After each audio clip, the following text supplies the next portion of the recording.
Hi guys, it's day 3 of the Titan Submersible hearing. Sorry that I'm 19 minutes late. Unfortunately, there was a outage I could do nothing about. It kicked in about 5 minutes before. Sorry, it's 25 minutes late. Kicked in about 5 minutes before I went live, totally unexpectedly.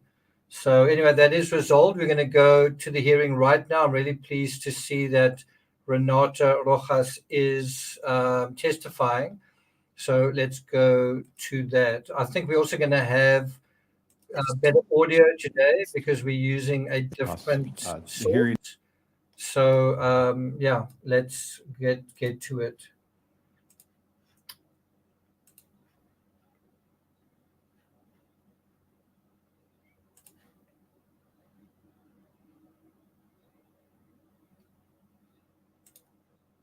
OceanGate is represented.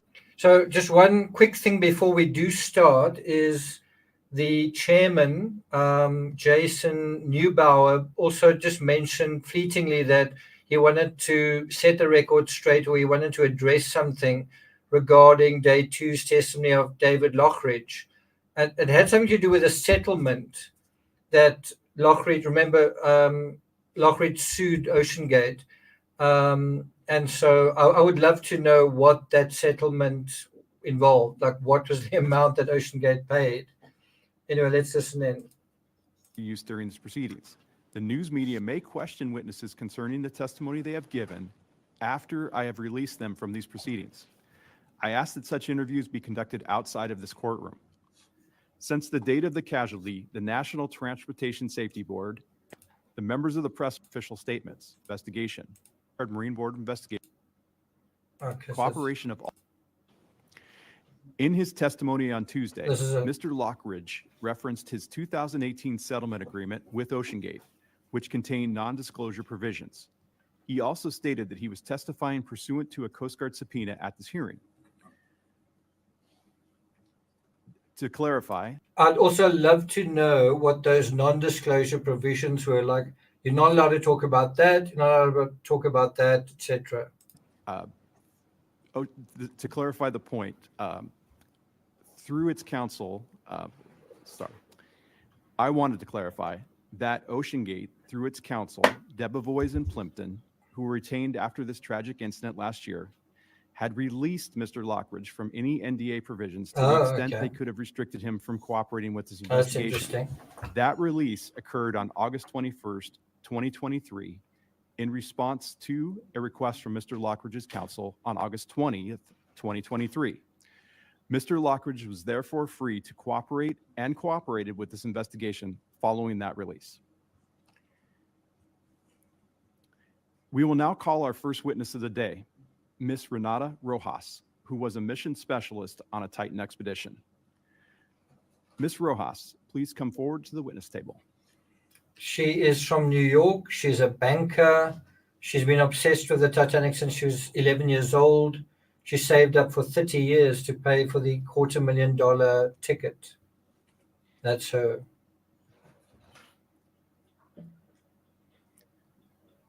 And her lawyer. Good morning, Ms. Rojas. Lieutenant Steele will administer your oath. Good morning. Yes. Could you please stand and raise your right hand? A false statement given to an agency of the United States is punishable by fine and/or imprisonment under 18 USC 1001. Knowing this, do you solemnly swear that the testimony you're about to give will be the truth, the whole truth, and nothing but the truth? So help you God. Thank you. You may be seated.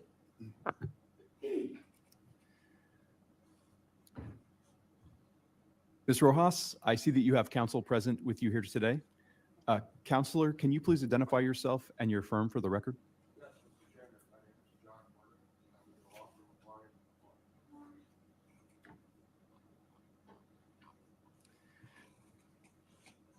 John Martin. Sir, can you energize your microphone and just repeat that, please? Yes, Mr. Energize your Chairman. microphone. My name is John Horner, and I'm with the law firm of Lyons and Flood.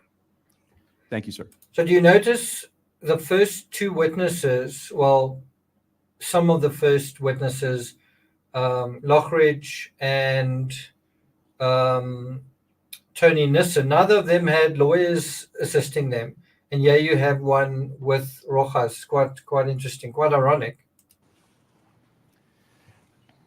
Ms. Rojas, before we begin, I understand this can be an emotional testimony. If you need any time, please just let me know, and we will take a recess and reconvene.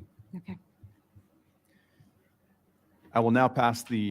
So can you see there she's dabbing her thumb into her eye? That's not just a coincidence. She is, you're going to see she's actually quite emotional. She's very emotional about Titanic. You got the feeling that Stockton Rush made a dream come true for her, and that she's got very positive feelings towards Ocean Gate, unlike many other people.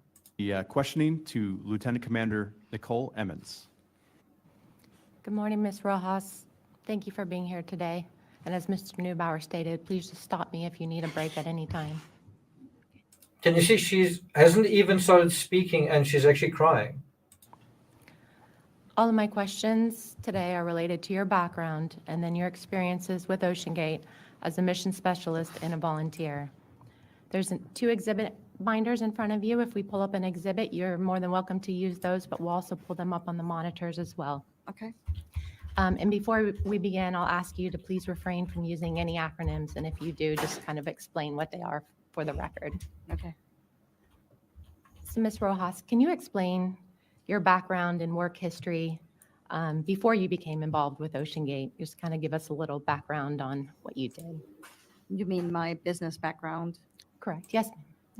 I'm a banker in New York City. I do sales and trading. Have an MBA from Columbia University in finance. So with your background as being a banker, how did you become a mission specialist with Ocean Gate? Can you kind of give us the whole history and background on how you came to become involved with them? I've been a scuba diver since I'm age 12. Pretty much the ocean is a place I feel very comfortable in. I've been pretty much obsessed with the Titanic since I'm age 11 or 12, before it was found. I actually wanted to find the wreck, but somebody beat me to it and told me that they were not going to go back. So I did banking instead of oceanography. She actually said that she found, or in the first week of her studies, I'm not quite sure what she would have been studying, maybe oceanography. But in the first week of college, they discovered the Titanic. And so she then changed course to study banking. And tried to find a way to go to Titanic once I find out that, non-scientists could go. Signed up first with Deep Ocean Expeditions, which was at the time run by Rob McCollum. I was scheduled to go with them. The expeditions were postponed twice, then canceled. And through that connection with Rob McCollum, he actually is the one that mentioned that he knew somebody who had plans to go to Titanic. So that was the first time I heard about Ocean Gate. The second time I heard about Ocean Gate was through astronaut training. I actually thought, well, can't go to Titanic, maybe I can go to space. And through astronaut training, I decided that with little money I had saved to go to Titanic, which I had been saving for a long time, was going to be to go to Titanic. And through Virgin Galactic, which was the ones doing the training, they told me, oh, we know somebody who has plans to build us up to go to Titanic. And so I mentioned these Ocean Gate expeditions. I said yes. And they were the ones who actually made the email connection. At this point, Stockton, who had heard my name twice, said, well, might as well meet Renata. He came to New York. I think I have in my notes, I think it was May 2015. So it's interesting that Stockton goes to see a prospective client, not the other way around. She doesn't find him, he finds her. We met for coffee. He told me a sub had not been made, that he had plans to make a sub to go to Titanic. It was going to take time. But he wanted me to go out on other expeditions and, kind of test the waters of how they did things. They were planning to go to the Andrea Doria, 2016. It's a shipwreck that I myself was already planning to dive, since I do have several technical dive certifications. The latest one is closed circuit rebreathers for Trimex at 100 meters. So, although it's a wreck that I could dive, I said, well, maybe in a sub I can see a lot more than diving. So I signed up for the expedition, and that's basically how the relationship started. Thank you. You kind of mentioned your diving certificates. Can you kind of go into that with us and what those are and what you have? Right. Obviously, open water, advanced water, rescue diver, scientific diver, cave diving, ice diving, side mount, Trimix is open circuit, and then closed CCRs or closed circuit rebreathers up to Trimix to 100 meters. And did you have any experience with submersibles before OceanGate? Not before OceanGate. I did have the opportunity to go down to the wreck of the Titanic in Greece with another operator in a Triton sub. Thank you. How many dives, and you can estimate too, but how many dives have you conducted with OceanGate? Approximately. Andrea Doria, Hudson Canyon, one in Seattle. We did a few test dives with Titan. I think it was 2 of them, and then my Titanic dive. Thank you. Mhm. Were those all as a mission specialist or? Correct. Okay. And what platforms did you conduct those dives that you just mentioned on? There's submersibles at OceanGate. They had a few. So. Cyclops 1 for Andrea Doria, Hudson Canyon, and the one in Puget Sound, Seattle. Titan, second hull Titan, 2021 and 22. Can you explain to us, in your eyes, what a mission specialist is? Yeah, mission specialist gets a little bit differentiated because he's somebody who gets involved in the operation. It's a volunteer basis position. It's a role that you take only if you feel comfortable with the role and you have a knowledge of what you're going to be doing. You're always supervised, always working with somebody who's giving you guidance. And it's really, it sounds very glamorous, but it's really just standing by to see if anybody needs a wrench. To become a mission specialist with OceanGate, did you have to pay OceanGate any money? Yes. Well, the payment was for the dive. You had the option once you showed up to the expedition if you wanted to participate or you wanted just to be an observer and passenger. Can you kind of explain how the payments worked when you paid for the dive that you said? Like, who did you write that out to? Who did that go to? Who did you work with to coordinate that? Once you said yes, they would send you basically instructions for payment for a wire transfer, and you paid. I can't remember exactly who I paid. I think Andrea Doria was Argus Expeditions. I don't remember who Hudson Canyon was. I'm assuming it's also Argus Expeditions. I can't remember exactly the wire transfer. I don't recall at this time. And what is your understanding, or what were you told that your payment was for? well, you're given a contract that details, okay, you're giving a deposit by this date, you're giving the balance or 40% at a second date, certain amount is refundable if you cancel by X number of days before the expedition, or there's a portion that is not refundable as well. It's very well understood that if you show up and the weather doesn't cooperate, you don't get a refund. And it's just escalated. It's just normal contracts. And then once you get the So imagine if you pay $250,000 and the weather doesn't show up that day, you lose $250,000. And that's worth it. detail of when to pay and the dates is basically send them a wire transfer. You also have to sign medical forms, get a medical, all of that. You have to submit them before you go on an expedition.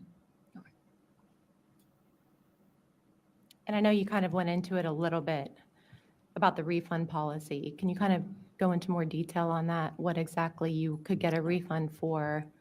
There wasn't really a lot of refunds. I guess you could get a refund if you gave a deposit at the beginning, like a year in advance, and then 6 months before the expedition, you canceled, you would get a refund. I don't have that contract in front of me. I'm sure we can probably pull it out, but it was very clearly stated when you would be able to get a refund or not. It was pretty clear that once you started to get a deposit and you were signed on, that you were running the risk that if you need not get your money back, you may not get your money back. Did you ever get a refund or have to use a refund process with your dives? No. I think Stockton in particular was very fair that if you did not get the dive that he wanted you to have, he would bring you along for other expeditions. He was always fair in trying to make you square. So for Titanic, if you decided very last minute you didn't want to do it, he said, we'll figure it out. We'll do something else. And those contracts that you signed, were those kind of the same contracts for the Andrea Doria dive, for the Hudson Canyon dives? Did they all kind of? I think it evolutionized as, from Andrea Doria to Titanic. I think the Titanic one was a little bit longer. There was a different dive than doing the Andrea Doria, right? Thank you. And I know you kind of mentioned this, you could do as much or as little as you wanted as a mission specialist. So would you consider yourself part of the crew?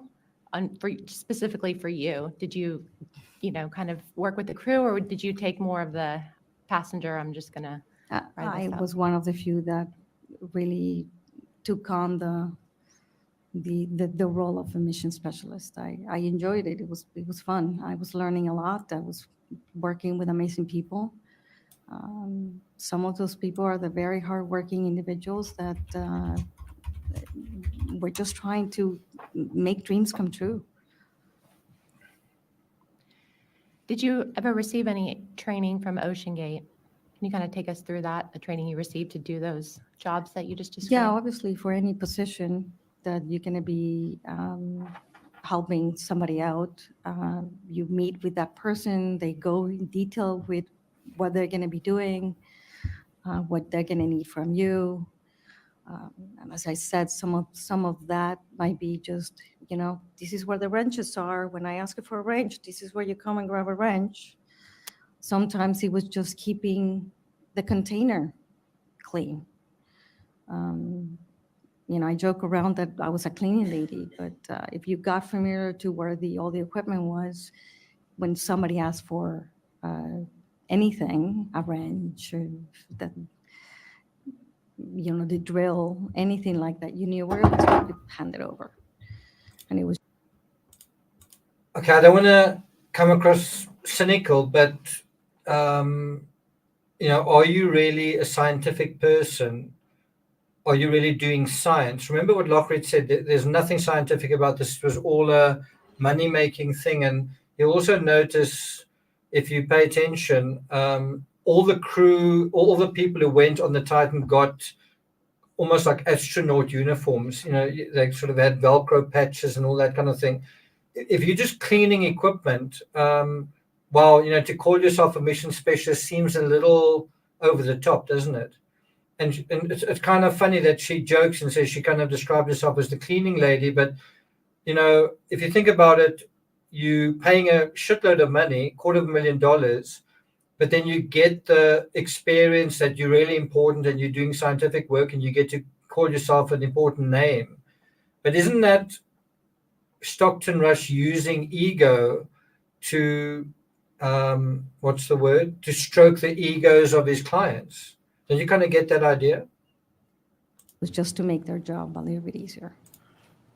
Thank you. So yes, you had a walkabout of what were you going to do? What were you going to be exposed to? Are you comfortable doing this? You know, do you rather just stand around? Just get you familiar with the procedures. And was that on every dive you kind of played that role? Yeah. I know you had mentioned about the medical and the physical, so we're going to kind of get into that a little bit. Lieutenant Steele, can you pull up Coast Guard Exhibit 009, which is what we have as mission specialist job description? Are you familiar with this document, or have you seen this document? Yeah, I haven't seen it in a long time, but yes. If Get my glasses. Oh, yes, please. See it at the bottom here. Oh, good. And we're going to kind of look on the first page there under physical I've duties. seen this. Okay.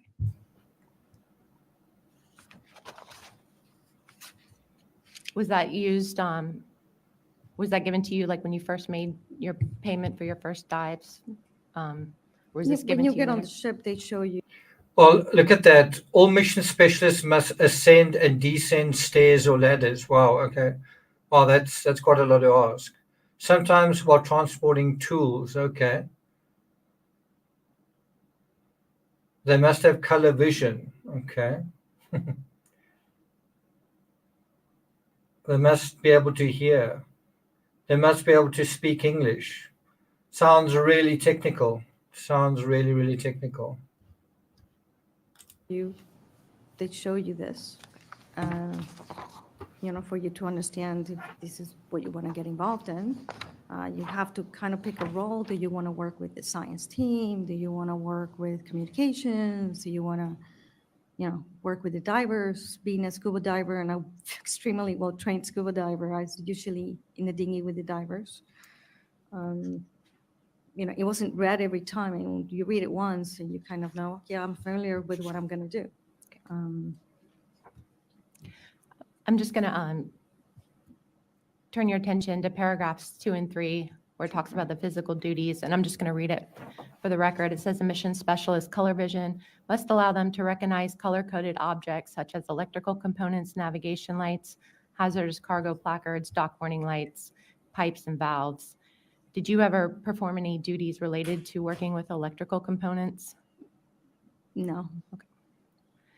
It also talks about the hearing in the next paragraph. It says a mission specialist hearing must be adequate for assuring his or her own personal safety while working in a machinery space, which has high levels of background noise for detecting changes in the operating sounds of machinery and for hearing alarms, signals from the vessel and signals from passing vessels.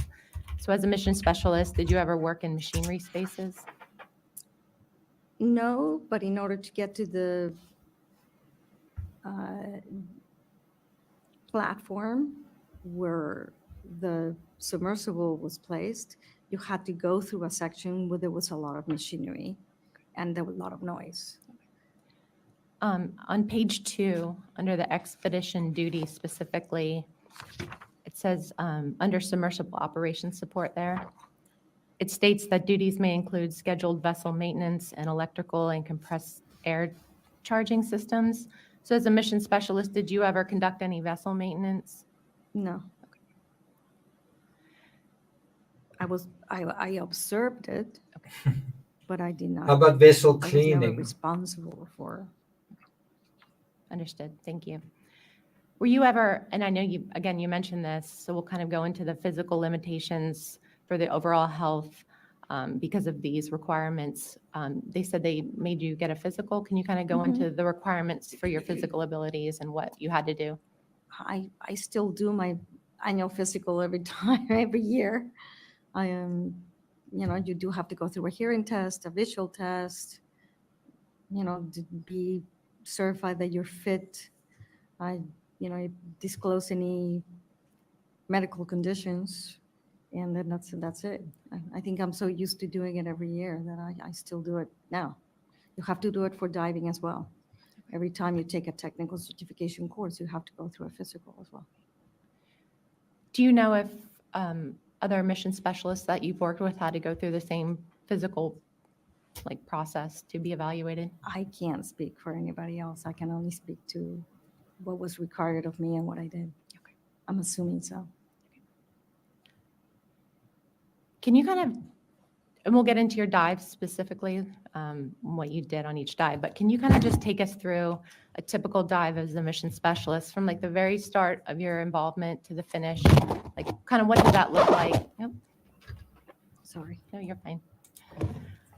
Just the planning meetings that were involved, the assigned task, how that worked, just kind of take us through a typical dive as a mission specialist. That's a loaded question. Can we break it down? Correct. Yes, we can. Exactly what do you want to know? Sure. So from the start, you show up, you're going to go take a dive. Is there any meetings at the pier, at the dock? When you arrived? I'm actually going to take it back. We would always get phone calls before we got on an expedition to update us on the vehicle, the vessel, how do we going to get there, what time we're going to get there. Why do you think she has a lawyer present? I mean, she's talking about being a passenger on the Titan. Why do you need a lawyer present for that? What has been done and not done to the submersible.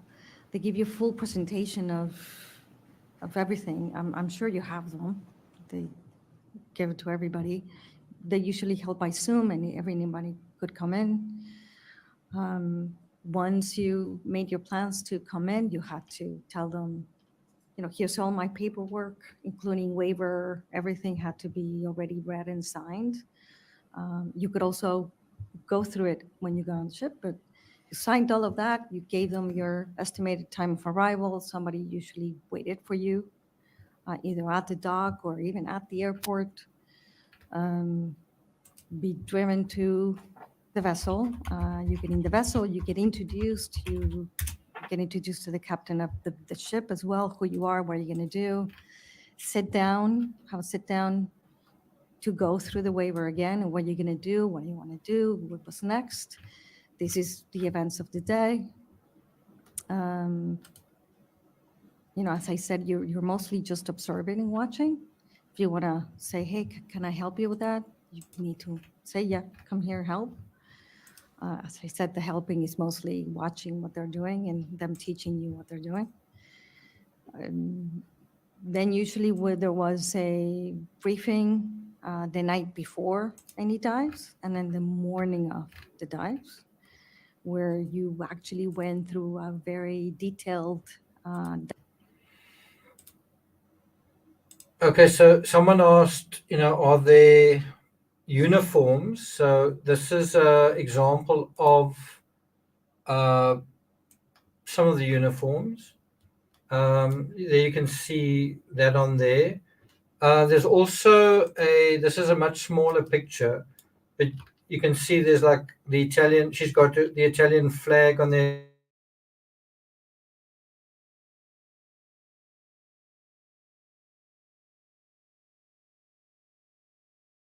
It's got a dive plan.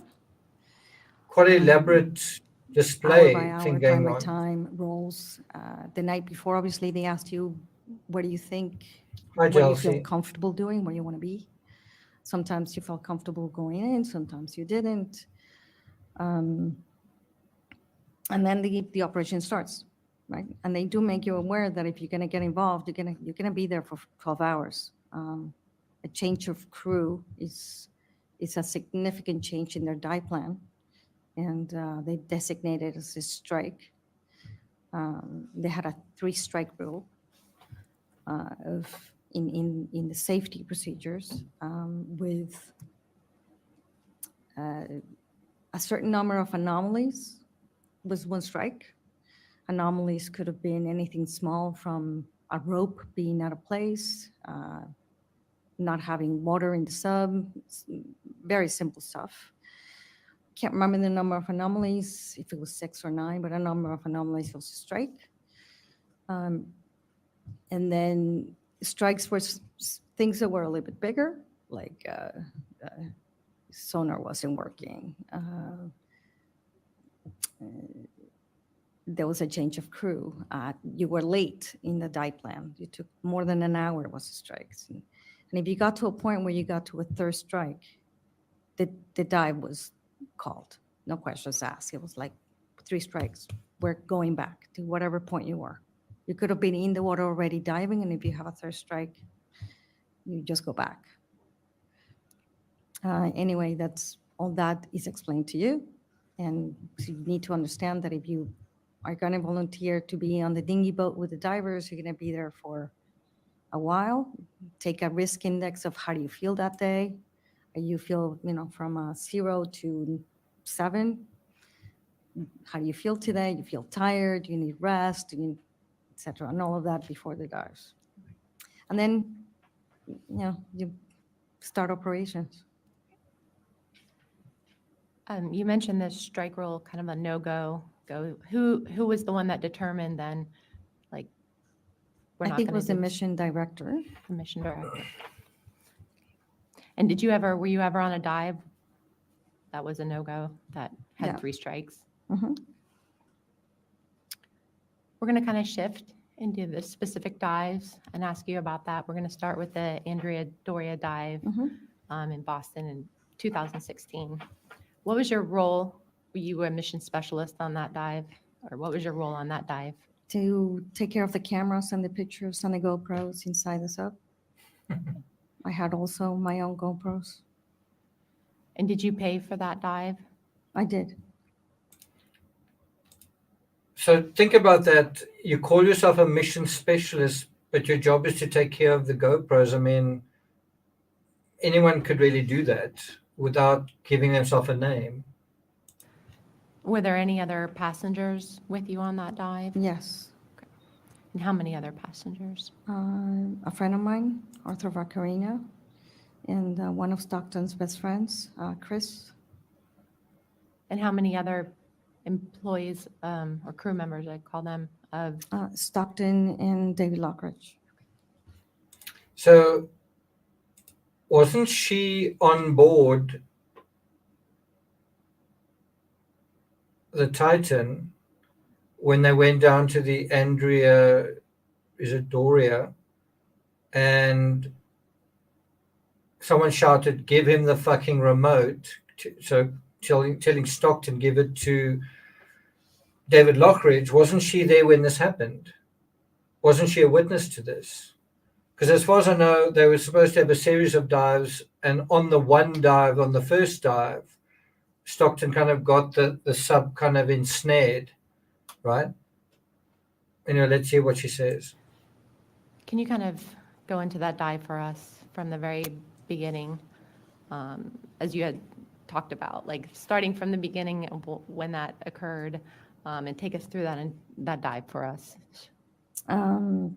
Sure. I had a lot of fun with the dive. It was a great dive.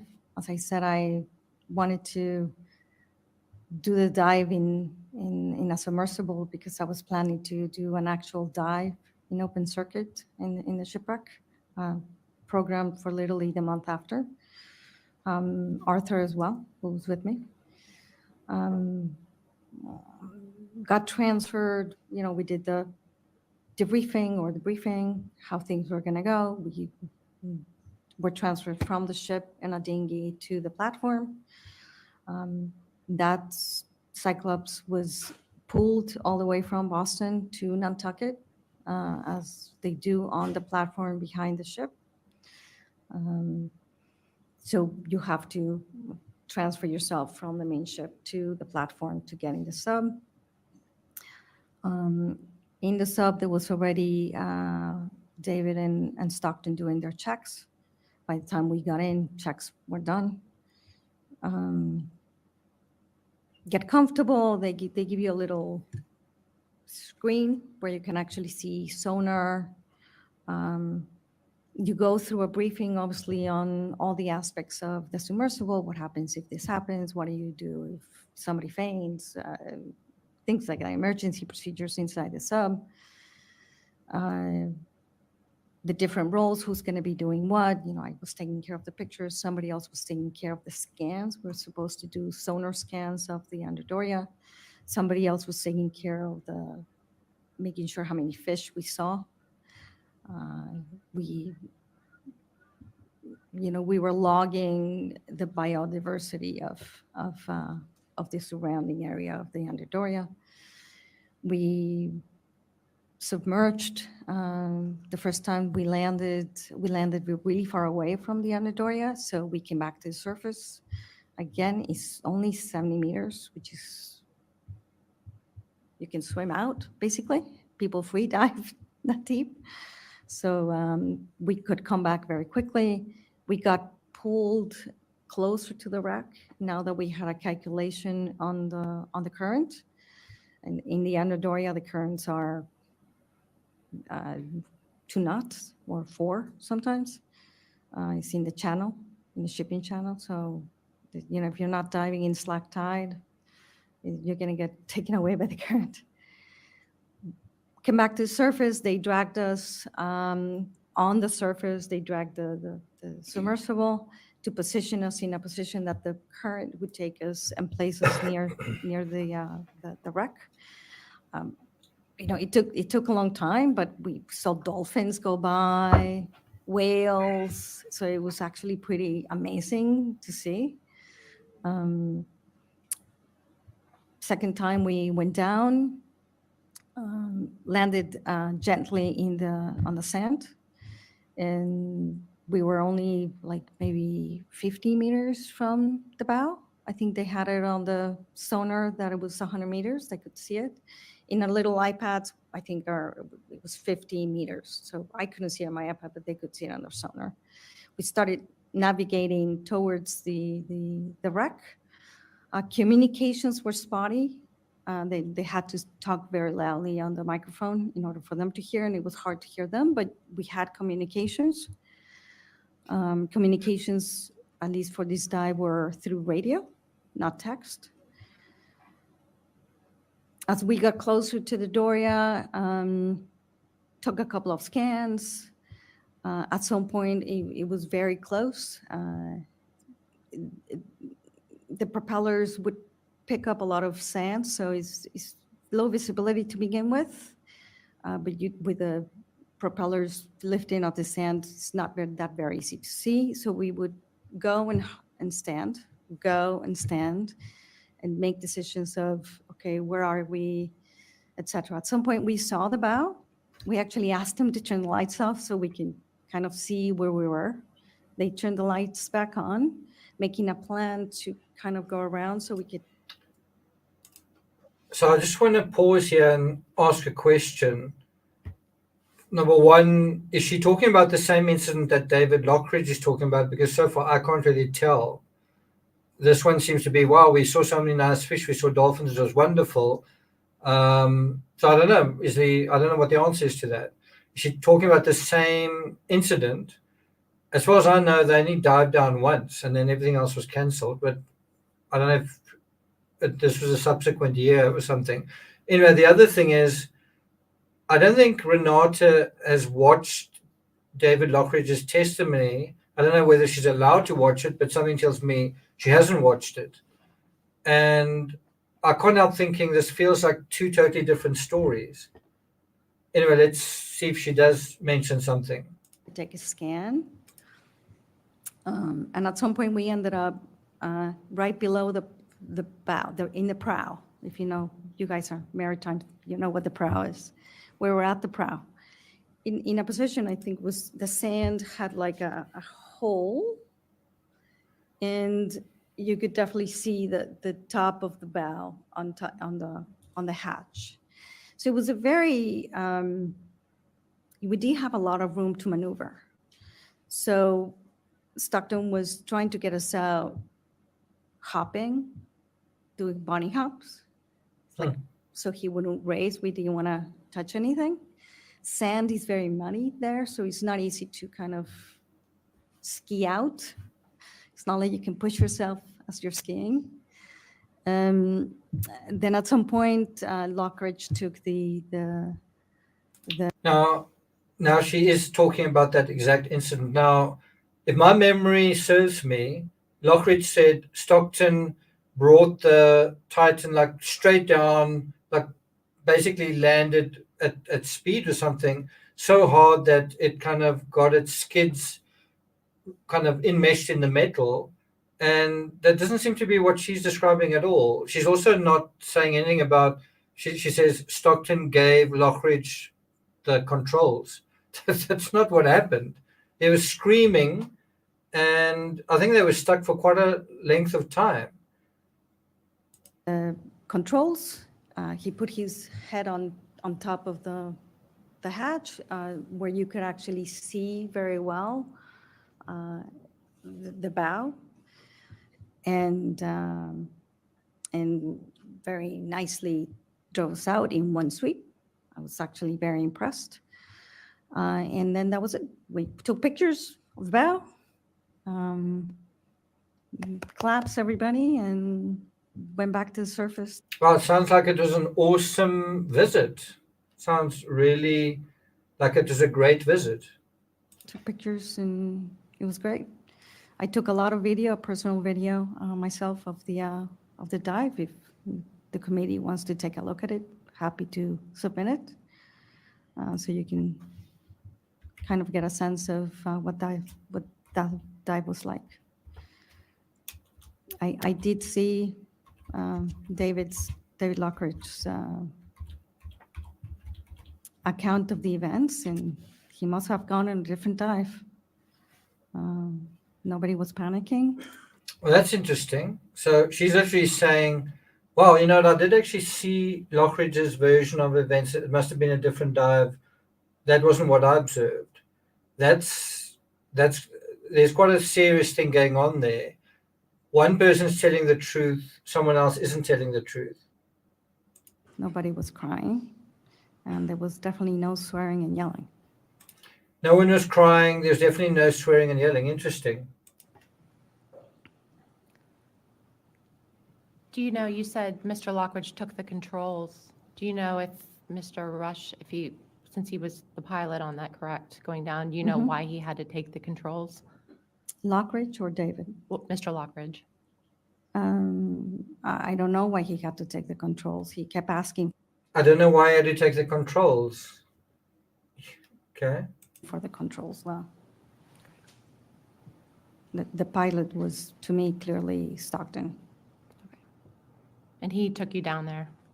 Yes, And then at some point, and he was driving the whole time, yeah.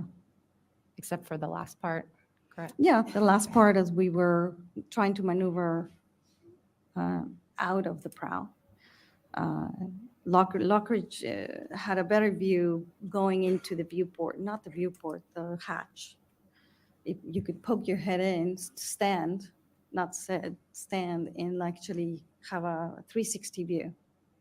So he was in a better position to kind of maneuver and not touch anything and maneuver out. So he asked for the controller. Stockton gave him the controller, and he drove us out. Can you kind of explain for us, I know you said where he was, how was the rest of the seating arrangements on board? Like, where were you on board? So I'd like to know who the other people were on that craft and then get their versions of events as well. Because it was Stockton, David, her, and I think one or two other people. Board and the I other two was- passengers? I was right at the dome. Okay. Right at the dome where all the cameras were. You know, my job was to make sure all the cameras were on. So that's what I was doing, was trying to change all the cameras. So I just want to share why I feel very concerned about this particular witness. Is she loves the Titanic, she loves all of this, right? And that's fine. I don't really have a problem with that part. The part that I've got a problem with is it's so awesome for you that you want to convince everyone else that it's awesome in general, right? It was a great experience for you, and you very happy, and it was a dream come true for you. But you want to kind of convince, because she's got social media, like right now, her Instagram is, I think, the logo of the Titanic, Titan Submersible. I can actually bring it up for you guys now. Anyway, see if I can find it here.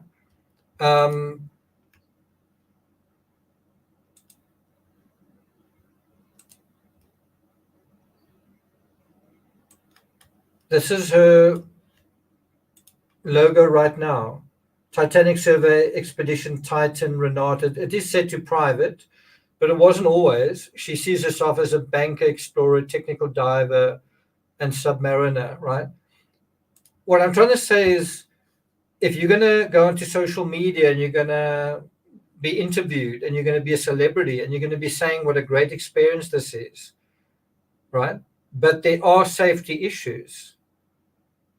There are real issues. I should say it in a different way. If there are safety issues, if there are real issues, I don't think there's any question about that, but let's just put it that way. Then what you are doing is you are helping to sell tickets to this defective craft. You're helping to promote the whole social media bullshit into this thing because you liked it and because it was a great thing because it makes you look and feel good. But is it responsible for a mission specialist to be doing that when there are real issues? And that's why this whole incident with the Andrea Doria is so important, because either there was an incident or there wasn't. And it's hard to think that there wasn't an incident given the Titan incident. It's hard to imagine that what she's saying is, no, it was a lovely thing. It was a wonderful dive. Everything was great. I don't know what David Lockridge was doing. Stockton was actually a wonderful pilot. Either what she's saying is true or it's not true. But my problem is, if it's not true, then you are sanitizing a narrative that is leading other people who are also interested, like Hamish Harding. There are other people who are also Titanic enthusiasts. And that on the basis of your enthusiasm, is it misplaced or not? On the basis of that, they are putting their own lives on the line. And that's also where you start saying, don't you have a responsibility here to tell the truth? Or don't you have the responsibility here to think critically about what is going on? Or don't you have a responsibility here? I don't know what it is, whatever it is. I'm asking these questions. And all I'm saying is it makes me feel really uncomfortable that you have Stockton doing what he was doing, selling these tickets, knowing that there were safety issues. But then you also have mission specialists that were saying what a great time they had. And obviously, there are other people that are looking at this as well. And I want to contrast her version of events with the YouTuber who went and said, you know what, it was, there were kind of a few problems. I felt a little uncomfortable. On the ship, we were doing this. I watched his video just yesterday where he said they put us on seasickness medication that made you want to sleep all the time, like you were constantly drowsy. Not just happy washing everything. Anyway, let's hear what she says in more detail. I think Arthur Chris was next to me. There was 2 seats in the front in the dome. I was in one part, Chris was in the other, and I think Arthur was right behind me. And the pilot then sits for the Yeah, rear? the pilots, it's, Cyclops is about the size of a van. So if you're all the way in the front, the pilot is like 2 seats away. So he's not that close. The hatch is right in the middle. I mean, you're going to say a little bit to the front. So it's, even if you're standing, it's not like somebody can just hand you over, something like that. You need to kind of go down and go to the back. The back is you're wedged in the back because you have to need to have the room to see the two screens and all of the controls. Were you aware that on the Cyclops 1, that it wasn't inspected or classed or certificated before you went on that dive? I didn't even ask. It was a 70. So that is huge. I didn't even ask. And you think about it, it's like, I want to go to Titanic. I want to go to Titanic. This craft is going to Titanic. Well, that's all I care about. And that's the kind of person that is perfect for Stockton Rush, but it's also a perfectly imperfect thinking. It's just a total absence of critical thinking. It's like, I've got this romantic, sentimental love affair with Titanic. Okay, but we need to get there safely. I don't care about that. I don't care. You guys sort that out. I don't care about the safety stuff. I just want to go to Titanic. Do you see what I'm getting at? Meter dive. Was vessel classification or inspection ever brought up or discussed with you as a mission specialist? Yes. And what was told you I about think that? they were very transparent on giving you the specs of, this is,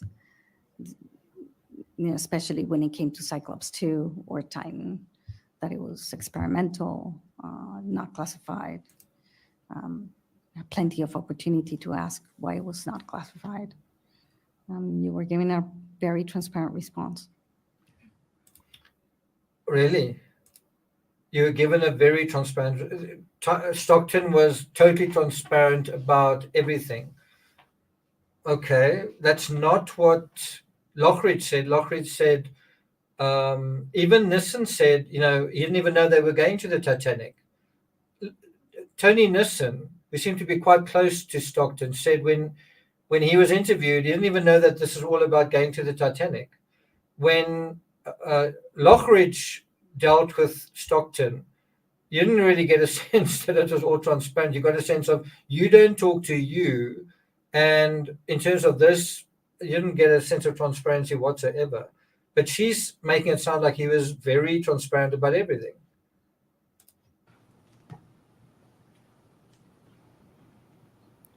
And at the time, as a mission specialist or with your previous experience in the maritime realm, were you aware of any regulations regarding passengers aboard submersibles? Was that ever discussed with you? I was aware of them, yes. Was there any discussions with you about regarding Coast Guard or regulatory oversight departing Boston? Did you have any contacts that you're aware of with the Coast Guard, alerting them of your dive? I know people that work in the Coast Guard. I'm a scuba diver in the Northeast, deep shipwreck diver who has knowledge that the Coast Guard has. If you have an accident at sea with a decompression, you call the Coast Guard. So I had a lot of friends who were very well aware that I was going to be in the Andrea Doria, and they were going to be watching in case there was any issues. I knew if it was any issues, somebody would be there in 4 hours diving and take us out. So I don't think I had any concerns. Was that something, letting people know where you were, was that something you did, or was that something the company did as well? Are you aware of if they made notification to anyone where they were I'm diving? sure they did. The dive plans always had contacts of who to contact in case of an emergency, and the Coast Guard was always listed there. We're going to kind of shift to the Hudson Canyon dive in 2020. What was your role on that dive? Was it also as a mission specialist? Yes. And did you pay to be part of that dive as well? Correct. Can you kind of take us through that dive, same way you did with the Andrea Doria? Were there other passengers with you, how that worked, and kind of just go into that dive? It was almost, I'm not going to say in the middle of COVID, but it was masks and the whole works. You had to, there was several briefings before that of what to do before to isolate yourself for at least, 2 weeks, not seeing anybody if you wanted to do this dive. Giving you also timelines where we should be.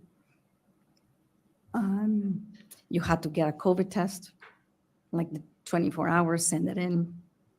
They did a COVID test as you boarded the ship.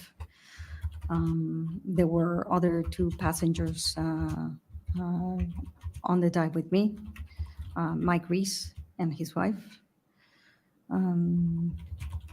As we arrived on the ship, I actually recognized the captain of the ship because he's a very good friend of the captain of my dive boat.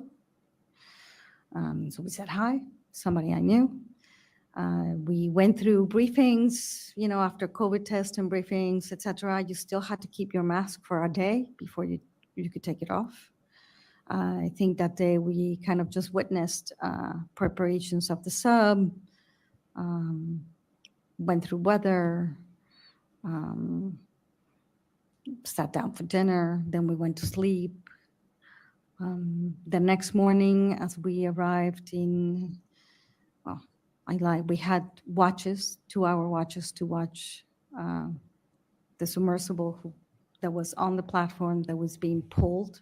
It was not normal for them to be pulling a platform behind them with the sub. And Hudson Canyon being far, you had to kind of watch with binoculars in your 2 hours. So you did your watch, you went back to sleep, and then next morning's breakfast, get ready for the dive. In this dive, I was also took care of the camera, so I didn't really have to go on any dinghies. The Reeses decided that I don't think they were going to participate much. They were going to be passengers, not mission specialists. I think we played around in the bridge and took pictures and did interviews. We kind of kept the time that way. Once we got to the Hudson Canyon, got transferred. We did a debrief as usual. This is going to be the day, the operation, who's going to be in what role, how do you feel this morning, the whole procedure. They would explain to you, obviously, the 3-strike rule. I think that's something they borrowed from the space program. Boarded the... So just another example of what they borrowed from space, and I'm not kidding when I say this. They basically treated the launch of the submersible, which is probably one of the most unspectacular launches you can see, especially when it's from an underwater platform. I mean, some of these other submersibles, like the Triton, it's basically just they are connected to like a cable, whatever. Then you disconnect the cable. But I mean, this is even less spectacular than that. It's a kind of a sausage on a platform, like a sausage on a plate, and then the plate basically does that, I guess, and the sausage sort of floats free, and then it goes down. I mean, and this goes on for hours. But the point is, what they would do is they would have like speakers on the ship, and they would say, "We are go for launch," just like a rocket launch. So you'd have this thing that feels like astronauts, people dressed like in spacesuits and with the logos and everything, just like astronauts. You'd have the terminology of we are go for launch, whatever, and then you'd have the launch countdown. It's just so ridiculous. But once again, it's all a kind of pageantry to suck in enthusiasts like Renata. And you kind of got to ask yourself, if there's so much focus on how things look, on appearances, then where does the science of getting this craft actually shipworthy? What happens to that? And then also, if you're so used to pageantry, if you're so used to appearances, when things don't go well, when things aren't going right, when you don't have the right certifications, aren't you very tempted just to do the same?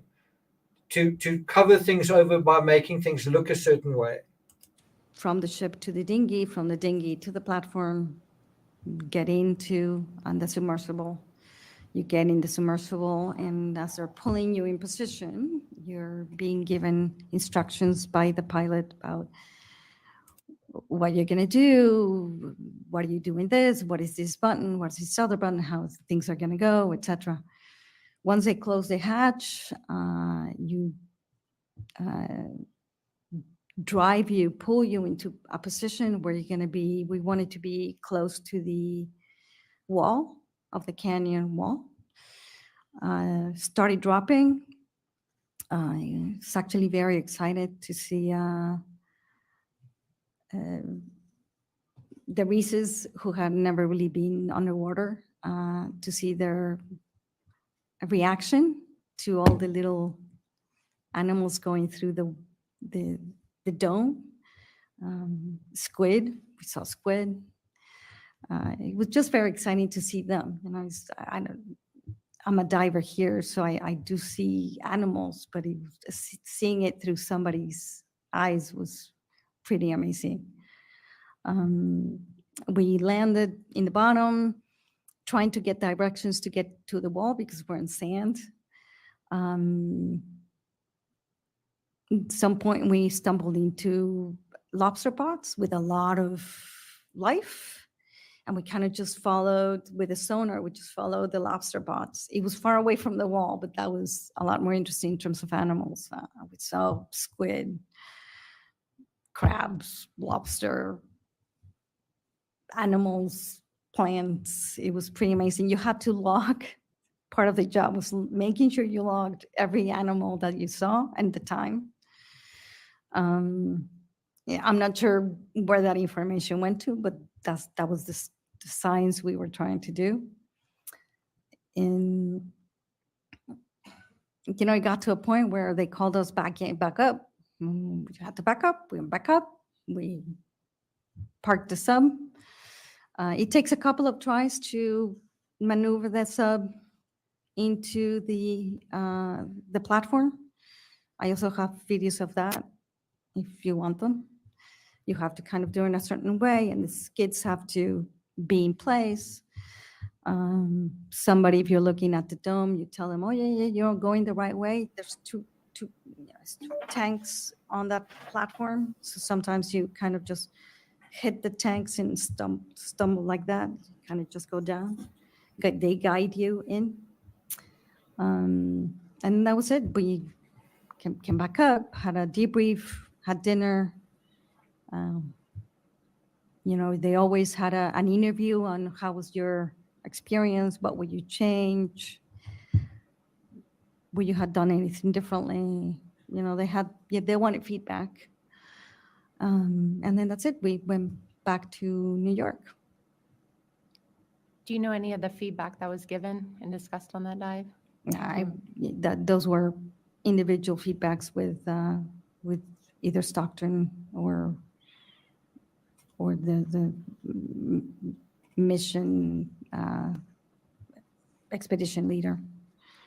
And I'm sorry, and if you've mentioned this, but who was the pilot on that specific dive? Stockton. Okay. Thank you for that, Ms. Rojas. I think we're going to take, I'll pass it to Mr. Newmeyer. Yeah, before we go to a different line of questioning, can we take a 10-minute recess? Yep. Thank you, Ms. Rojas. Thank you. The hearing is now in recess, and we'll reconvene at 9. Okay, so I'm going to jump across to that, but I just want to respond to what Eric says. She has no reason not to tell the truth. I don't agree with that. The reason she has to not tell the truth is, in my opinion, I'm a hero. I've gone to the Titanic. I should be interviewed because I did this and I did that and I did that. And we are mavericks. We are heroes. We are explorers. We great, right? What we do is exciting. There's no negative veneer to that, right? Actually, there is. The negative veneer of that 5 people are dead, right? And if Stockton himself had been a little bit more transparent, but also cynical, to be obvious, if he'd been a little more cautious and conservative and careful, then and truthful with himself and with other people, then I don't think this would have happened. If he told Hamish Harding, these are the issues we've had, do you think Hamish would have gone down there? So I think when you're trying to be a hero, part of the fairy tale is keeping up the fairy tale, which is telling a fairy tale. I don't agree where you say Lockridge and the Near have strong motives to shade the truth. I don't agree with that, especially since Lockridge was doing the right thing. He was trying to prevent a ship that he didn't believe in, a craft, from going down, right? And he was right. So he's got every reason to tell the truth. He was right. I think Tony Nissen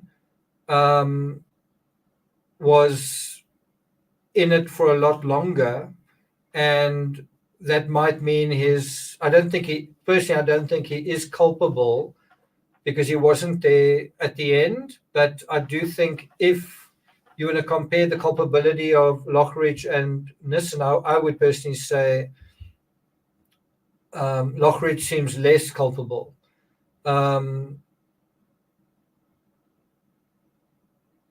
So I disagree if you say she's got no reason not to tell the truth. I don't think that's accurate. Anyway, let's jump across the recess and continue. Convene. Okay. The hearing will now reconvene, and Commander Emmons will continue with the line of questioning. Thank you. Thank you, sir. Ms. Rojas, we're going to kind of shift to the Titanic expeditions. When did you sign up to be involved in the Cyclops 2 at the time, which is Titan? When did you sign up to conduct those dives to the Titanic? Just a quick break here. Chelsea, thank you for joining us. Thanks a lot for being here. Yeah, I tend to agree with what someone says about she's telling her truth. Where's that?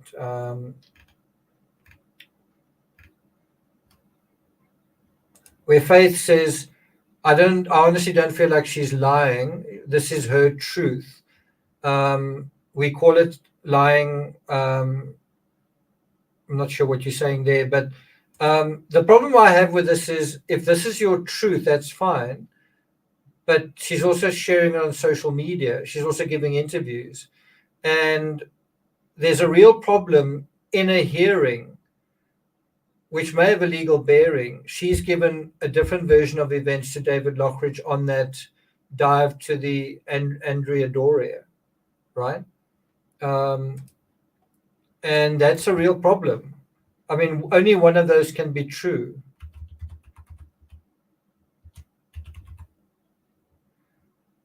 Only one of those can be true. And the fact that someone isn't telling the truth here is problematic, I would say. Knowing that Stockton had plans to build a sub to go to Titanic, and me literally waiting for years to go see it, I think I signed up 2016, 17, maybe. And what specific Titanic expedition did you sign up to do? Was there a year? Like what expedition did you sign up for? You said you signed up in 2017, but After the Andrea Doria, once there were plans to create a submersible, I gave them a deposit. And was that deposit to go to like the first Titanic expedition? And yeah, there was, as far as I was concerned at that time, there was only one Titanic expedition. And that was April. In my notes, I wrote it down. April 2017 is when I made payment. And were you told when they were supposed to conduct that expedition? The plans were for 2018, but the sub had to be created and tested. So it was still a question mark, but the plans originally were 2018. 2018.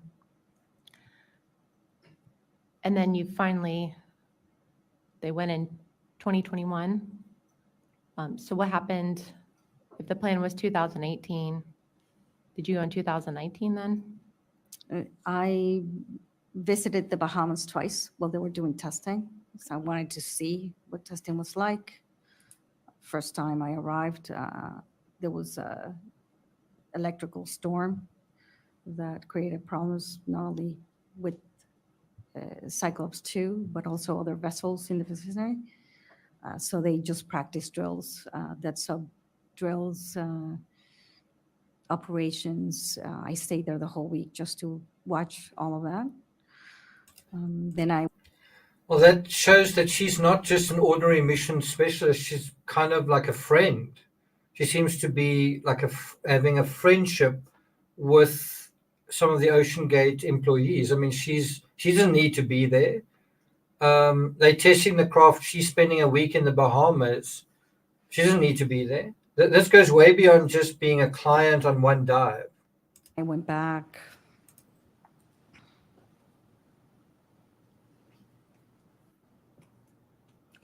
I think April 2019, also to witness just operations and testing dives. Periodically throughout that year or two, we were given progression of the testing. Today we did a dive to 400 meters. Today we did a dive to 600 meters. Unmanned, manned, I think Stockton ended up getting in the sub to do a manned dive after 5 dives, progressive dives.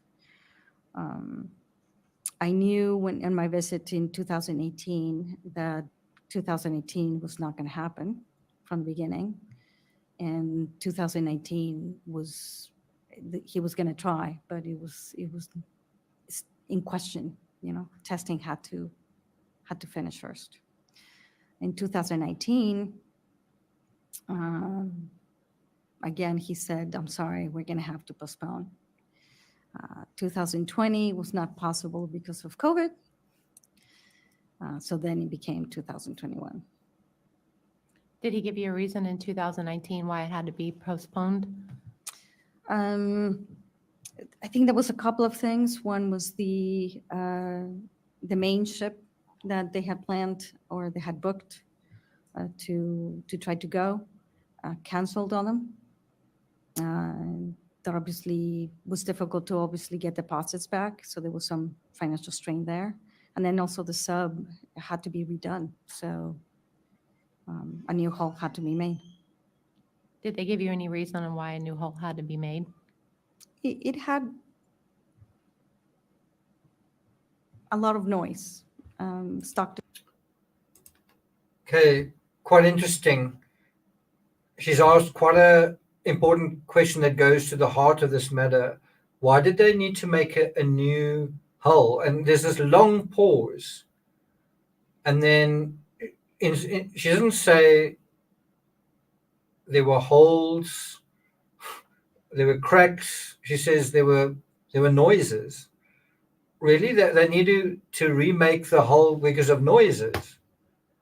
No, cracks in the hull, weaknesses in the hull, flaws in the hull, flaws in the carbon fiber. It was very verbal about the dives that he did. It was very noisy, and the noise was not coming down, and the sub was probably not strong enough, so he had to make a new hull. Can you see how she's minimizing it? She doesn't mention carbon fiber. She doesn't mention holes or cracks. She just says noisy, less noisy. It needed to be less noisy. No, it needed to be safe. It needed to be the carbon fiber was going through cycling fatigue. She's not using any of those terms. And it's quite interesting. She uses quite impressive terms to describe, I'm a mission specialist and we did this and we did drills and all of that jargon. But when it comes to talking about the weaknesses, then that's in a much more casual terminology, just noises. It's a much more softer, casual terminology, far more vague to talk about that aspect. And he told that to you? To me, I can't speak for anybody else, but I think it was very transparent. There she said it again. I think he was very transparent. Liesel, good to see you. She really is an apologist for Stockton Rush. I mean, there's no doubt about it. With people about that. And when you were down in the Bahamas, did you witness any of the testing, the actual testing that went down? Yeah, they were taking the sub up and down, parking in the platform. I think in April 2019, they did the first manned test. And I was there when they all came back from the surface, saying that, that first hole, the prototype, made a lot of noise. And the decision there was made that it was going to have to be changed. Yeah. Did they ever give you reasons of how they were going to change it to make it not be as noisy as you say? Well, I think he was going to go with a different manufacturer to make the new hull. And the testing in the Bahamas that you attended, was that on your request, or did someone request you to come down and witness that? It was open. Stockton always said, anybody who wants to come down to the Bahamas while we're there, please just come. And I did. First time I also accompanied a photographer that was filming, taking photographs for an article, which are pretty much all the pictures that you see on the Ocean Wave website. And I was her support diver on those dives. Were there any other mission specialists in the Bahamas at the time you were there? 2000, the first time around, no, I think I was the only one. 2019, there were others. It was planned for all of us to actually meet. So there were several of us in there 2019. We're going to kind of shift to the Titanic expedition in 2021. Mm-hmm. Were you on the mission for dive 61, which was the 30th of June on 2021? I did a couple of test dives. I can't remember the exact number or date, but yeah, it was one of the first dives in 2021. It was integration week, so they had to practice with the crew of the ship the operation. They also had to test when we arrived, although the crane was supposed to be installed, we arrived and they had to build a ramp for to take the sub in the water and out of the water, and that needed to be practiced. So what was your role on that dive on? It just observe. Okay. Observe, give my opinion at that point, yeah. On that dive 61, it was to 7 meters. It was the first dive after the deep water testing facility. Okay. There was in the maintenance log that the dome fell off. Were you there when that happened? Yes. Can you kind of describe that event for us? Well, as we were getting pulled back into onto the ship, it was one of the first times that the crew of the ship was actually handling the platform on the sub. I think I was in the sub because Stockton wanted the view of somebody, whether going down that ramp was noisy, if somebody could actually take take that. He wanted somebody's opinion to give it to him. We did some testing underwater, then testing coming back up. At some point, when you're getting put back, becomes a seesaw. If the ship is this way and the platform is this way, the platform starts going up like that, and you're supposed to gently be placed on the ship, and they didn't do that. They literally just let it go. Fell. It was a loud bump, but obviously the forces, a loud bump, but obviously the forces in the front of the platform or the sub, opposite forces, shear the clamp, and the dome being as heavy as it is, without the dolly that holds it on the bottom, it broke vacuum. There was only, I think, 2 bolts or 4 bolts on the dome. So it literally, without vacuum, it started dripping, falling off. I think after that, the decision was made to put the 18 bolts in, so that wouldn't happen again. And then obviously there was a lot of conversations between the ship's crew and the controls to try to practice that several times. And I think at the end they got it right, but at the beginning it was, I don't think they knew the speed of how to bring it up, to put it on the platform, or even the speed of putting it in the water, trying to measure it with the waves. So that's what the practice that they needed to do. And do you know the purpose of that dive, what that dive was supposed to be doing? Tests. Just tests. Test the weights, test the sonar, test the DVL, test the DVL, meaning the Doppler velocity. Thing that measures the speed of the sub as it goes down in the water column, test the communications. As we boarded, or as I boarded, the other mission specialist and me, I boarded a mission 0 integration. And at least for me, we were sat down with Stockton to sign the waiver, read line by line. He gave you an overview of this is what we've done, this is what we've not done. I'm not sure you're gonna get to Titanic and right now because we haven't tested the sub. It's been in a chamber. He told us the numbers of the chamber. You're happy to see the monitoring system if you want. This hull is very silent. You could visibly see the difference between this hull and the other hull. Give you a chance to ask questions. Yeah, I don't know if he did that every mission. He did it with me. So I knew that that week was probably not going to be a Titanic for me. But I decided to stay and watch. I wanted to see that sub go to the bottom. You said that there's differences visibly in the 2 holes. Can you kind of go into that? The first hole, you could see the filaments. Not the filaments, but the way it was wound. This one, it was almost like marble. It was flat. It was just smooth. I'm not an engineer, so I don't know the differences. I could visibly see that, oh, yes, this one looks different. Okay. And you had talked a little bit about the bolts. Can you go into that again, just for the record? How many did they have, and then how many did they add? It had 4. They added the full load. I think it was 18.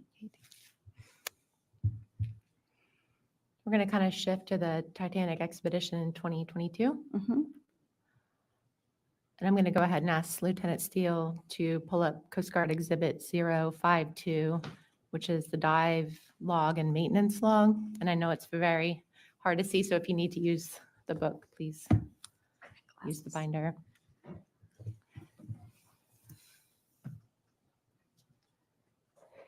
I need glasses for this. According to the dive logs provided by OceanGate, you completed a successful Titanic wreck site dive on the Titan on July 19th, 2022 on dive 81. Is that correct? Correct. On the far right column, Lieutenant Steele, if you could scroll to that. I'm going to kind of ask you to take us through that, explain that dive, but I want to read for the record. It states thruster controls mapped incorrectly, flashing lights, port battery drop, sonar drop, 4K drop, 2KH stuck, 419 after touchdown on Tubbs. Mhm.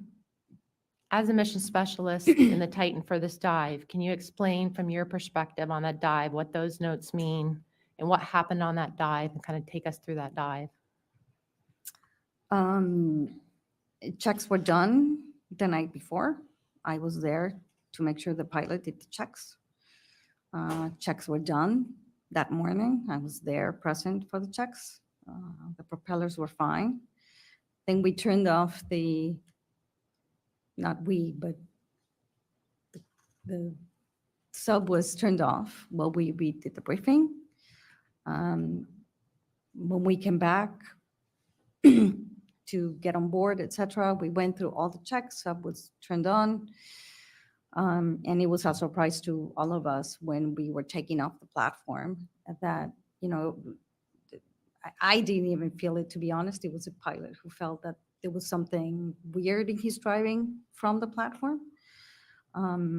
At that point, we were already dropping, but he was texting back and forth to say, what was that? We just did our descent and decided, okay, at the bottom, we'll see what happened.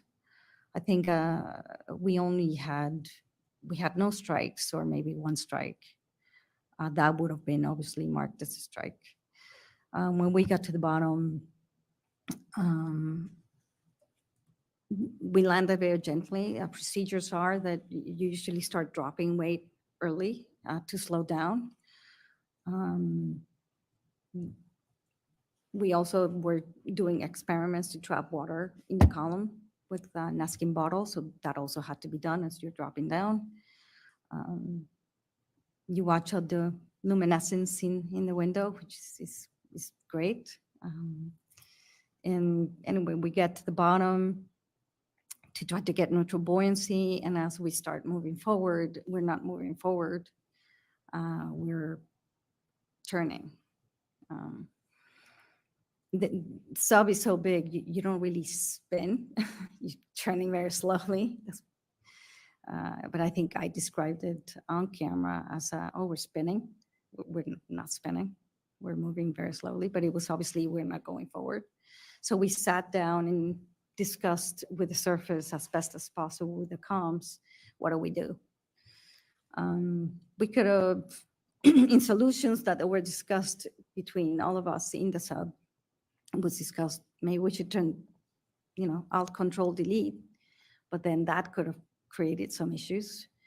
So somebody suggested move the controller backwards, so one propeller goes forward and the other one goes this way. If you do it the other way around, you go forward.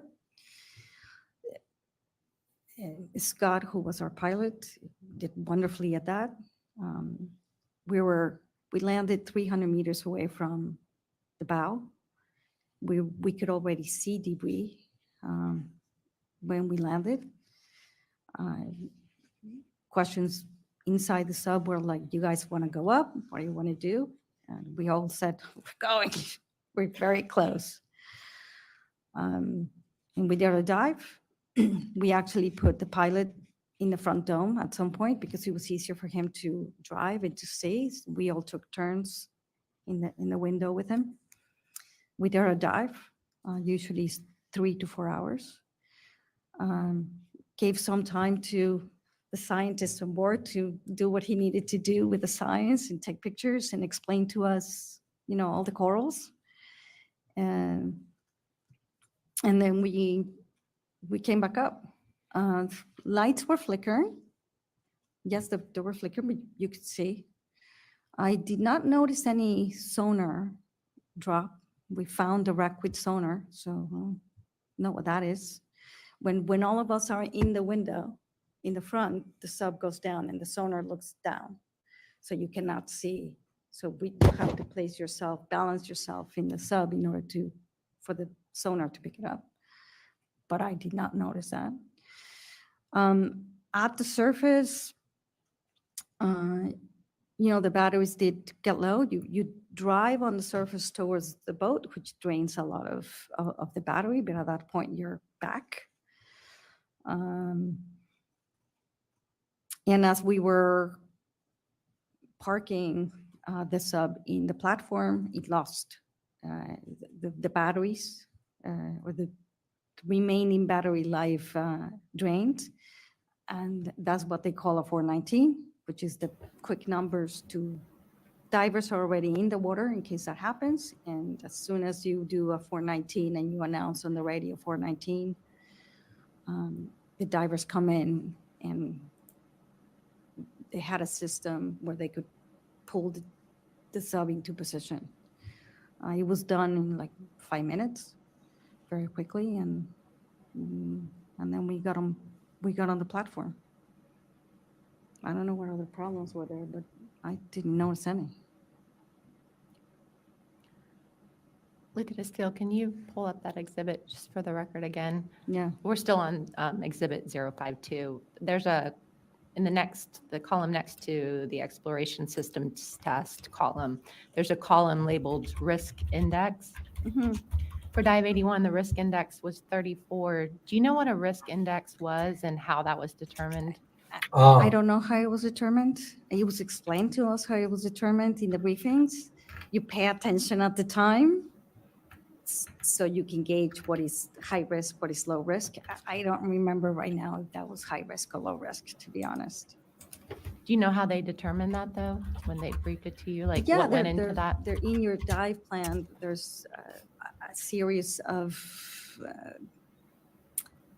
items like weather, people new to the sub, new systems that you're testing, like camera, all the aspects. I have to look at a dive plan if you have one.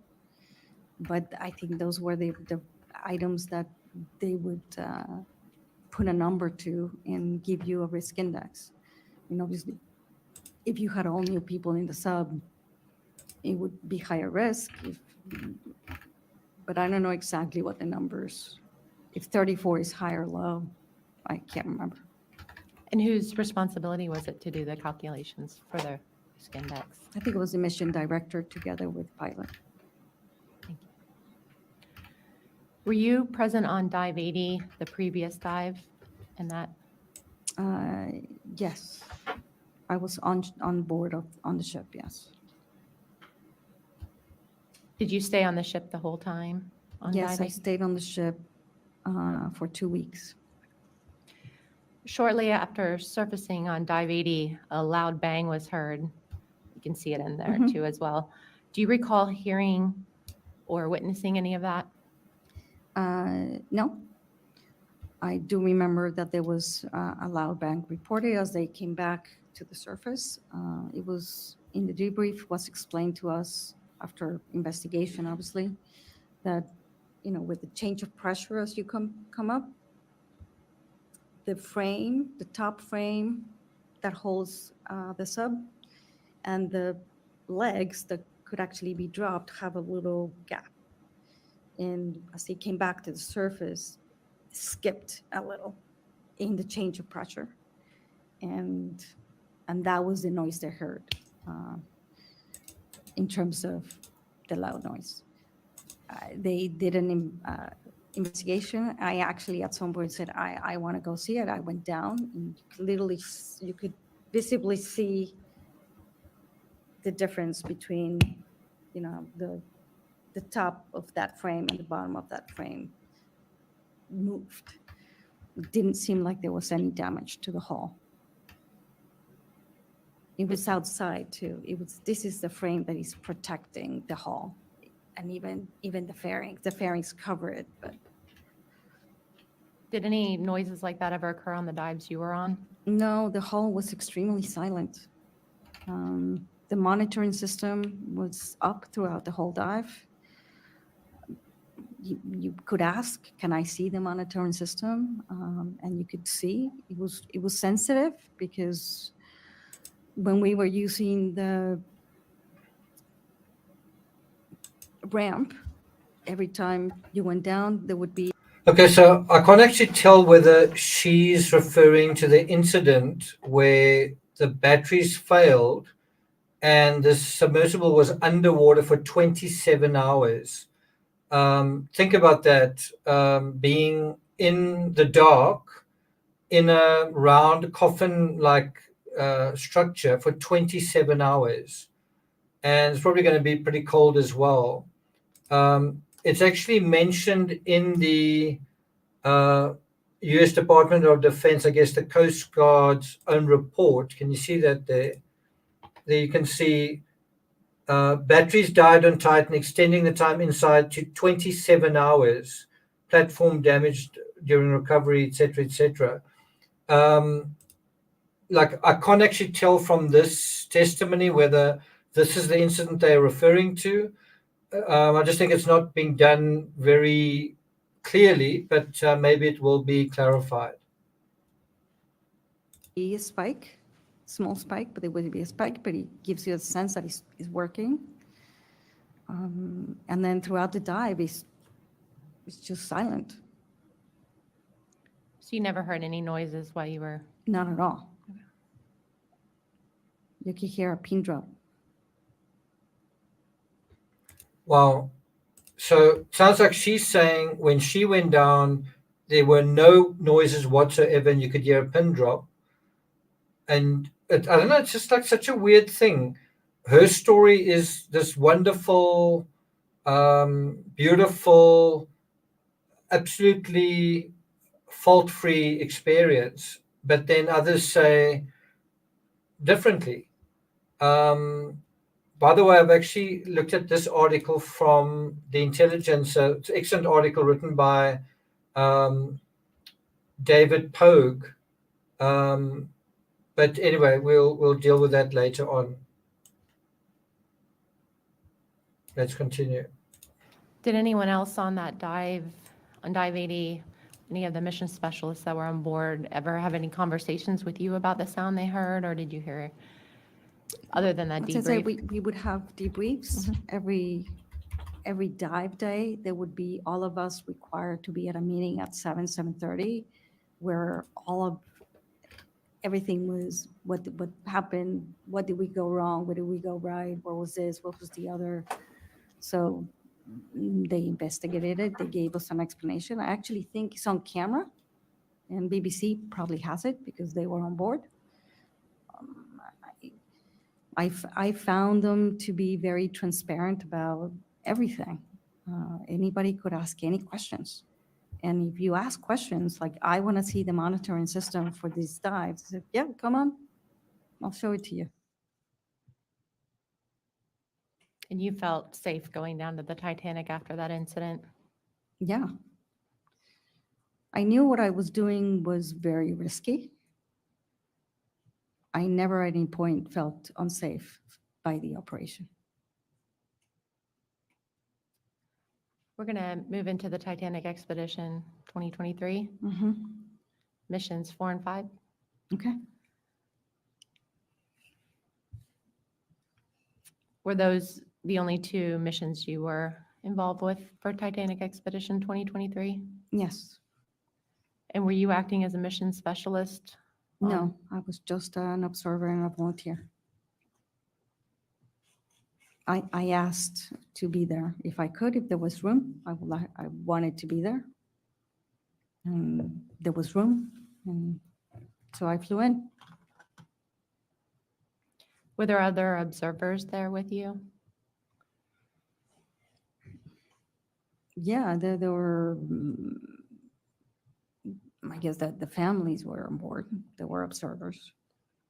I mean, as in the many years that I was involved in missions, I was very familiar with the operation, especially with divers on board. You know, it's usually 2022, I was mostly on the diver dinghy because I'm very familiar with dive equipment. So yeah, if there was a role that you could participate in, I was like, I'll do that. Can we, Lieutenant Steele, please pull up Coast Guard Exhibit 052 again? And then it's again the dive log and maintenance log.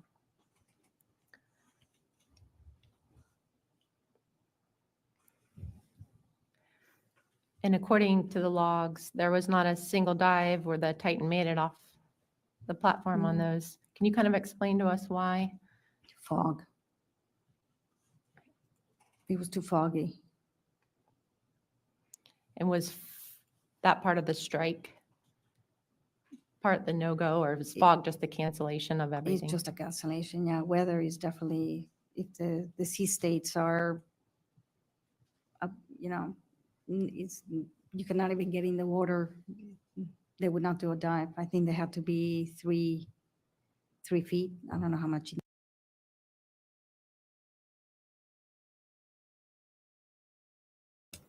Okay, so I'm not convinced that this was due to fog. There were definitely other issues going on as well. I do think that a little bit of what's going on here is Renata's drinking the Kool-Aid. So if they tell her it's fog, she's like, oh, okay, so it's fog. That's why, okay, no, I accept that.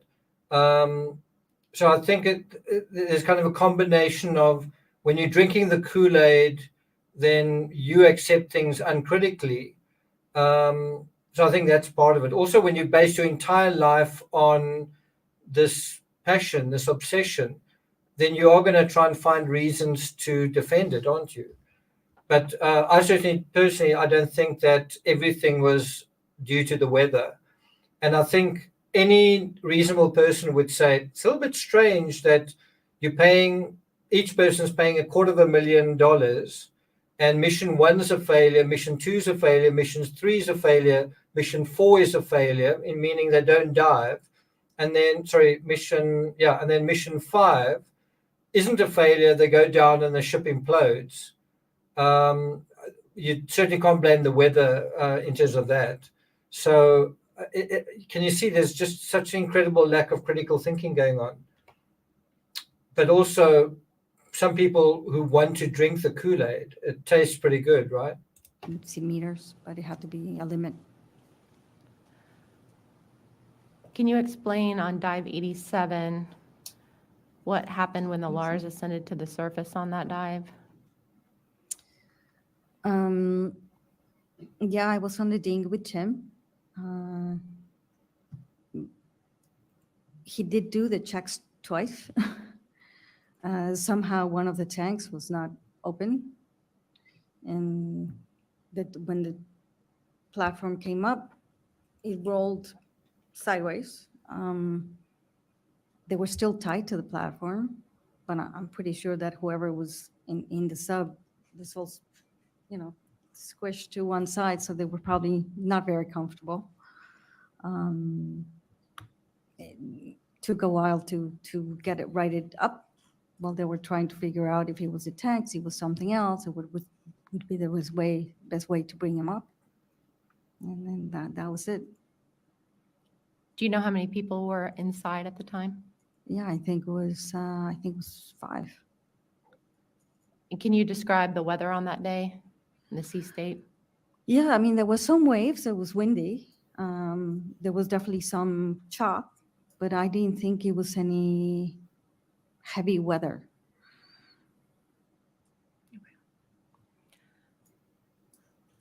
Lieutenant Steele, can you take that one down, please, and pull up Coast Guard Exhibit 023, which is the dive plan 0088. Mhm.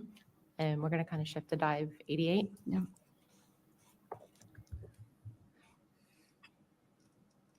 This is the fatal dive. And just kind of scroll a little. Thank you. She's actually crying. Ms. Rojas, we could take a break if you would like. Yeah, I think let's do that. Okay, the hearing will now recess, and we will just reconvene when the witness is ready to reconvene. Thank you, Mr. Chair. So, and I don't say this without sensitivity, you can see that she's got a very strong emotional attachment to Stockton, to this thing. And let's face it, a year's gone by. It's a year later. It's not like this happened last week. It happened a year ago. And she's crying as if it's her own flesh and blood, it's her own relatives, it's her own family. And I don't know whether that's an incorrect statement to make. I wouldn't be surprised if she sees people like PH Nargile and Stockton as her family. People as obsessed, well, certainly PH, with Titanic as she was. Let's get back to it. Which is the dive plans 0088. We're going to talk about dive 88, which is the dive on the date of the incident on June 18th, 2023. Were you assigned to any of those roles listed? Can you zoom out a little? Yep, any of those roles? Those platform assistants. The platform assistant? And can you kind of take us through those duties as the platform assistant as you perform them on dive 88? It was really just to stand by and then see if team needed help. If you need a wrench, you needed me to hold something, anything else needed on the platform. If somebody needed, somebody inside the sub needed something from outside the sub. It's really just kind of a go-between. It was mostly standing around till somebody. So I think another way of thinking about this is she was present when she was there, when this sub went down and imploded, right? She was essentially part of the crew when this happened. So obviously you're going to defend yourself. Obviously you're going to say, I did everything I could. Everyone around me did everything we could. We, the good guys, there's nothing wrong with our side of the story. You were part of the process surrounding that mission. Obviously, you're going to defend yourself. They needed help. And in a real sense, she's the first person to testify that was there, that was present, that was part of the operation, because Nissen wasn't, because Lockridge wasn't. She's the first person that is. So obviously she's going to say things were great. No, there weren't really any issues. Stockton was always totally transparent. Okay. when you say the platform, you're referring to the LARS platform? Correct, yes. The launch and recovery platform. Thank you. Prior to submerging the LARS platform on Dive 88, a stop ski was scheduled. Can you tell us why that was scheduled? They were scheduled on every dive as part of the safety procedures. As you go in time, it's also borrowed from the space program. That's what I understand. It's a 5-minute stop to assess, to look around, to make sure that what you're about to do or you have done has been done right. Time and opportunity for people inside the sub to decide if they want to go or no go. And, after that 5-minute interval, if anybody says anything, they would stop. Or at least it was our understanding that they would stop. And they, once it was stopped, it was then go or no go from each team. Can you explain the demeanor of the passengers and the pilot on the day of on the platform? I saw 5 people smiling, looking forward to their journey, excited. We had wonderful weather. We had been waiting for a while for the wonderful weather. Everything was done on time. So we were all excited. And prior to going out to the platform, was there a meeting that was scheduled in the morning? Meeting every morning. Can you kind of explain what was passed that morning, as you recall, in that meeting? But you go again through the time of when things are going to happen. That morning we started operations at 6. I mean, to kind of just go through the whole procedure. There was a change of crew that morning, which we started with one strike, just because of that. Dinghy driver was changed. But by the time we did the briefing, all the checks had been done, ready to go. Put dinghy number 1 out, then dinghy number 2, I think dinghy 1 out had a problem with the power, but it was lifted, changed, and then put back in the water within 10 minutes. So that didn't cause any delays. Things was doing clicky on the platform. I think they were working very smoothly. I was called to help, put the cups up on the frame, the little cups that we take to Titanic dives. Somebody needs to kind of hold them while somebody puts them in place. I also held the bag, as the mission specialists come on board, or as people getting inside the sub, they have to take their hat out, their life jacket out. And, we all place that into each individual bag so they know it's their belongings. And I was the one holding that bag for them as they got in the sub.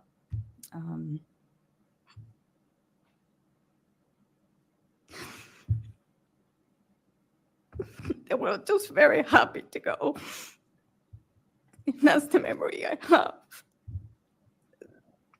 Nobody was really nervous. They were excited about what they're going to see, make sure you have your camera, that type of thing. Thank you. Other than the dinghy driver that you mentioned and the dinghy problem, was there anything unusual or different that day that you can recall? No. Not at all. Everything, the weather was great. After your platform duties, can you kind of take us through your next step, where you went while they were descending? The sub went off the platform about 9:15, which is, I think, right on the money in terms of the dive plan. Right on the money. Tim brought the platform up. We proceeded to accompany him in whatever platform duties he had to do. We had tea, a sandwich, even breakfast, although it was really early. Then we finished that. We were all ready. You kind of do it before to be ready for when they come back. We're transported to the ship. Time I got onto the ship must have been around 11. Remember this because breakfast is 11:30 usually. I went to my room, just changed because you're wet, etc. I went up to the bridge to make sure Wendy wanted any food, kind of check on things, how are we doing? They still had comms at that point. So I went down to get something to eat, although breakfast was not open. We all started to eat. And then I remember at some point at breakfast, we had no update on the comms. Usually throughout dives, Wendy would read out every step of the comms. Even at some point, the message from PH saying hi. PH sends, he said hi from PH, so she read it out. And then that's it. We all kind of went to the bridge to check. We haven't heard from them. We don't know where they are. Where are they? They were very close to Titanic.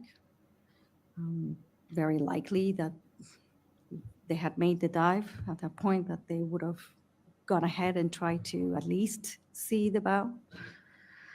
And that was it. They kept us briefed. Said go to sleep, etc. Because if they do come back to the surface, we all need to be here to keep watch of them coming to the surface. We had a briefing. So it's almost like we've lost contact with Titan, go to sleep. We've just lost complete contact with Titan. Okay, guys, go to sleep. That's kind of what I'm talking about with the Bayesian yacht, about complacency. I think some other people would have a different response to that. Not go to sleep, but wake up, do something.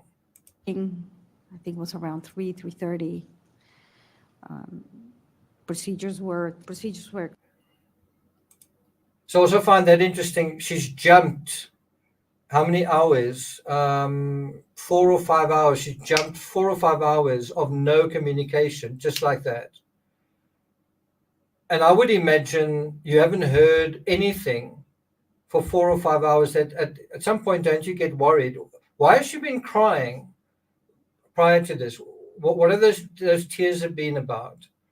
And then when she tells her story, she jumps from the communication breaks to, well, now it's 3 o'clock in the afternoon. What about 11, 12, 1?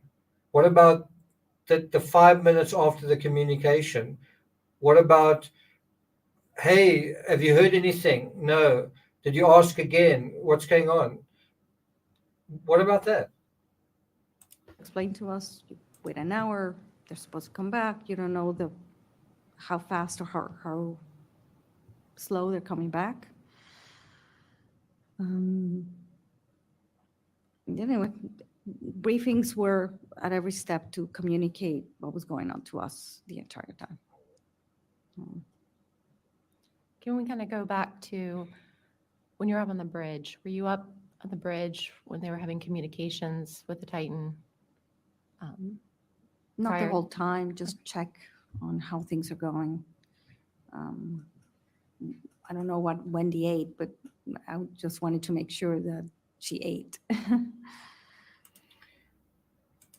So again, can you see how the investigator's got to take the witness back to the bridge, back to the moment when the communications failed? Because I don't know, either deliberately or by accident, she doesn't seem to want to talk about it. What she does say is, Wendy wanted to eat this. That's not really material to what we're talking about here. By the way, let me show you a picture of Wendy. This is Stockton Rush's wife. This is a photo of her. Just give me a second. And it is a question, why is she not being questioned? This lady here. There's Stockton. Can you guys see that? Let's do it like that. This is Wendy Rush. There's Stockton. I don't know if we can see. I think that's PH. Or that's PH over here. Can't really recognize anyone else in this image, but we know these three people. At any time, did you ever see anything on the water, feel anything, hear anything while you're on board the vessel? Nothing. What did you understand to be the rescue protocol if something were to go wrong with the dive while the Titan was below surface? If they lost comms? I said it was explained to us, you try to regain comms. Usually they're allowed at least an hour in the bottom. Could it be possible that if they were in front of the bow, everybody begged in the sub to take another hour? Like if it was me in the sub, I probably would have said, please give me another hour. You have to take that into account and then have them come back to the surface. I think they started doing patterns to see if they could do the tracking and take a read from them. When they were overdue, I think they were due back in the surface at 6. I think that the conversation was another 15 minutes and we're calling the Coast Guard. At this point, they're really overdue. And then that's what they did. Yeah, we went into go mode at that point. So the plan was to continue trying to get comms, doing search patterns, and then finally calling the Coast Guard? That's what I understand. I think at least Canadian Coast Guard was already notified before that. But the protocol was to try to do the search. So as an experienced diver, in your personal opinion, do you believe that was an adequate plan? That's beyond my pay grade. I'm a technical scuba diver, not a submersible. She asked for And a as a mission personal opinion. specialist, you were okay with that being the rescue protocol if something went wrong? It seemed like we were all helping in taking turns to look at the surface, and that Ocean Gate was taking steps to follow their own protocols. It didn't seem to be anything of concern until about 5 or 6 p.m. That's a big statement. And what was the, That's really a big statement. You lose comms. Comms were lost before 11 a.m. So there was 7.5 hours without comms. And you're going to say, maybe they're enjoying it by the Titanic. I would also ask to spend another hour. And again, it's this lack of critical thinking that is really disgusting. I suppose you could say you need to be, what's that saying about fluffy? What's that saying about starry-eyed and fluffy-tailed or something like that? You need to be like a dreamy optimist to do some crazy things. And I think that's part of who all of us are. I mean, I've done the Ironman, and when I thought of doing the Ironman, I didn't think you're going to do this and you're going to do that and that. You know, you kind of just have like a spark of inspiration, right? And I don't really have a problem with that. I don't have a problem with believing in fairy tales or believing in daydreams or daydreaming. I've got a problem with after someone dies, you have 5 people died, you still have that thing where you go, yeah, no, we didn't really worry about it. Maybe at this point you need to say, we probably should have worried a bit earlier. We probably should have noticed things a bit sooner instead of continuing to defend the whole thing, right? Do you guys agree? demeanor everyone on the vessel at that time? A bright-eyed and bushy At the tail, that's time you it. just mentioned. Yeah. Thanks, Chelsea. I don't think we got concerned until it was really overdue. Was there ever part of a dive that failed, as in you didn't complete its intended mission that we haven't discussed, that you were a part of? Can you repeat that? Was there ever a dive that failed or you didn't complete its intended mission that you were part of as a mission specialist that we haven't discussed today?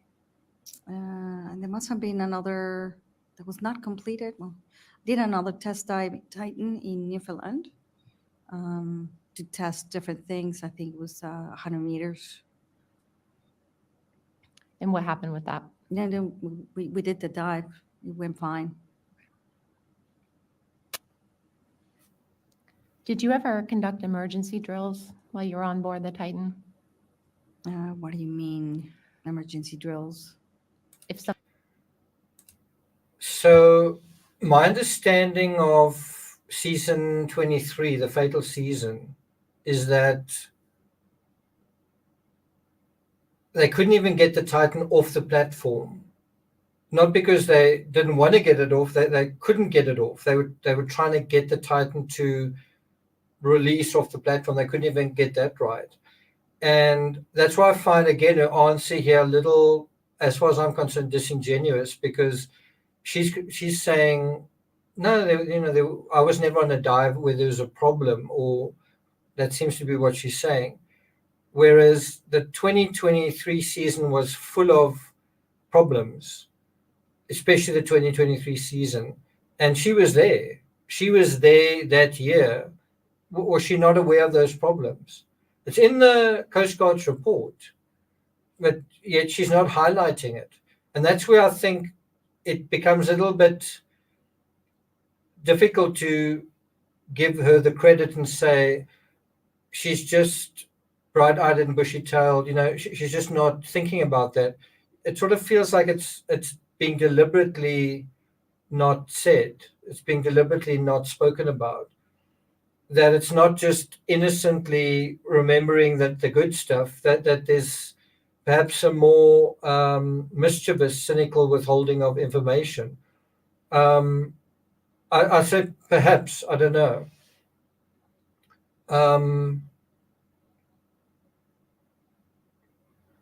Again, I don't really have a problem with being bright-eyed and bushy-tailed on your way to climb Everest, on your way to the Titanic, on your way to walking on the moon. I've got a problem with a lot of people die, and then afterwards you keep saying it was so wonderful. I've got a problem with that. Where the point of this hearing is to say, what corrective processes can we take? Who is accountable for this? And all you want to say is how wonderful it was, and we saw dolphins swimming by, and it was so wonderful. And there was also beautiful phosphorescence. That's not really what they want to hear. They want to hear what were the issues and how can we prevent this from happening again. One way to make sure it happens again is to say, it's also wonderful, and you must just go down there and it's so nice. That's the way to make it happen again. To make it not happen again, you need to, like what they're saying here, what are the safety protocols, and also do they seem to be adequate? Is there more that can be done? Not, what's more that can be done is, wouldn't that be nice if we did that? Yeah. That's not the way to approach it. Definitely not. Something were to go wrong, is there a procedure in place for inside the vessel? They go through all of that, beginning to end, where Good everything point, is, Ron. etc. And when is that done? As people are doing the checks on the sub, once the dome is closed, while you're waiting for all of the vacuum and all of that, they start doing the briefing. Can you kind of take us through the briefing once the dome's closed and you're inside? Like, what's briefed to the passengers? What I can recall, it's very wide. They show you literally where the medicine is, where the masks are in case of fire, where is the fire hydrant, what to do if you even have a headache.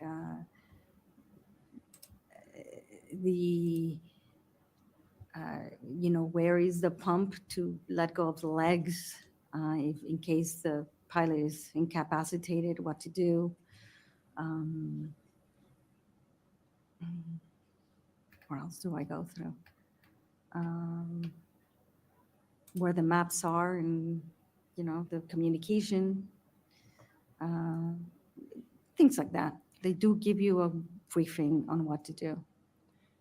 Can you tell us what was briefed on the emergency procedures for a dead sub at depth or a sub that couldn't surface, what they told you to do? Well, most of the work is outside the sub. You're inside, you're safe. It's really the work outside of trying to put you in position in the platform. And if you were on the surface on the bottom and you couldn't move, or say you got stuck, was there a procedure for how to Surface or the bottom? Yes. It's two separate. In the bottom, the submersible had 4 bags of 35 pounds of sand. Those bags had squibs. Squibs meaning something that melts over 24 hours. When all those 4 bags melt and drop, usually that sub can come back to the surface, but very, very slowly. It also had a set of 3 hard ballast that you could drop hydraulically, one or the other or both. It also had a belly that could be released, and then you also had the legs that you could release. It's like you could use any of those in case you were stuck. You could also wait for the currents to change, which currents do change. In other Titanic expeditions, we have heard of people getting nudged into the wreck, and then the current changes and it nudges them back. Bottom line, in expeditions, problems happen. I mean, you can even look at documentaries from other expeditions where the problems arise, and then they resolve those problems. So you're in a very remote area in the North Atlantic trying to do. So I just want to respond to that. She's equating the death of 5 people in a single expedition to problems happen. 5 people dying in one incident, problems happen. Actually, there are zero submersible deaths in I don't know how many years, is it half a century, 50 years. Going down in a submersible, non-carbon fiber is basically safer than flying in an airplane. That's how safe it is. So this idea that, you know what, there are problems in submersibles, no, they're actually not. The design thing has been figured out. The whole safety thing has been figured out. It's when you mess with that you have issues, and that's exactly what they did. And to pretend that that's not the case is the problem here, I would say. Let me just say that again. There have been 0 deaths in 50 years, something like 50 years of submersible history. 0. This is the first one, and it's catastrophic. And that's why you're having this hearing, and that's also why it's such a problem for someone to be saying that it's kind of normal. Problems on expeditions are normal. These sorts of problems on a submersible definitely are normal. They shouldn't be normal, and they shouldn't be normalized. Very few people can do. Problems arise. This is never really sold as a Disney ride. This was an expedition where things happen and you have to adapt to change. That was, at least for me, it was very clear. If you had a problem on the surface, you were at the surface. All they had to do is tie down that sub to the ship.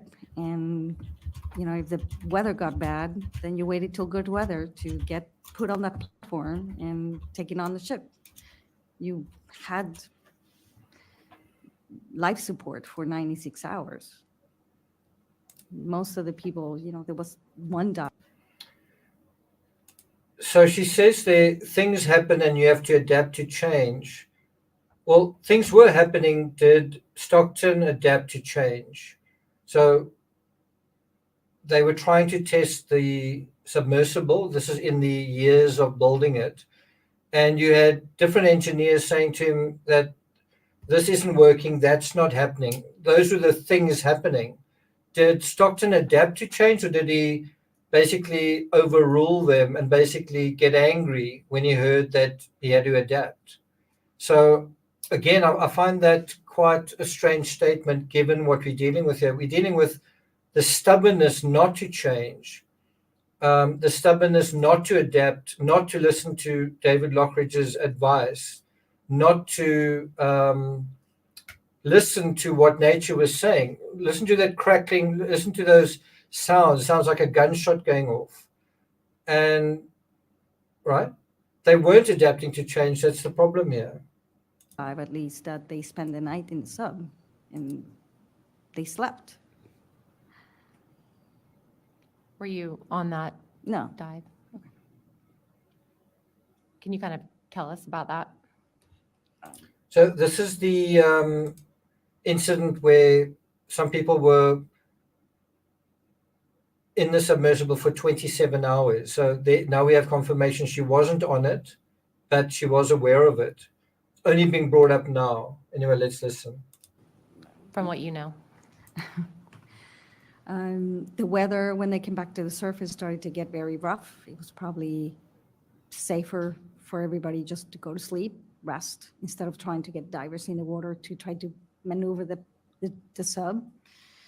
The decision was made that they were going to, it was probably better for them to sleep, to everybody to sleep and wake up 5 hours later and put it back in the platform. And they did it in 5 minutes instead of trying to weather the heavy seas. It was just safer. Did any employees of OceanGate or past employees ever bring up safety concerns to you? Tim wouldn't get into sub. What were those concerns he brought up to you, that Tim brought up? And Tim wasn't really, I don't know if I consider those comments as OceanGate comments. He was really his own opinions, and he's coming from the outside. But yeah, Tim, spending a lot of time with Tim, do ask him, would you do this? And he said, no, I wouldn't go in. And just to clarify for the record, when you say Tim, what's Tim's last Tim name? Catterson. Tim Catterson, thank you. Thank you, Ms. Rojas. Mr. Neubauer, that's all my questions. Thank you, Commander Emmons. Commander Whalen now has some questions for you, Ms. Rojas.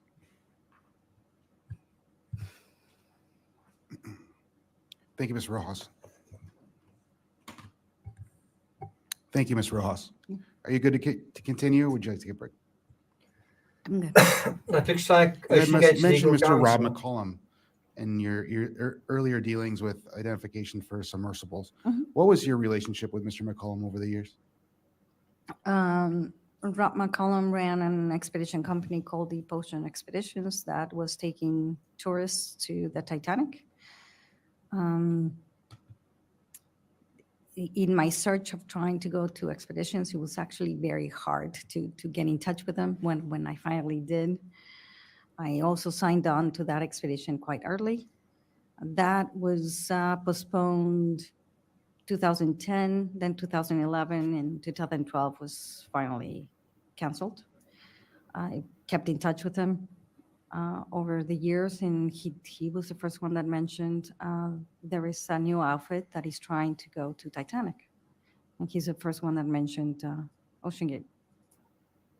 At any time in your communications with Mr. McCollum, did he ever provide his own professional opinion of of OceanGate and the Titanic expedition? Yeah, he did. He said they were probably not going to class their submersible. And did he provide further? Nope, that's all he said. So in 2015 is when you met Stockton, Yes, and you had mentioned the Explorers Club. correct. I am a member of the Explorers Club. And can you please explain to me what the Explorers Club is? The Explorers Club is a membership of different explorers, anywhere from people have gone to the moon, who have gone to the deep ocean, any. The Explorers Club is a club of explorers. Anyway, sorry to be a bit sarcastic, but Stockton actually gave a presentation there to the Explorers Club. I did cover that in some of my analysis previously. Firsts that you have heard in the world of, Alan Shepard, Neil Armstrong, mountaineers, nature, animals, ocean, anything that has to do with exploration. It's a support of all exploration around the world, trying to inspire the world to really seek new worlds. If you are a member of the community that is involved in exploration or education of exploration, you can apply, go on flagged expeditions to help whatever research is getting done. It's a place where you meet amazing people, and it's very inspiring place, actually. And did Mr. Rush ever present at the Explorers Club? Yes, he made a presentation at the Explorers Club. And did you meet him before Yes, the presentation before. or after? Before. Did you set up or schedule his presentation for the Explorers Club? No. Interesting question. Do you recall what his presentations were regarding and what they were about? Yeah, I think he went through the history of OceanGate, submersibles, and the plans to go to Titanic with Titan. And Or were, the, Cyclops 2, I should say, at that time. and were these presentations more of an informative presentation, or was it more of a marketing procedure to get other explorers to join the expeditions, in your opinion? I think it was informative. Explorers Club always looks for... I think it was marketing. Not looks, but if they have members or people that are doing extraordinary things, they tend to invite them to the club to give a talk, have people have a chance to ask questions. Are you aware of any other members of the Explorers Club who participated in the Titanic expeditions? Yes. And based on your experience, I mean, what better place to pick up tickets for this sort of thing than the Explorers Club?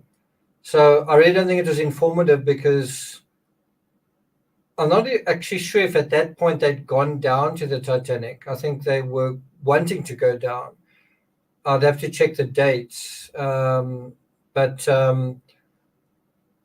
if it was informative, it was most certainly marketing. You actually heard David Lockridge saying that there was no science, which I think is a really interesting point. He was saying this wasn't about science, it was all about profit.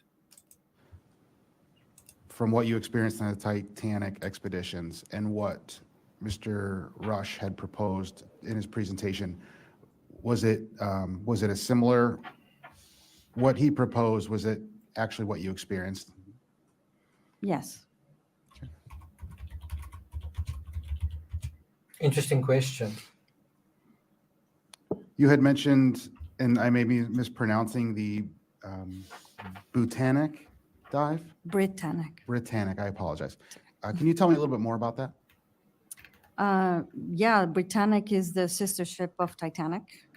Its third sister, the Olympic, it no longer exists. It was scrapped. The only one existing replica of Titanic is the Britannic, which sank in the World War II, became a hospital ship.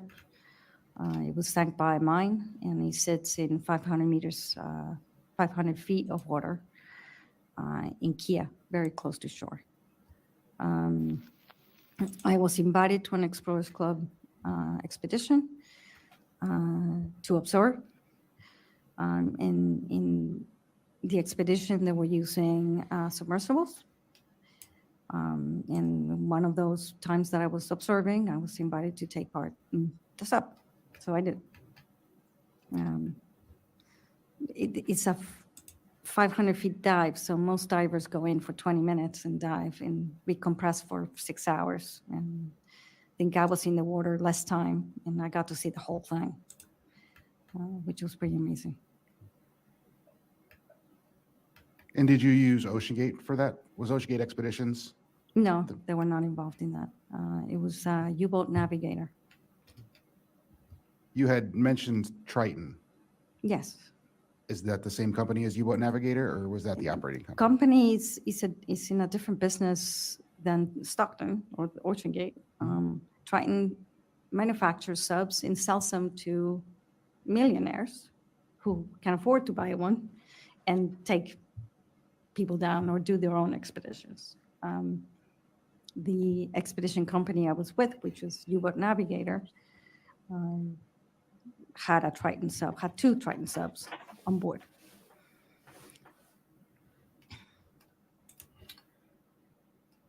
Okay, so I just want to quickly show you guys the video that, or the presentation that Stockton made at the Explorers Club. This is just one slide.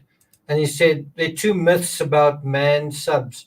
Myth number one, they're dangerous. And he's right that classed submersibles are not dangerous. Of course, his was dangerous. So in general, subs aren't dangerous, but his was dangerous. It's just quite ironic that he was saying it wasn't dangerous. Safest form of travel, yes. In general, other submersibles, just not yours. Another one, myth number two, expensive.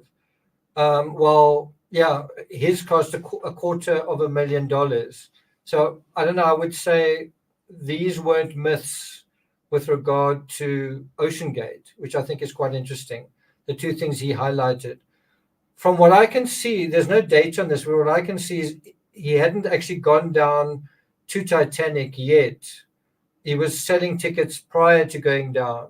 I say that under correction. Anyway, let's go back to this hearing. Do you know if those submersibles were classed by classification agency? No, I did not ask. And can you talk to me a little bit more about the support vessel and that operation? Were they towed to the site? Were they No, they were driven on, they the were on aft? board. It was a very large ship. And it was their own ship too. Said it was their own ship? Yeah, the owner of the submersibles owned the boat itself. At any point during your Titanic expeditions and/or Andrea Doria or the Hudson Canyon dive, was there a second submersible on standby with your expeditions? Not that I recall. Did you ever conduct any dives with the first hull of the Titan? No. Cyclops 2, you mean, the prototype. Cyclops 2. Okay. And I apologize as I'm jumping around. Yeah, It it's okay. just kind of follow It's confusing, but they didn't make a new hull, so.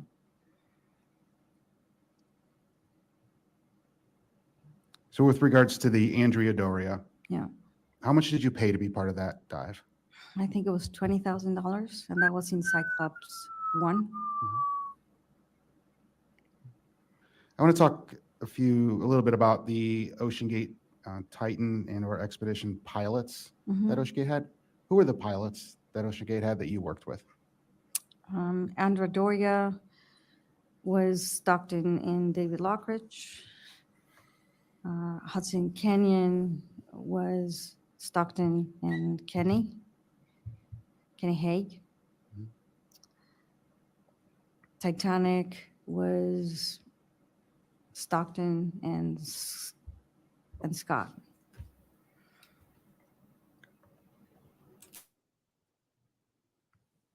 Lieutenant Steele, if you could please bring up Exhibit 52, which again is the dive and maintenance log.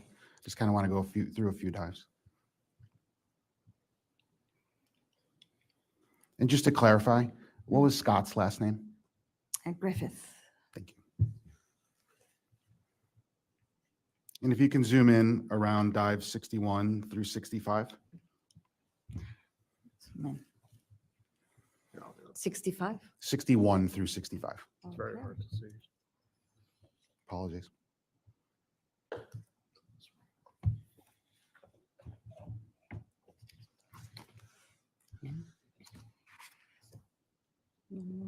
What tab is it?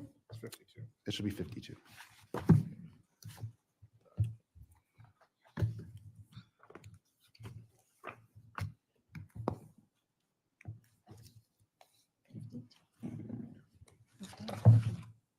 Okay. What's that? Yep. Okay. So just to confirm, you were on board the Horizon Arctic for dives 61 through 64. Yes. So just to reiterate, on dive 61, which was the dive that you were on where the dome fell off as you came on board. After that, was there a safety meeting or a post-dive safety meeting Yes. to discuss? Yes. Was there anything that you remember regarding that? Did anybody bring up any safety concerns? We had to practice more with the ship's crew in order to make sure that platform was, and I mean, we, in terms of the whole ship had to be aware of what was going on and et cetera. More the practice had to be coordination between OceanGate and the ship's crew. And did you witness, where were you when the dome fell off? Were you still in the rigid hull or were you on board the Horizon?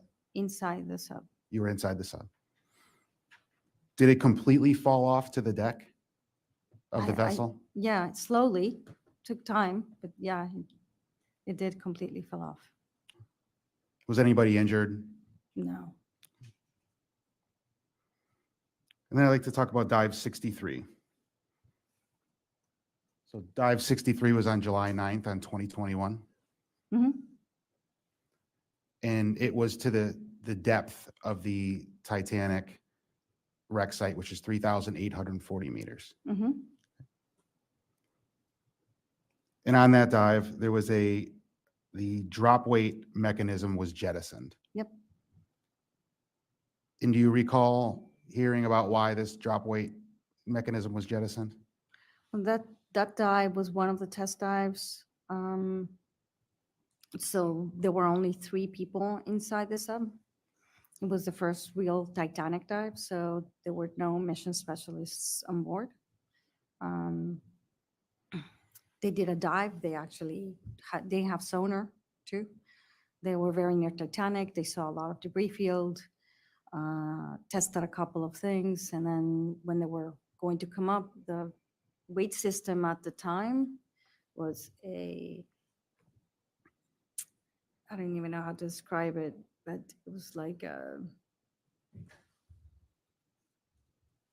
don't even know how to describe it. It's the pipes were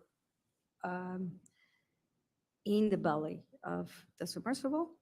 Would, It's supposed to be moved by motor, like picked up and moved out, and they would get nudged.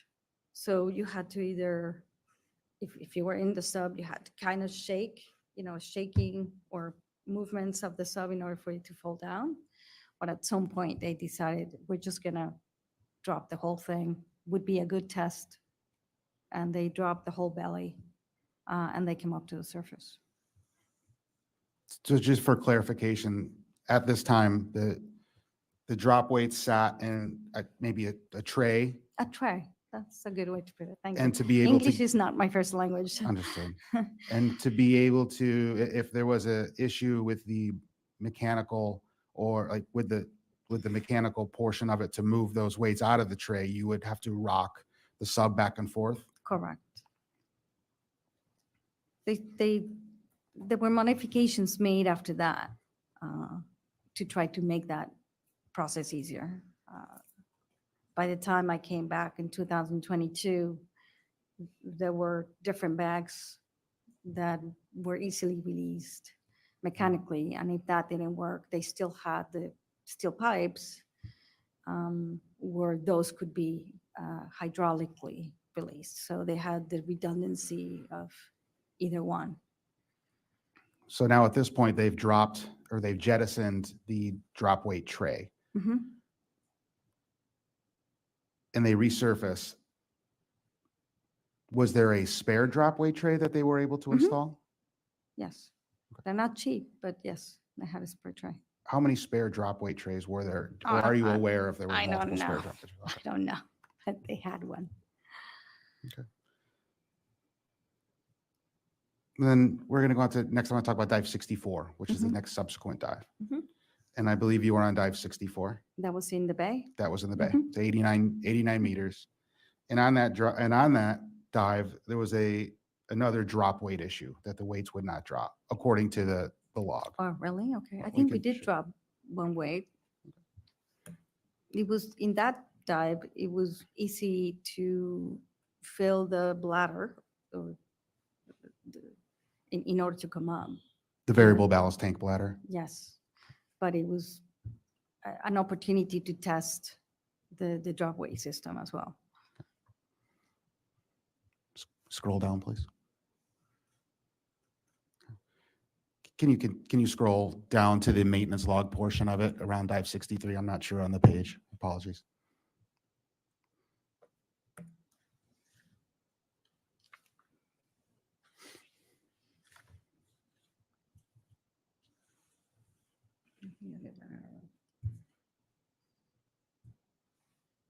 That's 63.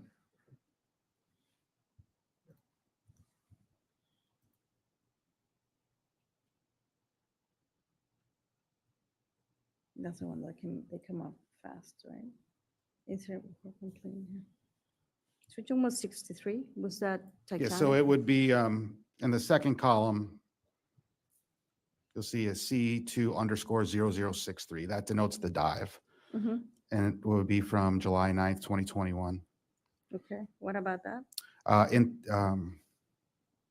Blame LS 64. My apologies.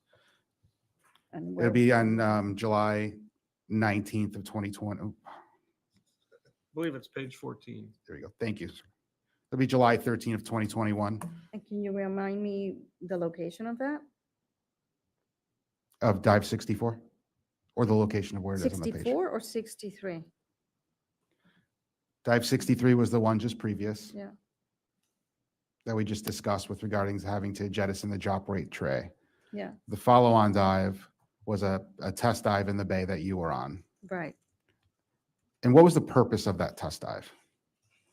Test the weight system.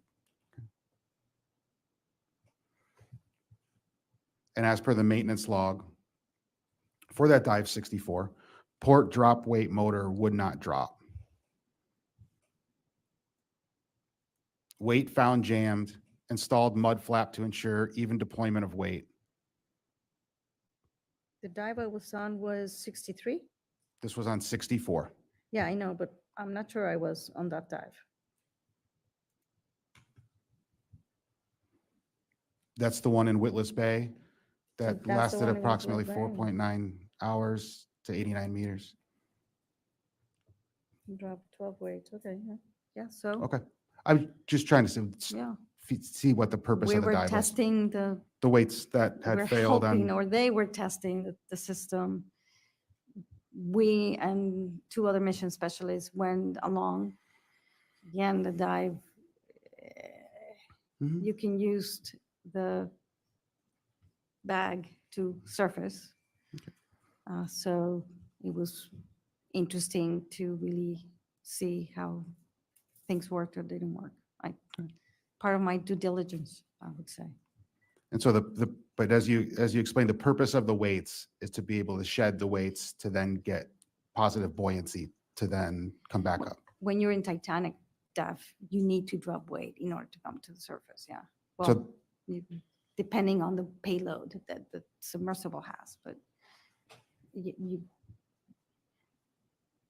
need weight to get down, and they would overweight the sub in order to go down and go through the column. And to come to the surface, weight had to be shed. You could get rid of any of the 8 bags, or you could drop some of that weight that was in the tray. The tray at the beginning was obviously having issues, so he needed to test it in several dives, which he was there. He said, let's see what happens. And adjustments were made when they came back to the surface. I left at some point. When I came back in 2022, the whole system was completely different, and it seemed to work very well. but as a mission specialist and having taken part in multiple expeditions, the drop weight system is crucial to the operation and the ascent of the submersible. Would that be a correct statement? Essential for what? For emergencies to come back to the surface? I honestly, the sub was very buoyant. I think without those 8 bags, it comes to the surface. So even if everybody was passed out in sub and the squibs melted, and all the 4 bags, I think that sub would have come to the surface very slowly because it had a lot more weight in it, but it would come back to the surface. But they would require whatever the squib was rated for, whether it was 24 hours or 48 hours, and I believe these ones were for You have to 24 wait hours. 24 So hours for it like to do like a it. sacrificial anode that would eventually, Or you could drop from the weight system, the hard ballast, to the weight system and do it quicker. So that was always a decision of whether it's getting bad, come back faster, whether it's okay, come back slower. Obviously, the more weight you took off at the bottom in Titanic depth, not at 500 feet, the more weight that had to be added onto the skids in order for the sub to be placed on the platform. was there ever a dive that you were aware of where they actually had to wait the 24 hours to the squibs for them to deteriorate enough to drop the bags? Nope. You had mentioned Kenny Hague. Mhm. Was Kenny Hague part of Expedition 2022? Mm.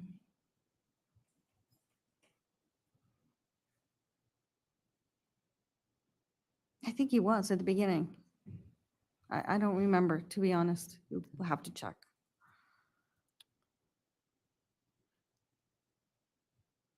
And at the time of your dives were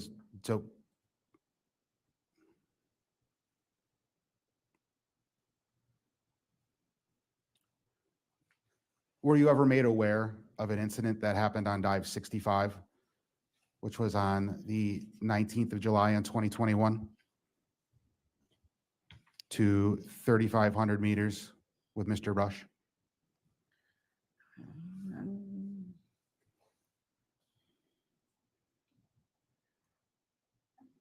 To be honest, I don't know if I was present. Okay. I don't go by number of dives. I'm sorry. No worries. This is July 17th, 21. I don't July think I was there. 19th, 2021. You 21. were not there. I don't think I was there. Okay. I had left already. Yeah.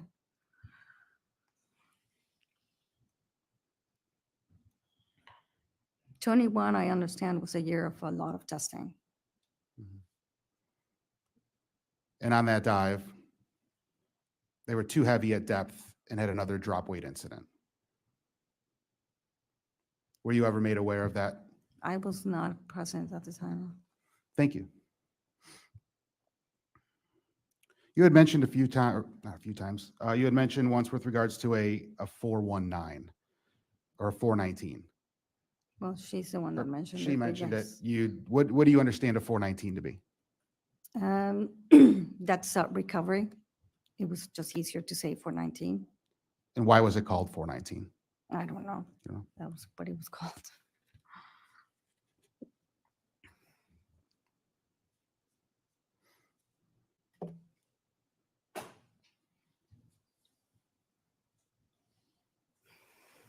So in 2019, in April of 2019, you were there for the dive in the Bahamas to, I believe it was 3,760 meters.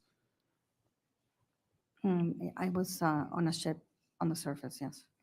Was there a Lloyd's Register representative there? I don't know. There was a lot of people there. I don't know exactly who was there. And subsequent to that dive in June of 2019, were you aware that there was a crack identified in the hull? Yes. And did Mr. Rush tell you or somebody from Ocean Gate tell you that? I think it was, I don't know who it was, to be honest. I did know though. Around that time, and when we were discussing, you were discussing with Ms. Emmons earlier, the reason stated for the canceling was the canceling of the 2019 Titanic expedition was the canceling of the support vessel, and that the sub was making too much noise. Yeah. Can you explain to me? Or the crack. I don't know which one came first, to be honest, but it was almost around the same time. Can you explain to us in what you believe too much noise to be? Carl Stanley he's outside or inside the courtroom, came up from that dive. He himself said it was too loud. Stockton himself said it was too loud. I think that's why he wanted other people inside the sub to give him to give them an idea of, okay, is this too much noise? So the submersible itself was making noise. But that's what I understand. I That's your was not understanding? inside the submersible. Understood. I understand you have people that are going to testify inside the submersible. He himself said it was loud. Mhm. Stockton was very transparent in saying, yep, it's loud. I'm not sure if anybody can take it. I'm not sure it's going to get any quieter.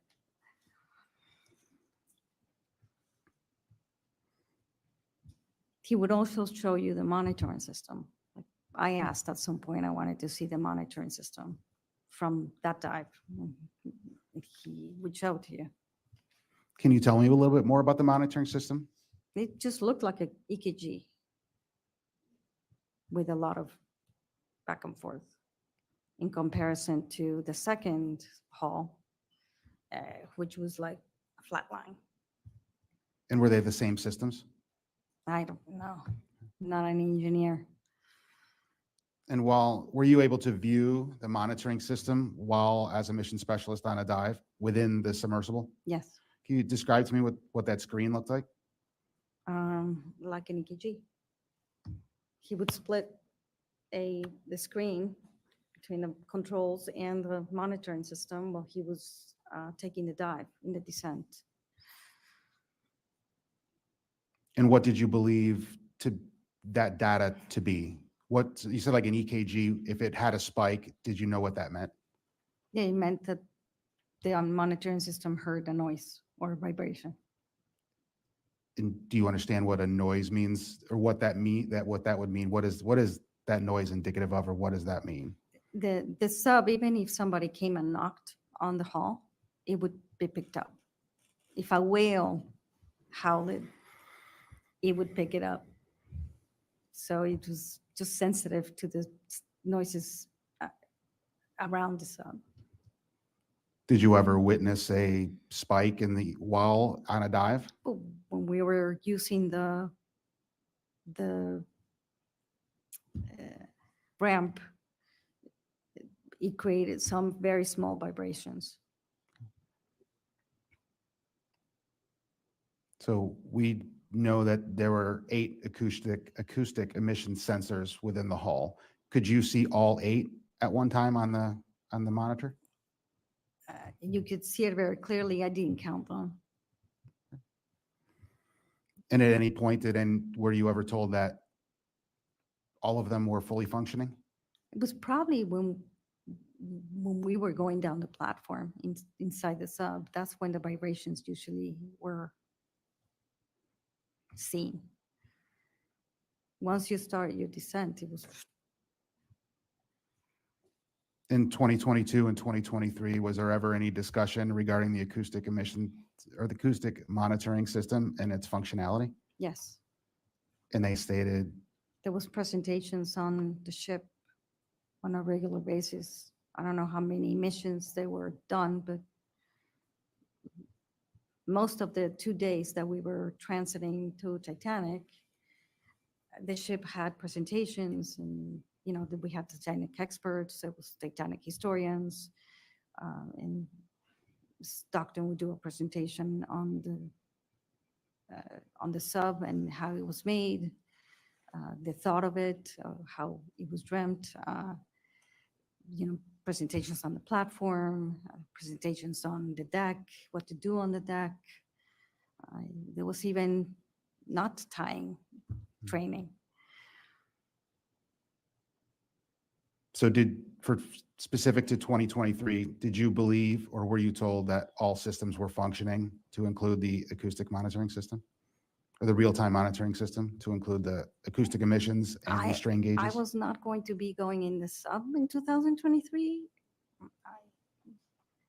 There were presentations on the monitoring system. I'm not sure what they exactly was independently mentioned in those presentations. They were very thorough. That's all I can tell you.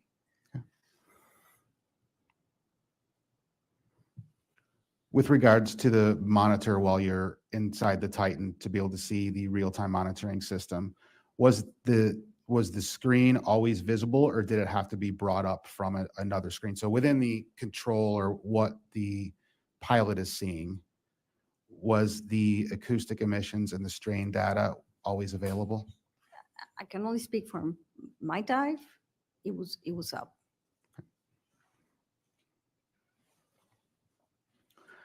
How did Titanic Expedition 2022 differ to 2023 with regards to the support vessel?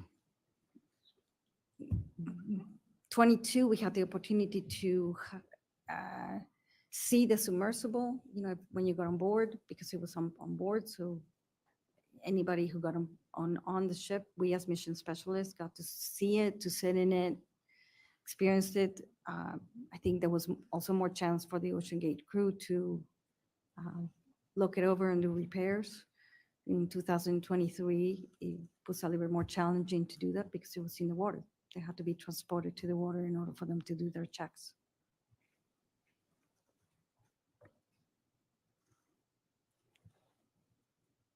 And so for confirmation, you were on mission 4 and 5 of Expedition 2023. Yes. When you arrived to the Polar Prince was a support vessel. When you arrived at the Polar Prince and you met up with the Ocean Gate Expeditions crew, were you provided with a brief of mission 1, 2, and 3 and were made aware of any issues or any maintenance problems that were had? Yeah, I think at some point they gave us a briefing on why there were no dives done. And if I may, I believe one of the major differences between 2021 and 22 and then into 23 was that the launch recovery system with the Titan atop had to be towed astern of the Polar Prince for the duration of the trip, fore and Yes. aft, correct? Yeah. Were you made aware of any towing issues or any issues in the transit on previous missions? Yes, I think they had a net get caught and they had to stop Yeah, and correct that's that. true. Just for the questioning, just to confirm that you were not there. I was at not that there. time, correct. That's what I was told in the briefing, yes. And were you aware, were you told that any maintenance issues or any problems or had arisen from that incident? Every briefing we had, problems in previous missions were mentioned to everybody on board. And had those issues been corrected or did you believe them to have been corrected? They had a checklist of things that they needed to get fixed and were getting fixed. So yeah, it was, if you stopped and looked at the plan, you could tell what had been fixed or not fixed. Were you ever part of the dome closing crew in any of your Yes. expeditions? Can you talk to me a little bit about the dome closing, the dome closing crew procedure? Well, we as mission specialists pretty much just held the nuts and bolts. Give me a note, give me a bolt, give me a wrench, give me. I call it being a nurse in the hospital. We just can't hand over or people hand you things over. The procedure was to make sure the dome was lined up, moving the dolly closer. Once it was closed and lined up and the bolts started to get in, people would tighten them. Or in the opposite way, they would untighten them and then hand them over to somebody with hands, and you put them in a box. Or the other way around, you gave them the bolts.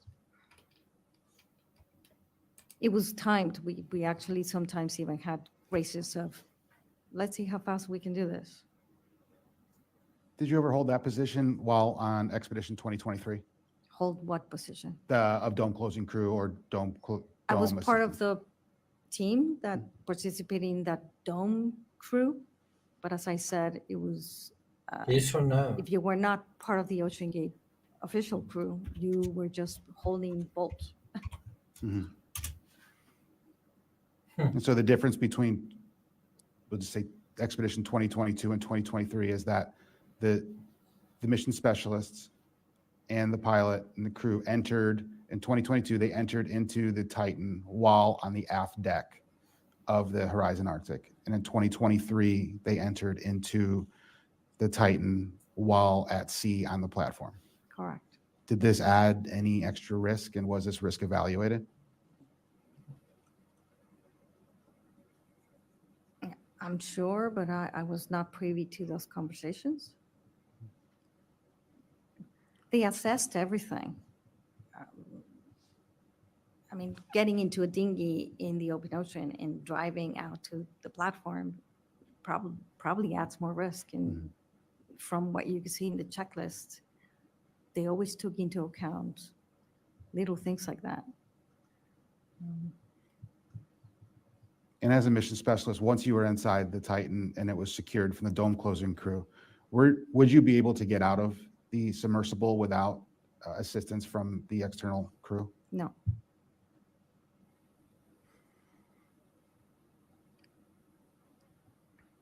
On dive 88, at what point were you made aware that the communications were lost? Approximation. After I ate my lunch, went back to the bridge, and they had lost communications at that time. I can't remember the time I went up to the bridge.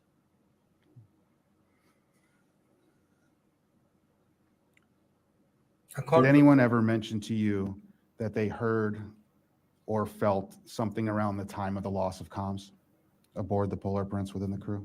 No.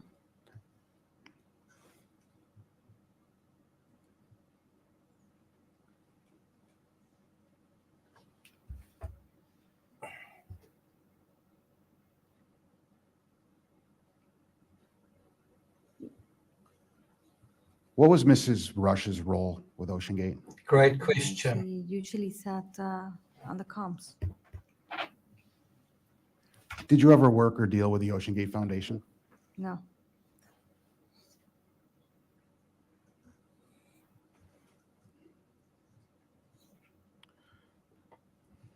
You had mentioned a waiver that you had signed. Mhm.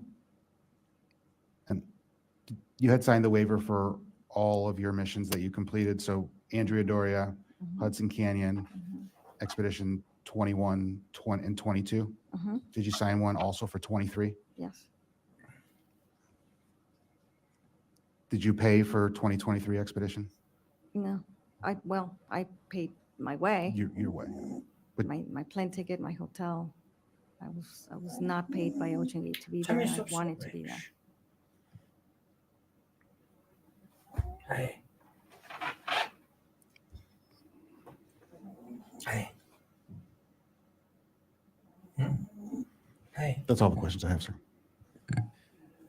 Mr. Rojas, before we begin a new line, would you like to take a break? Yeah, let's take a break. The hearing will recess and reconvene at 11:25. Okay, and thanks to the wonders of the internet, we can jump across time and space. Well, time and space actually as well. And let's get to the other side of that recess. Sorry if you're hearing snoring noises, not me sleeping at the helm, it's this guy.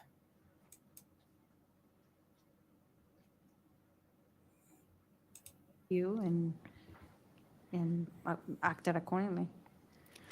But if you were on an expedition as a passenger or mission specialist during the dive, could you stop the operations for a safety issue? I felt like I could, yes. Did you ever raise a safety concern during a dive? And no, I'm an underwater person. I was happy to be underwater. Well, I must say that is such a fantastic question, and I'm really not surprised at the answer. Did you ever raise a safety concern? No. And just look at how the look on her face when she says it. She sort of scrunches up her mouth. No, I didn't. Just watch that again. Stop the operations for a safety issue? I felt like I could, yes. Did you ever raise a safety concern during a dive? And no, I'm an underwater person. I was happy to be underwater. Does that mean that you had some concerns, but you felt compelled to keep operating? I knew the risk that I was taking, and still decided to go. I'd like to talk about the Andrea Doria expedition. You said you recorded some of that Yeah. mission. Did you record the entire mission? Pretty much. I mean, it's painful to watch. It gets cut off, at times, but I do. Okay, I just want to quickly address this comment. Can you summarize who she is? Her name is Renata Rojas, and she is someone who's been obsessed and passionate about the Titanic since she was 11 years old. She heard that the Titan submersible was going to attempt it. She became unusually close friends with the organization. Although she was, I don't even want to say she was employed, she basically inveigled herself in the organization as a mission specialist, but basically she was just hanging around, almost like a fangirl. And she did go on a dive, but she also went way beyond the normal capacities of other mission specialists, in the sense that she was there even when she wasn't diving. She went to the Bahamas. She was there in numerous missions where she wasn't actually diving. So she does have an unusual relationship with OceanGate. Mission specialist, I think, was partially used for tax purposes so that you could write off the expenses of crew members who weren't actually crew. Remember, they're giving $250,000. And so I just have a feeling that there's some kind of tax element to what we're talking about. Does that answer your question? If it doesn't, maybe other folks in chat can provide more input. Anyway, I hope that helps. Let's continue. Have a lot of it, yes. Did you record the interaction while the Cyclops was stuck at the bow? I don't think I have the exact moment where we're in the prow. I think I have to look back at the video. Gladly, I'll give it to you. No, thank you. For the record. I'd like to work through your counsel afterwards just to get any videos you have. Yeah, no, we'll give you all the videos so you can watch. It's painful to watch, to be honest, but there's audio and you can see the sequence. When we were at the prow, I don't think I have any recordings of the discussion on the controller. I can tell you that I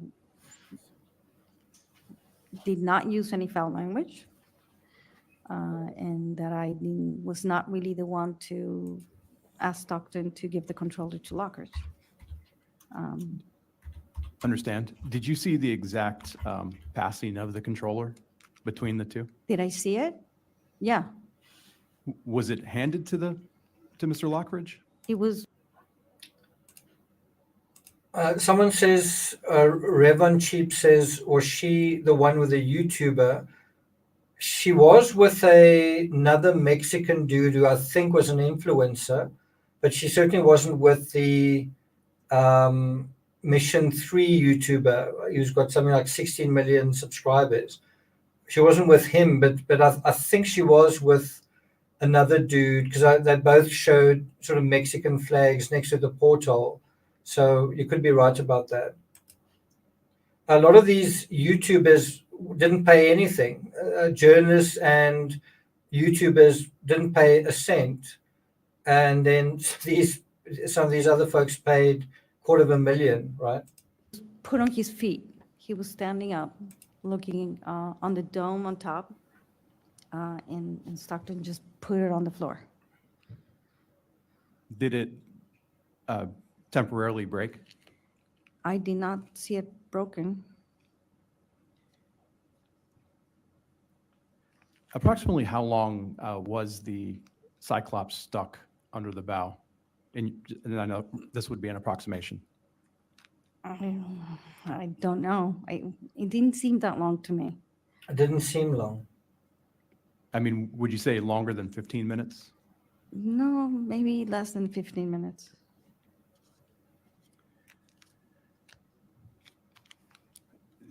Did you, in your opinion, was the exchange between Mr. Rush and Mr. Lockridge tense during that time? Yes, but there was no yelling or screaming. Yes, but They both held themselves professionally, in my view. Thank you. During dive 88, I want to clarify one point. When communications were lost with the Titan, were you on 88. the bridge at that time? 888 is which dive? Oh, I'm sorry. During the fatal dive. 88 is the that was accident. Yeah. Yes, ma'am. Were you on the bridge when communications were lost with the Titan? No. I did come back when I checked and they had comms. I did see that they were trying to link to regain comms. Understand. Yeah. During your time during the 2022 expedition, Mhm. did you routinely assist the crew with maintenance of the Titan during off-cycle periods? I was present, but no, I was not the one doing the maintenance. No. But you were aware of the maintenance being conducted? You Yeah, observed that? I was on deck, probably in the container, handing over. This actually goes to culpability. You know, if she was involved in the maintenance, if she was aware of what was being said, didn't she have a duty to communicate that? Tools. And this would be your opinion, but I'm curious, in your opinion, from 2022 to the 2023 expedition, did you see a change in the level of maintenance being given to the Titan? No, it just took longer because he was in the water. So there were people maintaining the Titan on the 2023 expedition at sea. For the very couple of platform dives that I witnessed, yes, there was people on the platform doing maintenance on Titan. And just to clarify, I mean when the Titan was not diving, like during the Once off. it came back to the surface, there were people on the platform doing something. You can't see it because you're in the ship, but Right, but were you aware of the maintenance times being conducted during the 2023 Of the what? expedition? Were you aware that maintenance was being conducted while the Titan was not diving? it seemed so that they were doing maintenance. Well, it was not. That's quite an important point. I'm quite surprised the lawyer didn't say anything there. If she's aware of them doing maintenance, then she's aware of the maintenance. It's quite a big point that's being made there. Not diving. Okay.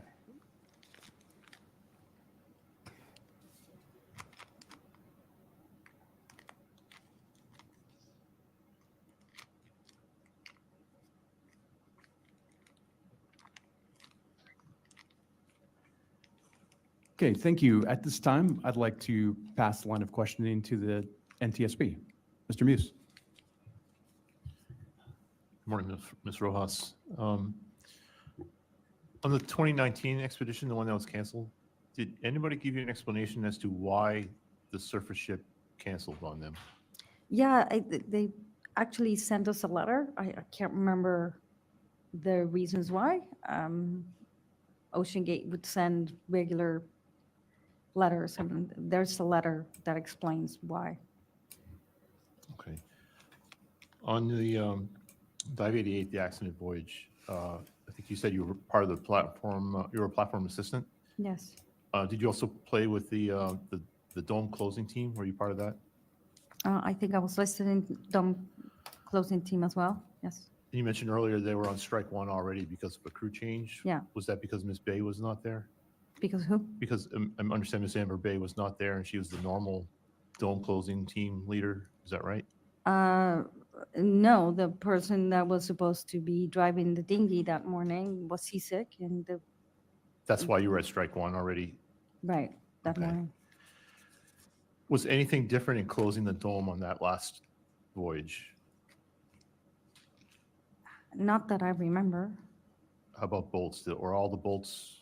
I was handling bolts. The mission specialist role was volunteer, supervised. You were not really in any critical decision making.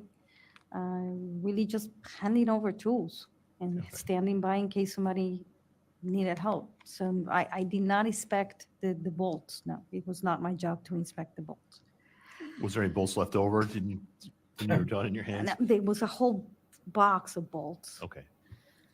And lastly, in any of your expeditions to with Titan, did you observe any interaction with government officials between Ocean Gate and, let's say, Canadian Customs or Canadian Coast Guard, or In what year? any of the trips you made? 2021, Canadian Coast Guard boarded the ship at some point to ask questions about what we were doing. Okay, thank you, ma'am.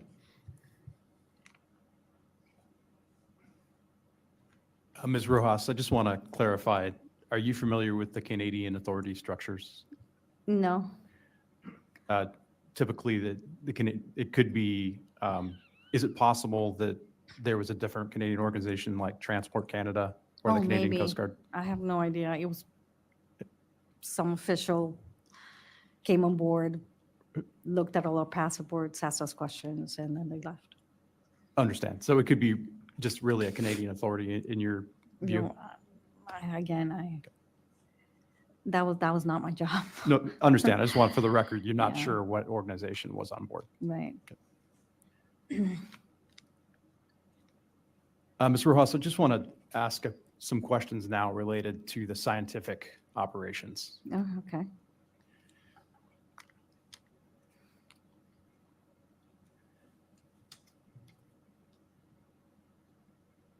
Did you ever work with or have discussions with any scientists on the dives with Ocean Gate? I dove with one in my dive. I had 12 hours of questioning. With that scientist? Yeah, asked him questions, etc. Do you remember what field that scientist was with?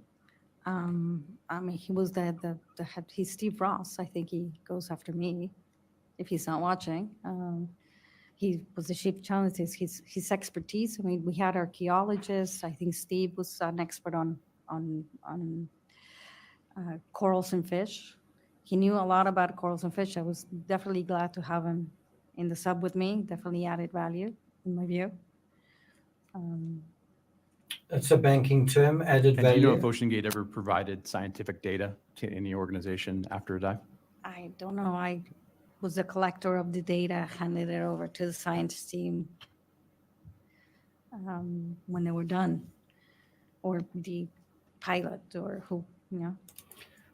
Yeah, Faith is saying nervous hands now. If you notice how she's fiddling with that, I'm not sure if it's a piece of paper or something in her hands. But it's interesting how the hand gestures are different between Nissen, Lockridge, and her.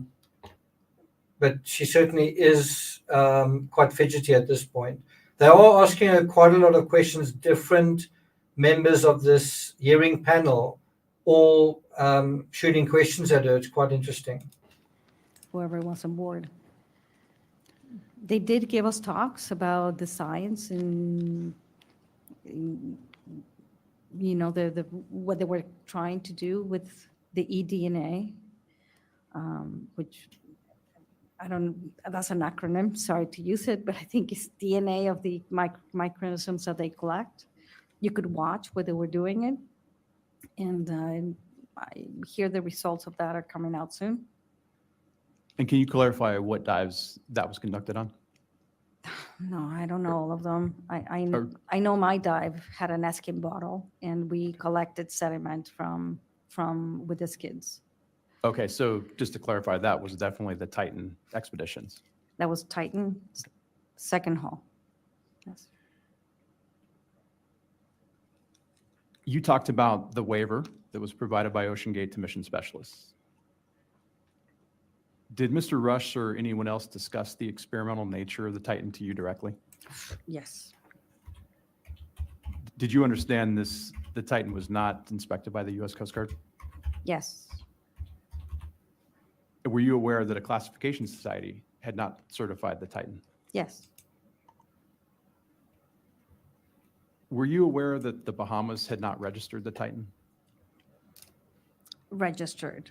Or, I'll rephrase. Were you aware that the Bahamas did not flag or register the Titan submersible? I don't think I asked what flag it had. Were you aware that the Titan did not have a registration or flag? Why is that relevant? A vessel operating recreationally or commercially has to be registered or flagged by a state or a nation. I'm not sure if it was flagged or not flagged. That was not a question that really concerned me. Did you ever hear OceanGate discussing those matters? This is legal stuff. The reason that we're in the Bahamas is because it was deep water and it was faster to get to the deep water to do the testing.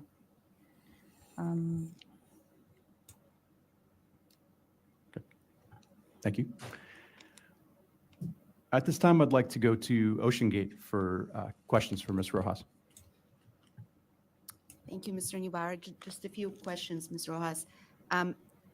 Do you know whether the other mission specialists on the Andrea Doria dive went on subsequent expeditions with OceanGate? I know Arthur was scheduled to go to Titanic.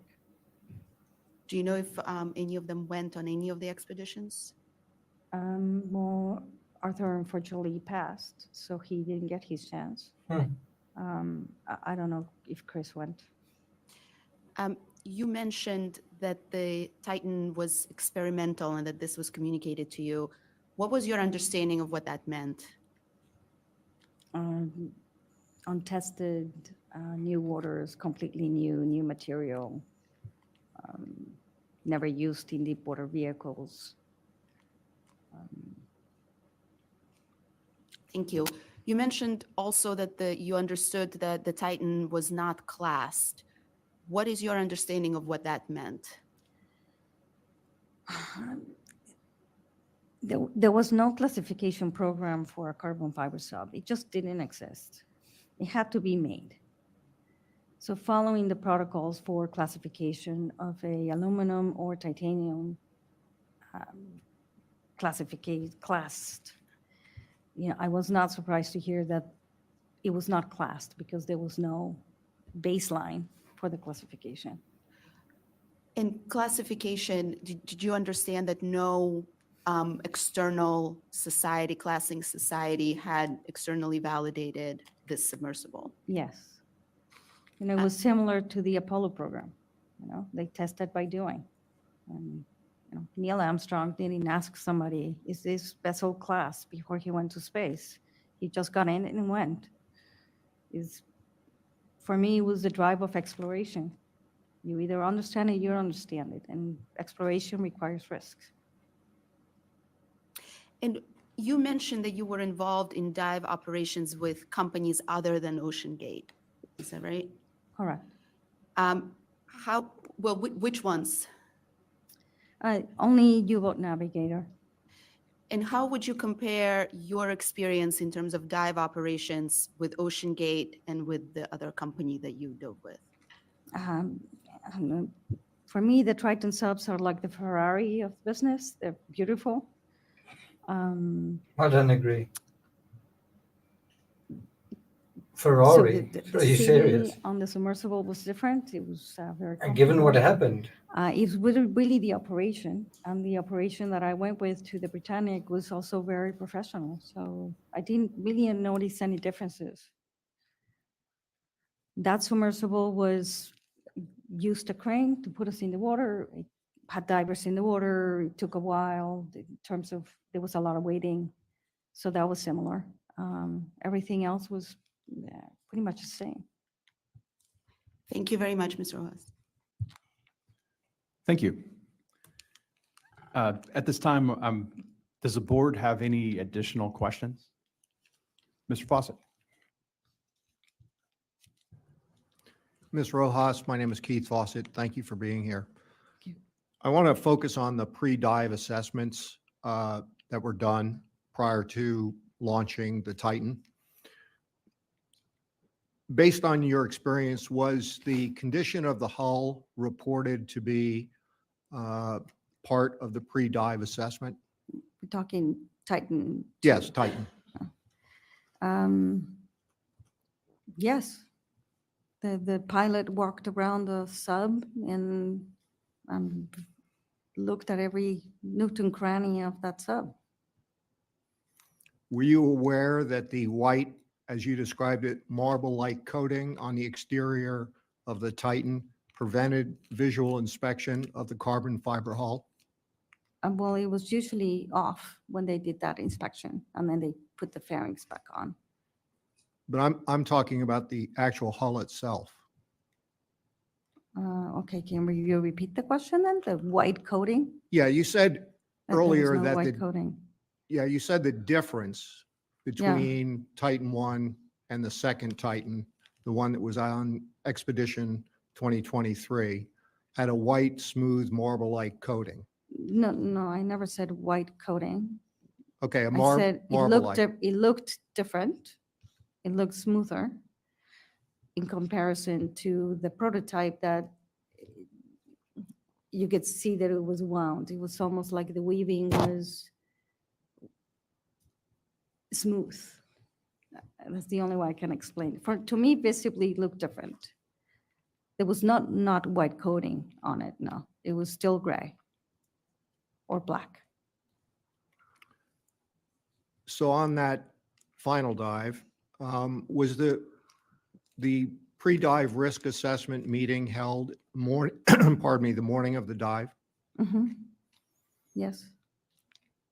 And on any of those dives that you actually made, was a pre-dive assessment made from inside the submarine once you were bolted inside, where they communicated to topside by radio? Yes. Did you ever hear the submersible pilot say that all of the real-time acoustic sensors were functioning properly? There was a saying about that was one of the checks. I don't remember if they said they were all working properly, not working properly, but yes, the answer is yes. So you mentioned strike one on the final dive. Yeah. How were the strikes communicated to Titan if the Titan was descending towards the bottom? No, the strikes were determined before you actually took the dive. In the briefing, we'll say, okay, we're starting the dive after assessments were made of how people felt on that dive. Everybody was ready to get in the water. Were mission specialists ready and wait? They went through all those checks, and then at the briefing, you say, okay, mission director would say, we're starting with strike one. At some point when we had the stop ski, they would tell you, okay, we have this number of strikes. Somebody, I'm assuming the pilot, was reporting to him the number of anomalies or strikes or the changes. If like one of the changes that morning was we're changing crew, so he would write it down. When we had the stop ski is when they announced to all of us by radio that, okay, the time is 9:15, we have 2 strikes or 1 strike, whatever number is, or no strikes. We're starting the stop ski for 5 minutes. And you took 5 minutes, and after that, you went about to your business. Would you know if an inoperable Niskin bottle, a water sampling bottle, would constitute a strike? I don't know I think that would have been an anomaly. And That's to make experiments, right? So it just limits you in how many experiments you're able to make. And my final question is, you were talking about the dome closing. Yeah. So in maintaining your dive equipment, your personal dive equipment, have you ever torqued bolts or fasteners to make sure they meet manufacturer's specifications? In my own diving, scuba diving, Yes. breather equipment, any bolts? Or nuts or screws so that they're fastened to meet the recommended manufacturer's specifications? we're getting to nitty gritty, but yes, we do inspect all nuts and fittings on. So I must say, I'm quite surprised that she kind of laughed when she said that, because he's trying to find, I think, a legal overlap. In other words, in her own capacity as a diver, is she aware that you need to tighten bolts in a certain way? This goes to culpability. And she says yes. And she says it without thinking, and the lawyer doesn't say anything either. And now this is being compared to handing over bolts to tighten to someone else who tightens them on the Titan. And shouldn't you have some knowledge of shouldn't you have some common sense about the specifications there? Very interesting line of reasoning from this dude. My rebreather before I take a dive, yes. So in closing the dome and securing the bolts, did you witness them tightening the bolts to a certain specification and reporting that the bolts had been properly secured? Yes, And who would do that? Who would make that report? the person that was doing the bolts. Okay, thank you very much. Thank you, Mr. Fawcett. At this time, does the board or OceanGate have any final questions for Ms. Rojas? Okay. Ms. Rojas, is there anything that the board may not have asked you that you think would be of value to this investigation? Well, No, the I'm- OceanGate no, lawyer's on her I'm phone. here to help you out, try to get to the bottom of this. We all want to find out what happened. Thank you, and I do appreciate the offer of the video and audio that you have. We'll work through your attorney. And before we conclude with your testimony, it's my understanding you would like to make a statement for the record. Are you prepared to do that now? Yeah, hopefully I won't cry, but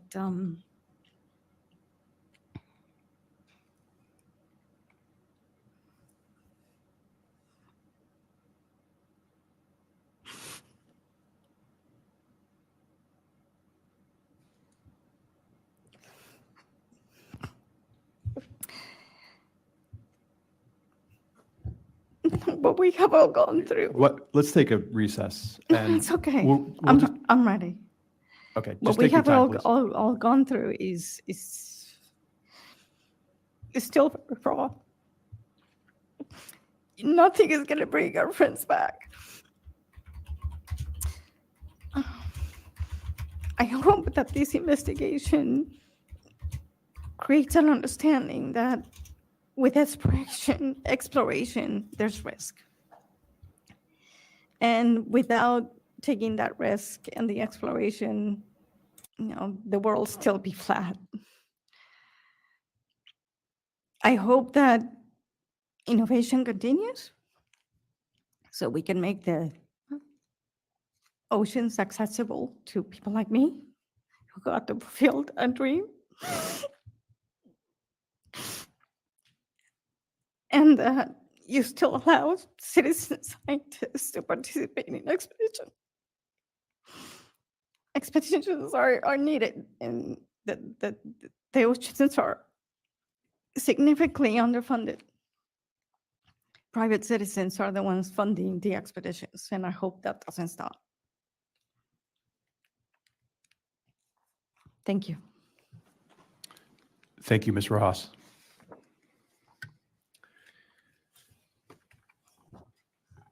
Ms. Rojas, you are now released as a witness of this at this formal hearing. Thank you for your testimony and cooperation. If I later determine that this board needs additional information from you, I will contact you through your counsel. If you have any questions about this investigation, you may contact the investigation recorder, Lieutenant Kelly Steele. Thank you again. I know this was an emotional testimony for you, and I appreciate your time today. Thank you. The hearing will now recess, and we are going to start after a little early for our second witness, and so we will reconvene at 1 p.m.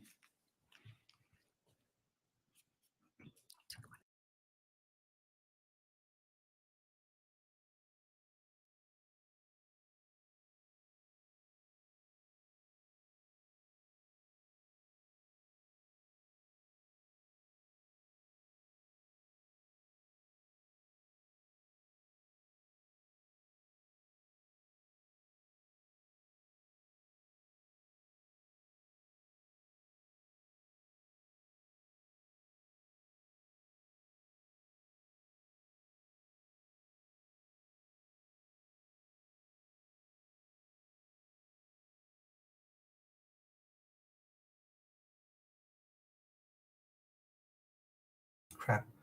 Okay, sorry about that. What do you think of a comment that where there's exploration, there's risk? Sorry about that. If you look at some of your comments, Keith says she hasn't learned anything. If you look at Eric says nothing. Earth says she's still pushing exploration. What do you think about? Is it true what she says? With exploration, there's risk.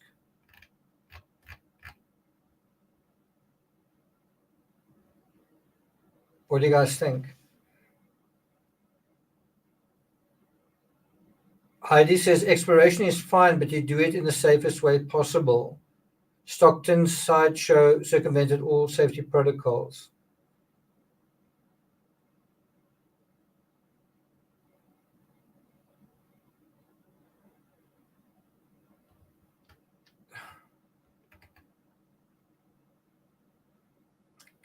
Can you guys hear now? Is the volume all right?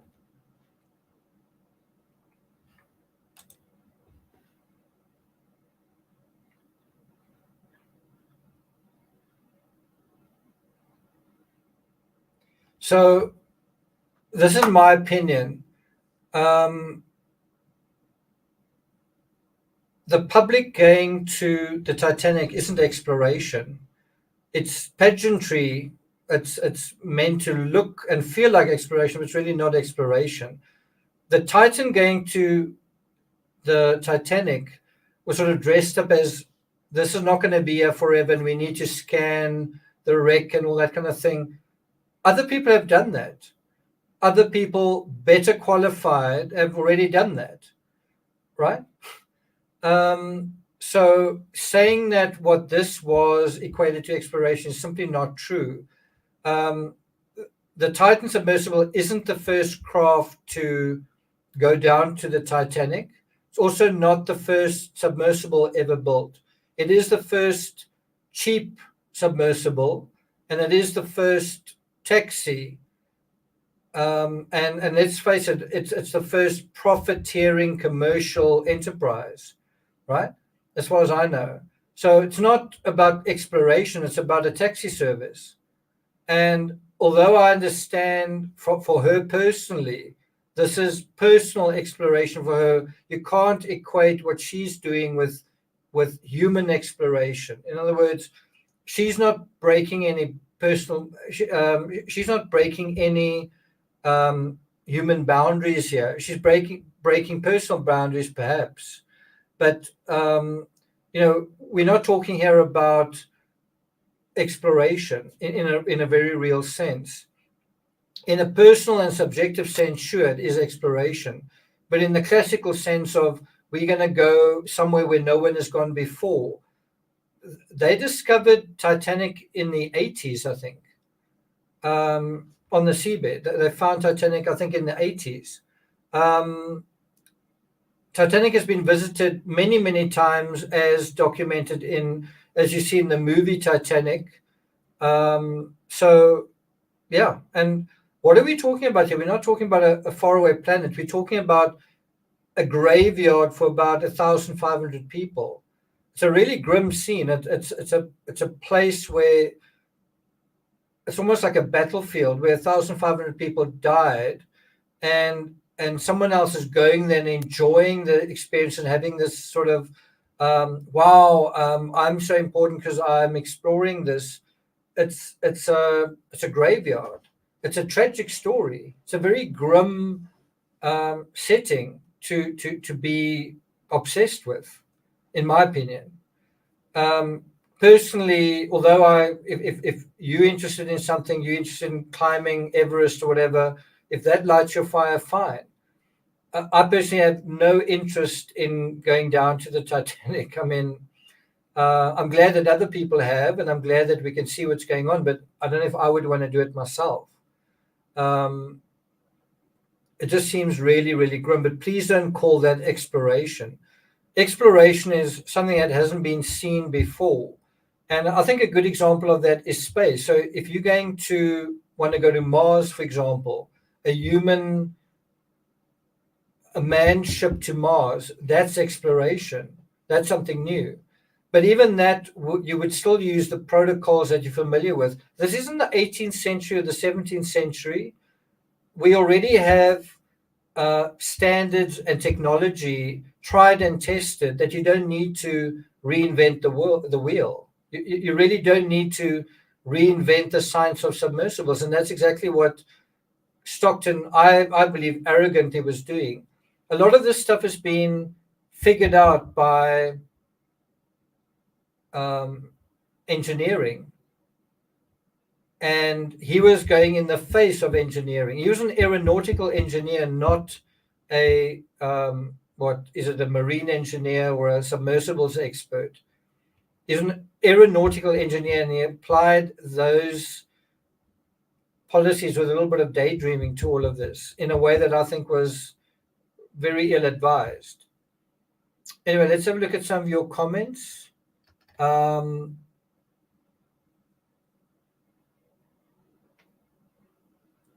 I do think there's a big aspect of almost like tagging the summit like on Everest and then taking a selfie.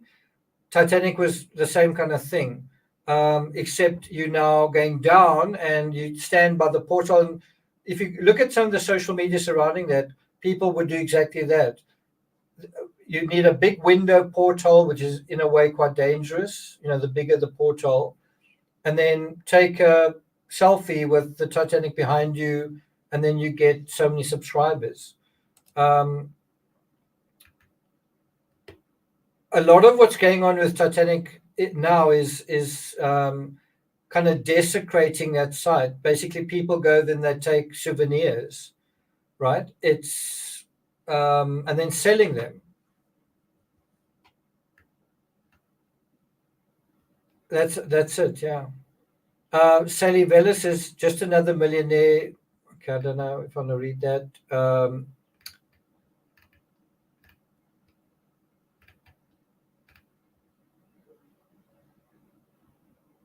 Yeah.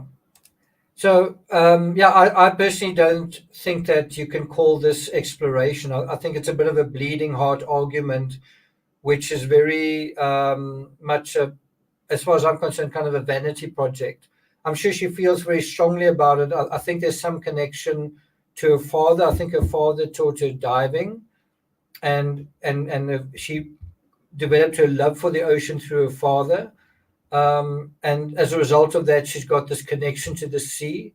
But please don't conflate that with human exploration. I mean, that's your personal journey. That's how I see it. Okay, so I don't know whether we're gonna. Do you guys want me to continue with this? I'm not quite sure who the next expert is, but I see I've been live for over 3.5 hours, so I think I'm gonna call it a day. The next witness that I really want to look at is the I always forget his name. One of the presidents of Titan. Of the Titan Submersibles group.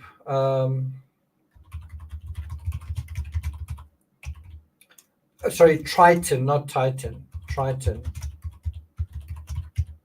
What's his name again? Patrick Leahy. I would really like to hear his testimony. So I don't think we're going to hear from him today, but I'll be back when we do hear from him. Wow, there are no super chats today. Who's the next witness? I should actually know that. If you watch the short that I put up, the full witness list is there. I don't have it to hand right now. I think it might be. Let's just see if I can get it. Titan Submersible witness list. That wasn't so hard. Okay, so here it is. The power of Google. So we've already heard from him. Bonnie Cole did a Skype thing with pretty awful audio. Thanks so much, Titanic Discussions. I appreciate it. Tim Caddison, I didn't actually cover him as well. So we've covered Tony Nissen and David Lochridge, and now Ms. Renata Rojas. And the next one is Dr. Stephen Ross.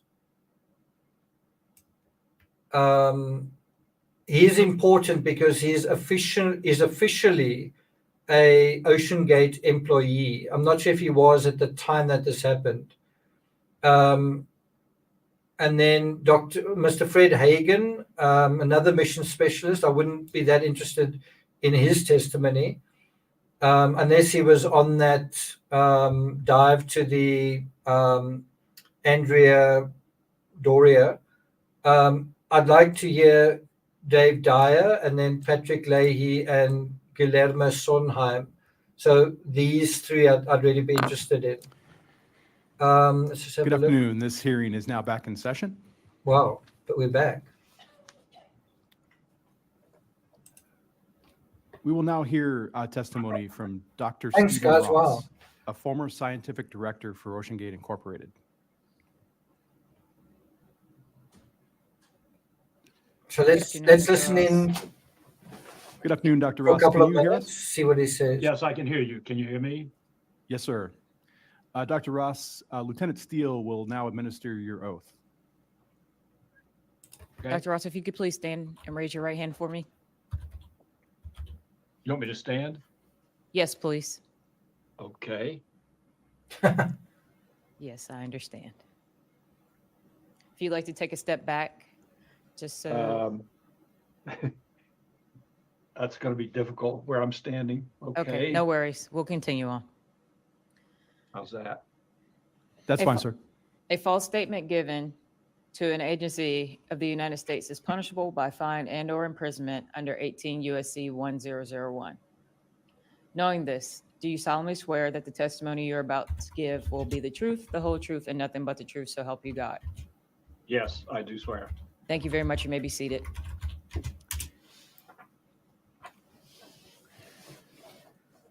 Dr. Ross, I see that you have counsel present here in the courtroom. Counselor, can you please identify yourself and your firm for the record? Glad to. Thank you, ladies and gentlemen. I'm Jason Harris. I'm an attorney with the North Carolina office of Farrell Smith O'Connell. We have the pleasure of representing Dr. Steve Ross. Thank you, sir. Dr. Ross, thank you for being with us here this afternoon. I'm going to now pass the questioning to Lieutenant Commander Thomas Whalen. Good afternoon, Mr. Ross, and thank you for being here with us again today. All of my questions are related to your background and experience with OceanGate as a scientific director. We will take a few breaks throughout the proceeding. If you need to take a break, just please let me know, and then we'll pause for that. Before we begin, I'll ask you please refrain from using any acronyms. If you should use an acronym, I'll ask you to stop and please explain what the acronym means. Okay. I'm going to start off by asking you a few questions about your background.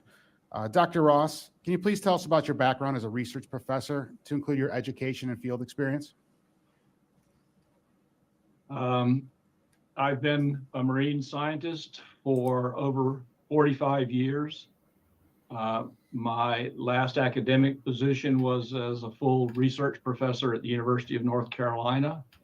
I retired from that position, but I still have an adjunct appointment at the university. I have a bachelor's, a master's, and a PhD degree in zoology, and most of my career has been in coastal, estuarine, and deep sea sciences. Have you ever been part of manned submersible dives for scientific purposes other than with OceanGate? Have I used them? Is that the question? Sorry, sir. Have you ever been part of manned submersible dives for scientific purposes other than with OceanGate?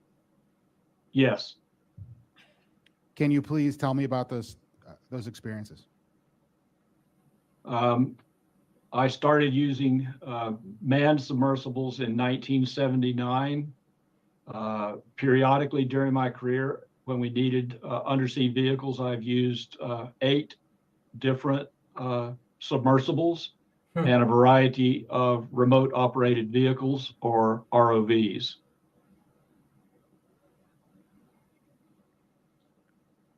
Of those 8 submersibles that you utilized, were they different operating companies or was it one company? Can you please go through the history of those, if you remember? They were different companies. The subs that I used the most were the Johnson Sea Link 1 and 2, operated by Harbor Branch Oceanographic Institute. Other subs came from a variety of different places. NOAA provided one on one mission or 2 missions. I used one provided by Greenpeace at one point. Triton, the company that makes Triton submarines, provided one. So it was a mixture, but the 2 subs I used the most were the Johnson Sea Link subs. And were all of these scientific missions completed as part of your official duties supporting research for universities? Yes. Does the university have an inspection procedure to verify safety for its members embarking on such missions? No. Do you have a process for vetting the submersible vehicle that you are to be operating in? No, that's taken care of by the companies that we use. Of the previous 8 submersibles that were utilized in your scientific research, were any of them inspected by the United States Coast Guard? I wasn't involved in that process, so I don't really know for sure. Do you know if any of the previous submersibles that you utilized were classed to a classification standard, such as ABS, DNVGL, or Lloyd's? I was not involved in that process either, but my understanding is that most of them were classed probably by ABS. When did you begin working with OceanGate? I first met Stockton Rush and some of his OceanGate team in 2013, but we didn't work together until starting in 2018 when they invited me to be part of a science program and then asked me to be chief scientist in 2021. And what did you believe were your primary responsibilities as the chief scientist? So I don't know if you guys are aware, Stockton Rush actually built his own aircraft and it flew successfully. There weren't any issues. I think he used an experimental material then. I don't know if it was glass fiber or something, but all I'm trying to get at is that Stockton Rush had a previous kind of backstory of building something and being criticized, but then proving the sort of doubters wrong.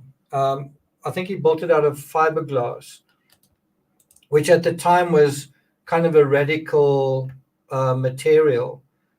And so I think that was kind of a precursor to him applying that whole thing, applying that formula to submersibles. We basically thought, I'm going to do that in the submersible sense. And I think he thought it was 100% applicable, you know, basically that you can, the same formula, aerodynamics applies to aquadynamics. And the question is, does it? Can it? Anyway, I just thought that was worth mentioning. I was brought in to help develop a scientific program to broaden the outreach of and the activities that OceanGate was involved in. So my role was to try to develop a viable science program using the Titan submarine. And who funded your participation? Was it OceanGate? My time was donated. OceanGate paid for science team travel. And was it OceanGate Inc. who paid for the science team travel or another associated organization? My understanding was that the OceanGate Foundation supported the science team.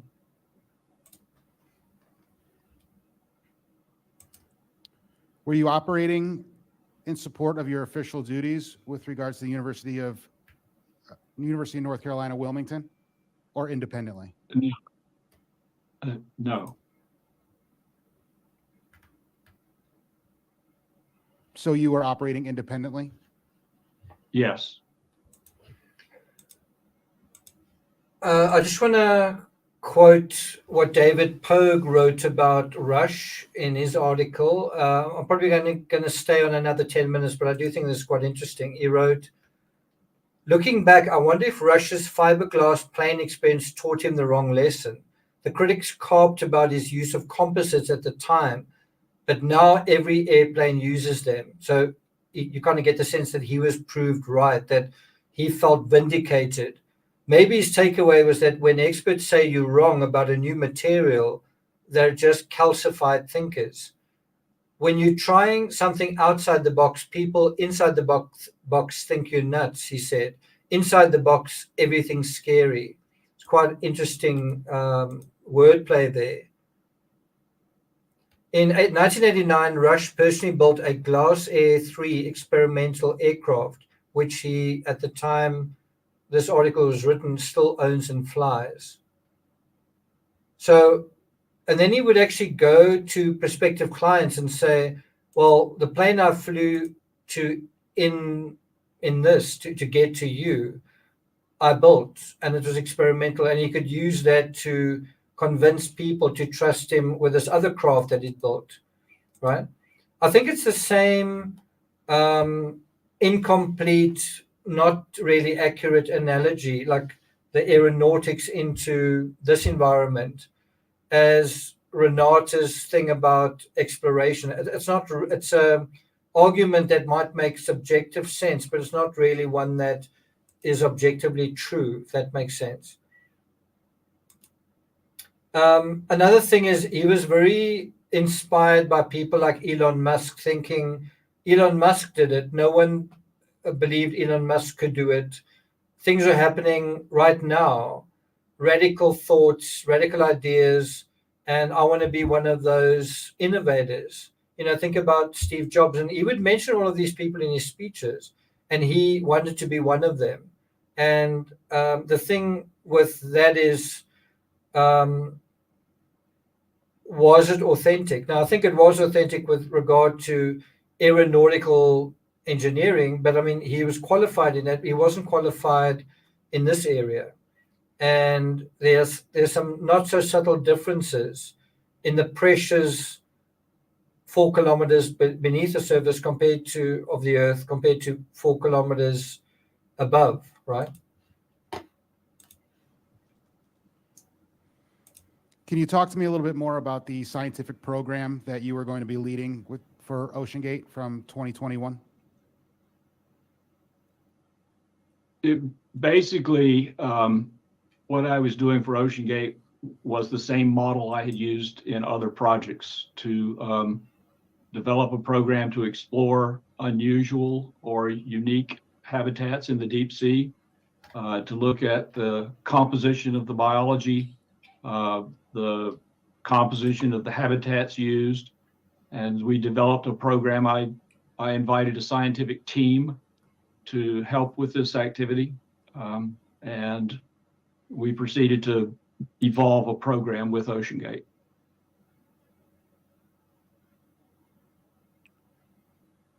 Was the work that you were doing on the expedition part of a larger research project, or was it specific to this expedition? It was related to some of my other programs, but it was independent.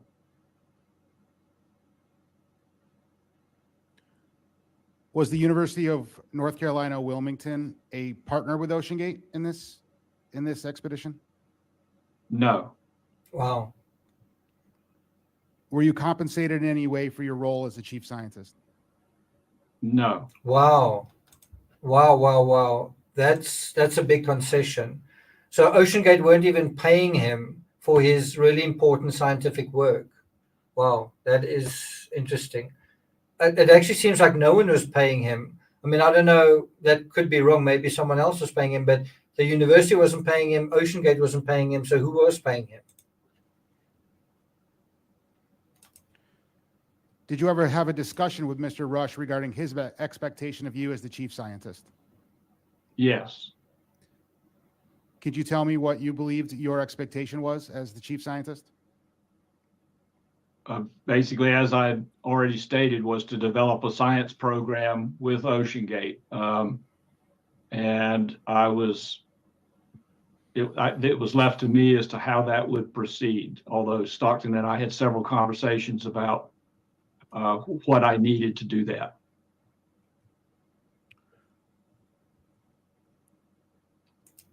On your expeditions, were there any other scientists aboard, and did they have their own agenda, or was it a collective research purpose?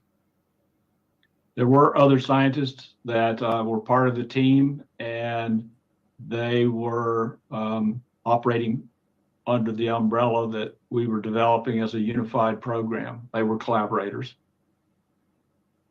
Prior to the Titanic expeditions in 2021, were you part of any other dives with OceanGate? No.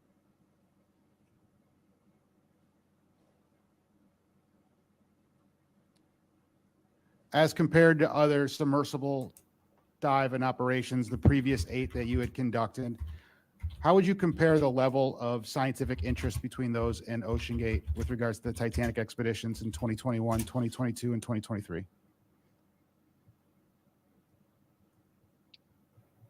If I understand the question correctly, in previous programs, science was the only focus.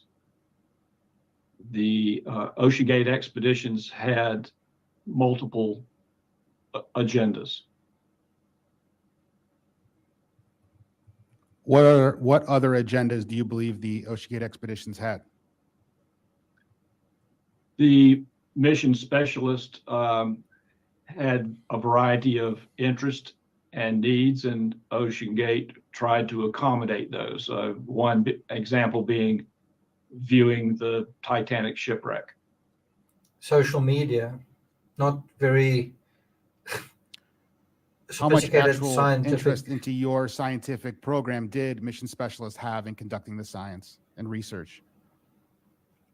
Objection. I didn't have conversations with all of the mission specialists, and I was not Dr. on Ross, hold on for a every. second, please. I'm sorry, Objection. Dr. Ross. Yes, sir. You objected to the question. I don't know that I need to be heard any further than just a remark. If the questionnaire is going to ask Dr. Ross about the information supposedly known by others, I think that this witness is not going to have that information. That's all. Okay, understand, sir, but in this proceeding for administration, we can ask questions of what a witness has heard from others if they're willing to, answer that. Sure, I agree. He can, if he knows the answer. Okay. Right? I'm not sure that was what the question is. Okay. He's free to answer if he knows. Objection, Yes, sir. So and he stands Dr. up. Ross, It's just the pretty conversation formal. is, for administrative hearing, if you recall, hearsay, you can provide that to the board. But if you're not comfortable or didn't hear the conversation, please just make that clear. I can rephrase. Okay, please. Thank you. Dr. Ross, what do you believe was the primary mission of OceanGate expeditions in 2021, 2022, and 2023? To visit and view the Titanic shipwreck.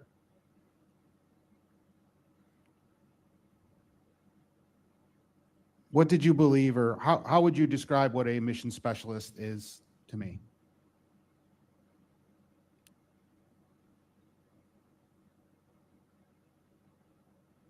A mission specialist, as I understood it, is a person who paid for a berth on the ship to visit the Titanic and be involved in other parts of the operation if possible.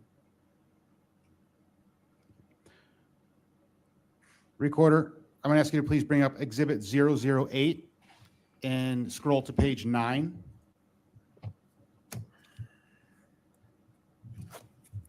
And Dr. Ross, please let me know when you're able to see what the exhibit on the screen.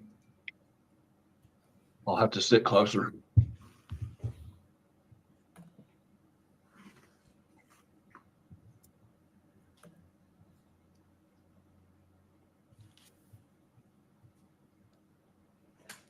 Is it page 9? Page 9, please.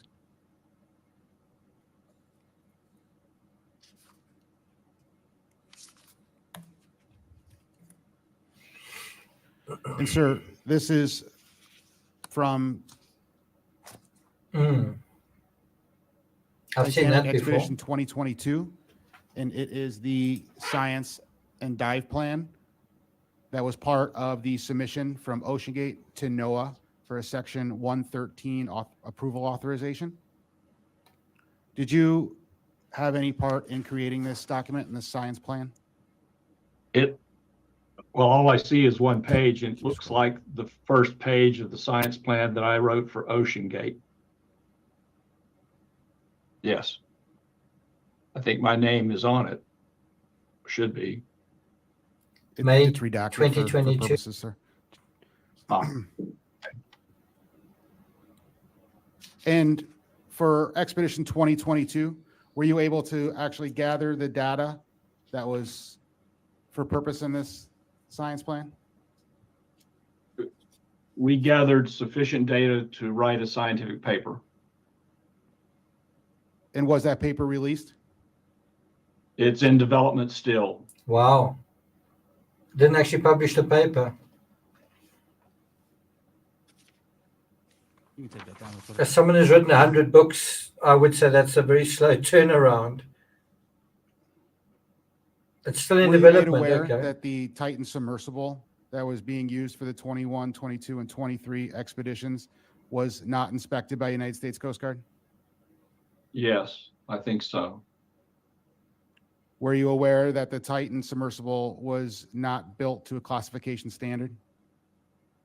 I'm not aware of those engineering details. While on board these expeditions, did you provide any training sessions or presentations to the crew and the mission specialists during the expedition? Occasionally only related to the science.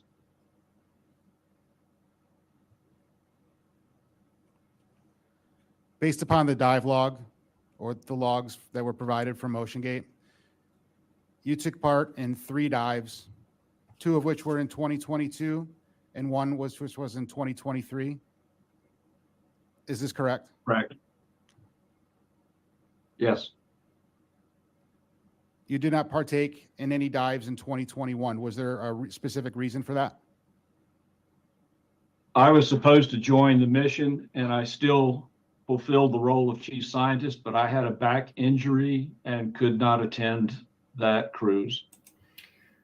So I don't mean to be mean when I say this, but on paper, if you were a prospective client and you were told that OceanGate as a scientific director, like a director of scientific research or something like that, wouldn't you be like, wow, this is an incredible company. They go down to the Titanic. There's a director of scientific research. This is incredible. You know, they're doing all this research down the Titanic. And now listening to him in this hearing setting, as far as I can tell, he hasn't published a single scientific paper, and he's the scientific director. If you knew that, would that affect your impression of OceanGate? What I'm trying to say is, if you just saw, wow, there's a scientific director, and you see the, I must say, when I first saw it, I first saw this little craft and the sonar coming off it, and we're going to map the wreck. I thought, wow, this is actually quite interesting. But when you take it to the end result and you say, well, did you actually publish a paper based on all this mapping and so on? You know, did you map the Titanic or did somebody else map it? Did you measure things or did somebody else do it? What did you actually do? You know, like, what is the actual science here, or is this actually a glorified taxi cab to the Titanic? Is this really an ego trip for everybody involved, kind of thing? Is it science or is it ego, kind of thing? Is it science or is it money? So I think it's just quite interesting. Even the science director is in a way like Renata. Probably a little bit unkind to say this, but there's a little bit of hot air involved, isn't there? I mean, yes, he's a scientist, but what science did he do? Yes, she's a mission specialist, but what did she actually do?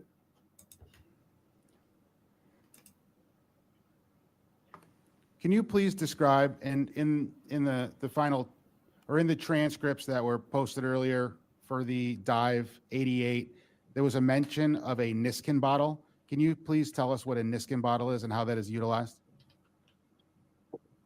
A Niskin bottle is a very simple mechanical device used to collect water samples.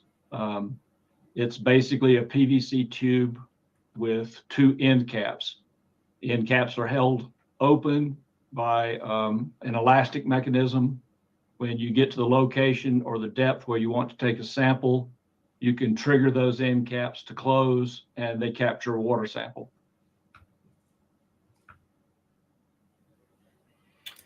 I just want to refer to Faith's comment there where Faith says, I'll give these folks grace in the beginning as I believe they were sucked in, blah, blah, blah.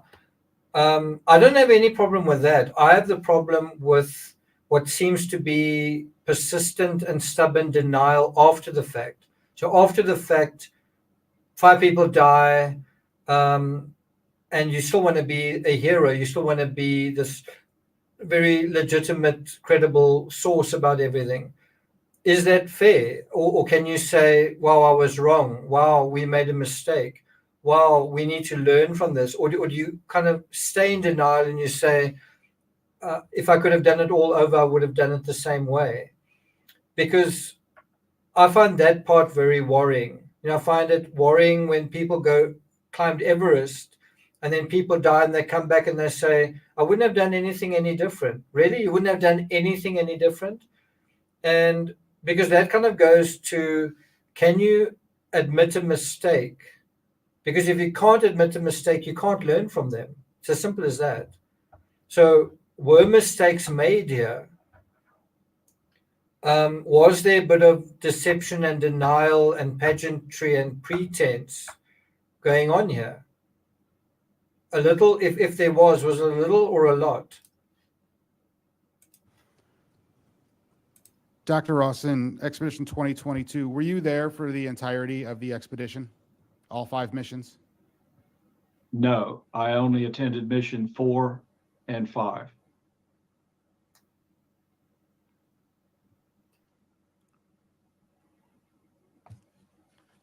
Were you on board for dive 80? Do you know offhand? Yes. On dive 80, according to the remarks section of the dive log, there was a loud bang heard after surfacing. Sir, Would you like me to reference it? could I just clarify, when you say on board, do you mean on board the submersible or on board of the vessel? I'll clarify. Were you, I was on board the vessel. so you were on Ship. board the vessel. By vessel, I mean Horizon Arctic at the time of the dive of dive 80 on the Titan. Of the Yes. Titan. Okay. So on dive 80, according to the remarks section of the dive log, there was a loud bang heard upon surfacing. While you were on board the vessel, Horizon Arctic, were you made aware of this remark and or this instance where there was a loud bang? Yes.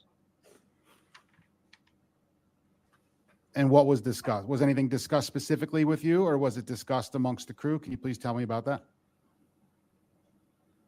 There was wide discussion about the noise amongst all of the crew, mission specialist, Ocean Gate, science crew. Everyone was interested in what that noise might have been. And was there a determination on what that noise may have been? I was told there was a theory about what it could have been. What was that theory? Do you remember what that theory was? And if so, can you please share? I can't recall that in great detail. I was told that there was likely a shifting of the pressure hull in its steel or metal cradle that when it popped back into place could have made that loud noise. You notice he doesn't say the word carbon fiber in that. And in the inspection after dive 80, did you witness OceanGate personnel inspecting the hull after dive 80? I have no knowledge of that.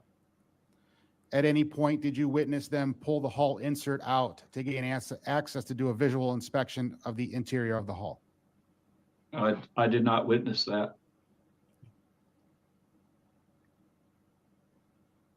You were listed as a crew member on dive 81.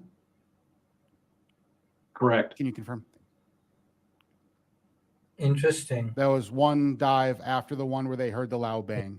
What were your thoughts about their determination on what the loud noise was on dive 80 if you were diving in a subsequent dive? Did you have any concerns?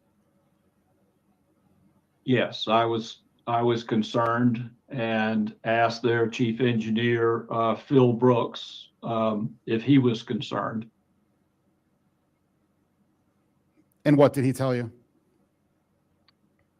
He said that this noise was a concern and that the OceanGate team was focused on trying to determine the source of the noise and that would influence whether we made future dives.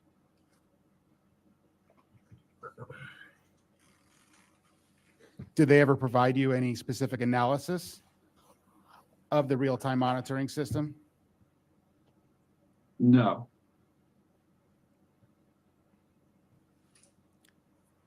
So I'd like to shift to dive 81.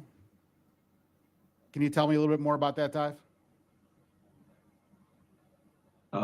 Could you be a bit more specific? Yes, sir. So dive 81, according to the log, you reached 3,840 meters, which was the depth at which the Titanic wreck site sat. Were you able to visually see the Titanic wreck? Yes. And as you, prior to getting to the depth of 3,840 meters, can you talk to me about the drop weights? And as you were descending through the water column, do you remember approximately at what depth you would have dropped the drop weights? Great question. Great question. No, we dropped 2 roll weights, but I do not remember the depth. Well, for a scientist, well, it's not so much attention to detail. Can you tell me a little bit more about dive 81? And you said you were able to actually witness and see the Titanic. Were you able to conduct any scientific research while on that dive? Yes, we collected 2 water samples with the Niskin bottles. We had a CTD instrument on every dive, and on that dive we recorded salinity and temperature of the water. And we made video observations with the cameras, external and internal cameras. Sir, can you please tell me what CTD means? I'm sorry, conductivity, temperature, depth. And Okay. from conductivity and temperature, you can calculate salinity. Thank you, sir. Were you aware of any issues or instances of malfunctioning of the thrusters while on board this dive? Yes. Can you please tell me about that? When we reached the bottom, the pilot, Scott Griffith, determined that one of the main thrusters was reversed. The controls were reversed. Oops. That was the main issue with when we were on the bottom. And so how did the pilot overcome this, the reversing of the thruster controls? There was some conversation with the surface. They determined that they couldn't really change that problem or the issue. There was discussion of whether to terminate the dive, but in the end, to his credit, Scott Griffith retrained himself to operate the thrusters normally. Basically retrained his thinking. And we proceeded with the dive. Retrained his thinking. Sir, also while on this dive, while in the sub, were you also aware that other things were happening within the sub, such as the port drop weights wouldn't drop, according to the maintenance log? There was flashing lights, the port battery dropped, the sonar dropped, 4K dropped, 2KH was stuck, and then there was a 419 after touchdown due to the controller drop. Were you So you're aware? asking me Sir, I was going to say that was a long string Yeah, of. thank you. I apologize. And I could summarize. I'm looking for. Have any of you guys seen the movie Independence Day with Will Smith? Do you remember when he was piloting this UFO, right? This sort of alien spacecraft, and he found out that forwards was backwards and backwards was forwards, and he kind of wrote a little. He made like a little diagram for himself that pushing forwards takes you backwards and pulling towards you takes you forwards. Well, that's kind of what is going on the submersible. Exactly the same principle, but it does give you also an idea of just how the elementary mistakes that were taking place on this operation that you're paying $250,000 to be part of. Well, also the code numbers, Commander Whalen. Sure.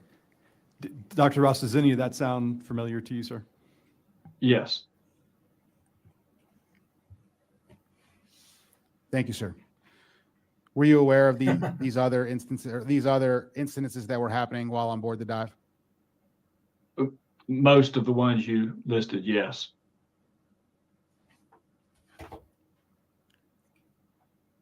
And being that you were part of Expedition 21, 22, and 23, was this a common occurrence or throughout your experience that there was multiple mechanical or material failures while on dives? I don't have knowledge of every dive. Okay. I didn't have access to the submersible logs that were kept by OceanGate. Understood, sir. After Expedition 2022, did you conduct a debrief or an exit interview for the expedition With OceanGate whom? or Mr. Rush? I wouldn't call it an exit interview. We continued to have conversations before, during, and after the expeditions. At what point did you decide to return for Expedition 2023?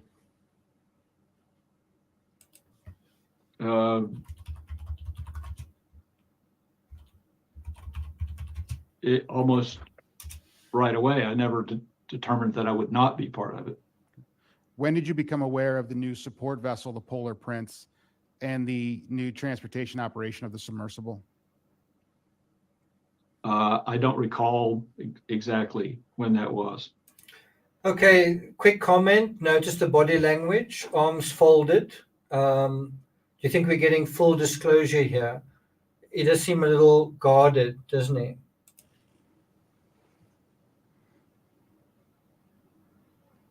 For Expedition 2023, when did you come aboard the expedition? Which mission? Mission 4. Prior to your arrival, were you made aware of any instances that occurred prior to your arrival with regards to the towing of the submersible? Yes. Can you tell me about what you were briefed upon? Before I boarded the vessel, at our hotel, I was told that the submersible snagged an obstruction while being towed at night. The obstruction was assumed to be abandoned fishing gear, but that was never, it was not conclusive. Could even have been an iceberg. It caused some excitement. Were you made aware of any damage that was caused from that incident? I am not. Had you ever been part of a submersible operation in which the submersible was towed atop a platform for an extended distance? No.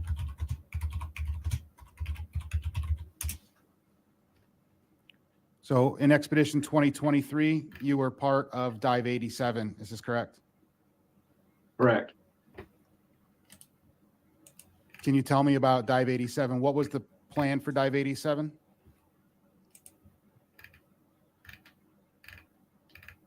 We could not dive at the Titanic site due to weather issues, so we moved.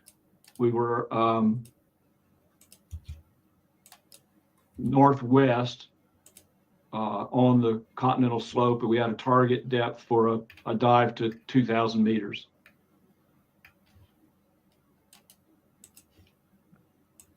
Recorder, I'm going to ask you to please bring up exhibit number 53, which was the NOAA weather report for the Polar Prince Expedition 2023.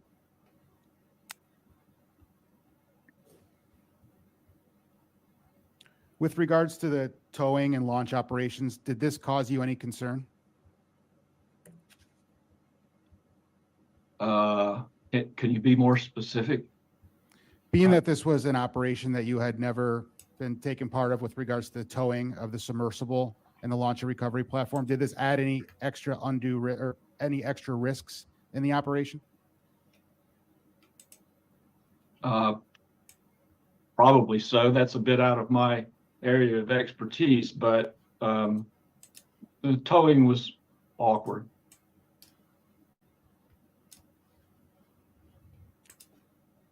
While it may be out of your expertise with this regard, but as a person who had boarded the submersible, did you feel safe in that operation to get on board the platform while it was at a towing distance and get on board the submersible?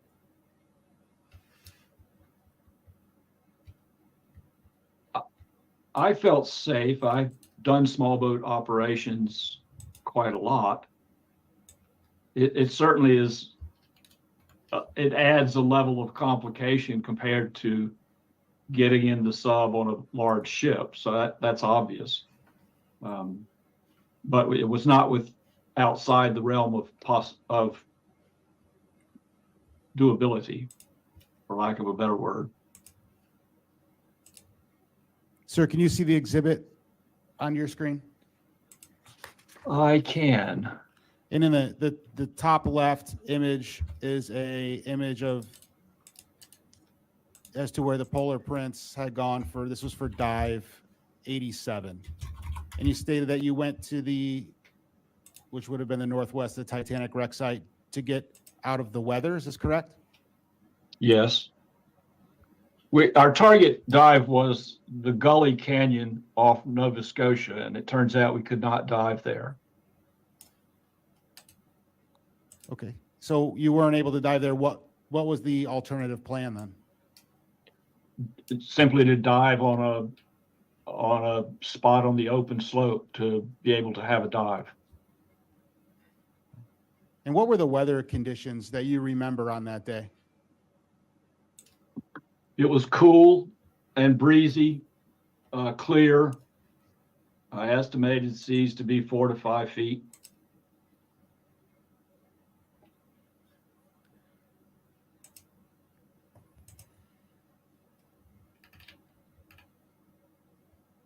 And that dive, so can you tell me about how the dive went? And was there Was there any issues or problems that happened while conducting the dive?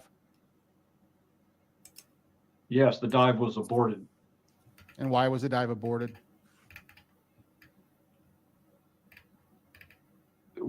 The sub submerged on its platform to 30 feet, and it was determined there was the pilot indicated to the passengers that there was a problem with the variable ballast tank valve. And we came back to the surface to try to fix that. There was a malfunction in the platform, and that took considerable time to correct, and the dive was thus aborted.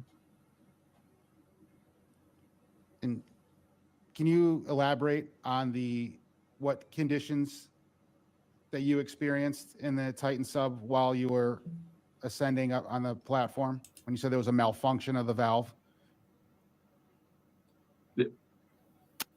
Could you repeat that, please? Just so I can have a clear picture of what you experienced, sir. So as you were ascending from the 10-meter platform, as you were coming up to the surface, there was a malfunction with the platform. Can you explain a little bit more of what the orientation then was of the platform?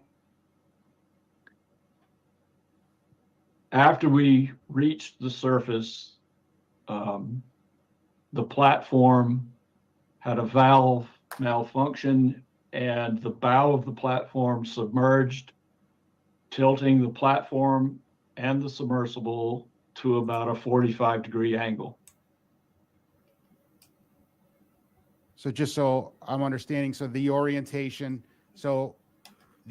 which the bow of the platform was the aft of the Titan submersible. Correct. The bow of the submersible was pointing up in the air. And how many persons were on board this dive? 5. And can you tell me a little bit more about what you experienced once that happened? There's nothing to hold on to inside this submersible, really. So it's a fairly smooth tube. Everyone gets mushed together. The pilot crashed into the rear bulkhead. The rest of the passengers tumbled about. I ended up standing on the rear bulkhead. One passenger was hanging upside down, and the other 2 managed to wedge themselves into the bow end cap. Was anybody injured during this? What? Was anybody injured? No. And were the seas calm while this was happening? No, they were not. And how would you, now at this point, how would you describe what you experienced while in that condition? Well, as I said, it was uncomfortable and unpleasant, and it took considerable time to correct the problem. There were multiple issues that the surface team was having to deal with. You said it took considerable time. Approximately how long were you in this position for? I'm not sure. I would guess at least an hour. Jeepers. Horrible. And was the Titan submersible solidly affixed to the platform? Or was there movement? Not. It was not. Can you please explain? The bow of the submersible skids became detached from the platform from what we understood, and thus was partly decoupled. Look how big those waves are. And how did that feel being in that position? That was more uncomfortable. Obviously, you weren't able to see outside of the submersible to the platform, but did it feel as if it was slamming against the platform? That was my understanding, yes. Wow. Yeah, that was in the slideshow. And so after the approximate hour, they were able to correct the deficiency and allow you to ascend to the surface? I mean, even that We could were have already on caused the damage. surface. They Wow. corrected the tilt of the platform so that we could reestablish the sub on the platform and remove the passengers. Who was the pilot for this dive? Stockton Rush. And did he make any comments to you, or did you have a conversation regarding this? Well, yes, he was upset that this had happened.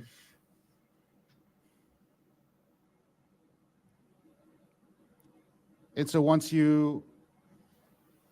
had reoriented the platform and you were able to depart, did you have any conversations after this or do a post-dive safety incident summary or anything like that?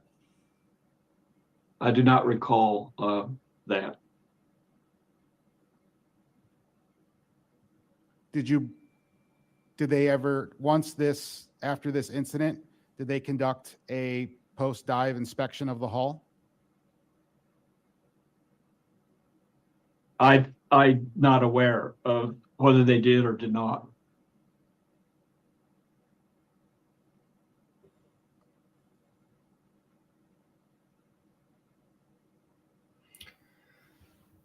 So someone was asking here, where's that question? How many trips before the final dive was the one they are discussing? I think they're discussing dive number 81 and the fatal dive was 88. I don't know for a fact that that means that there's 7 dives between the two. I don't actually know the answer to that. But anyway, this is officially dive 81 in the log, and the fatal dive is dive 88. I prefer to talk about the missions. I don't know if he was on mission, sounds to me like he was on mission 3 or 4, but I could be wrong. It could have been the previous year. So I'm not quite sure. Is there anyone here that knows the answer to this? Let's listen and see if we can figure it out. Tenny, thanks a lot for that. When did you depart the expedition? A couple of days after dive 87. We steamed to port to change crews and. Well, there you have it. So he was there. He's talking about dive 87. I don't think every single dive is to Titanic. I think if there's just a test dive, that's logged as a dive. So he was there until dive 87. Dive 88 was the fatal dive.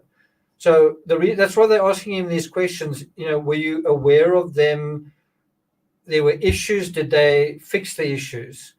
Was there damage to the hull? Did they check whether there was damage to the hull? He keeps saying, I don't know. Who should know? Who should care, right? And I left the vessel. Were you scheduled to be there for mission 4 and 5? Only 4, not 5. So 5 was the fatal mission. He was there until 4. Now we've answered that question.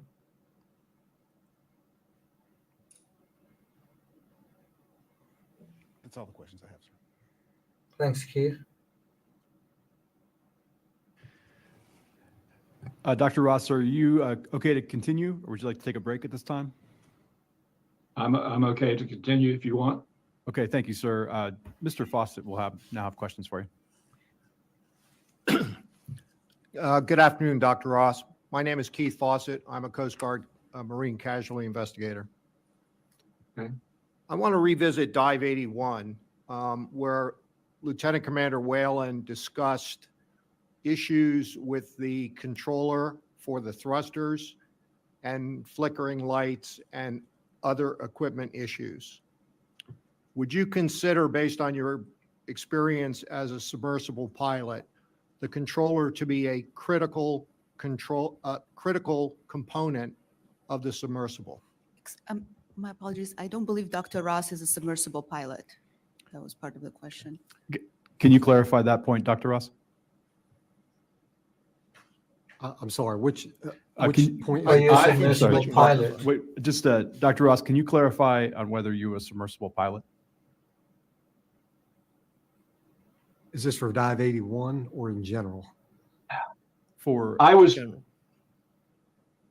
I was trained. Dr. Ross, hold on, let's let me just be sure we clarify. get the question straight.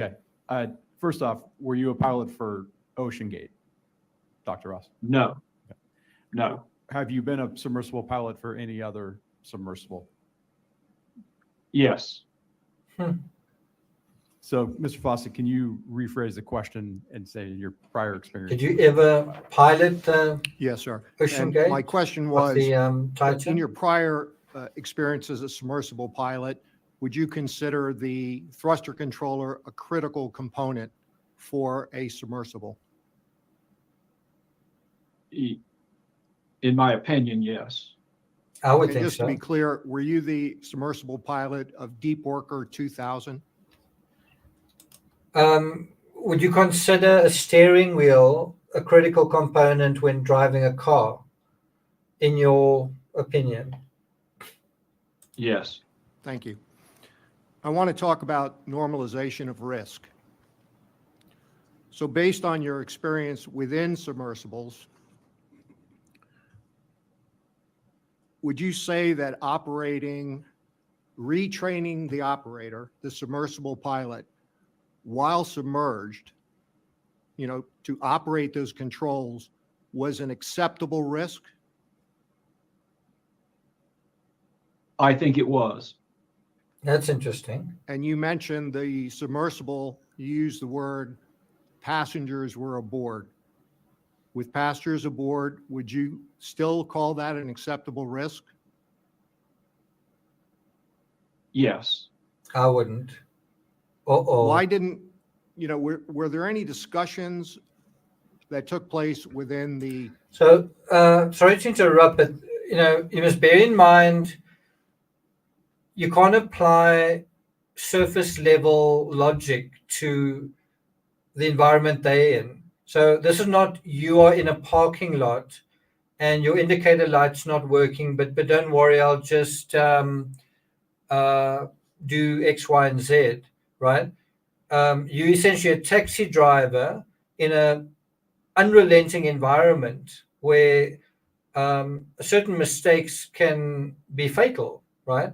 It's the same as being on the roof of the world on Mount Everest. You can't say, well, if my shoelace breaks, I'll just make do. You can have things go wrong there that can cost you your life. So it's not, you can't apply ground level common sense to what's going on over there. In a situation like that, think about what happens. They find out that the thruster is facing the wrong way, and they kind of go, well, we'll just do a short training course on how to drive this thing, and let's just carry on like it's not a big deal. And I think in a way that encapsulates the whole safety psychology, the whole reckless psychology. That little anecdote encapsulates that, where you can imagine it from one perspective. Yeah, we'll just sort that out, no big deal. And the proper procedure in terms of having safety as a top priority. And I mean, having the safety as a top priority is something that they claimed was the case. I just want to see if I've got. Anyway, I'm not going to put it up now, but basically in their own waiver, they claim to have safety as the top priority. That's not showing this particular incident.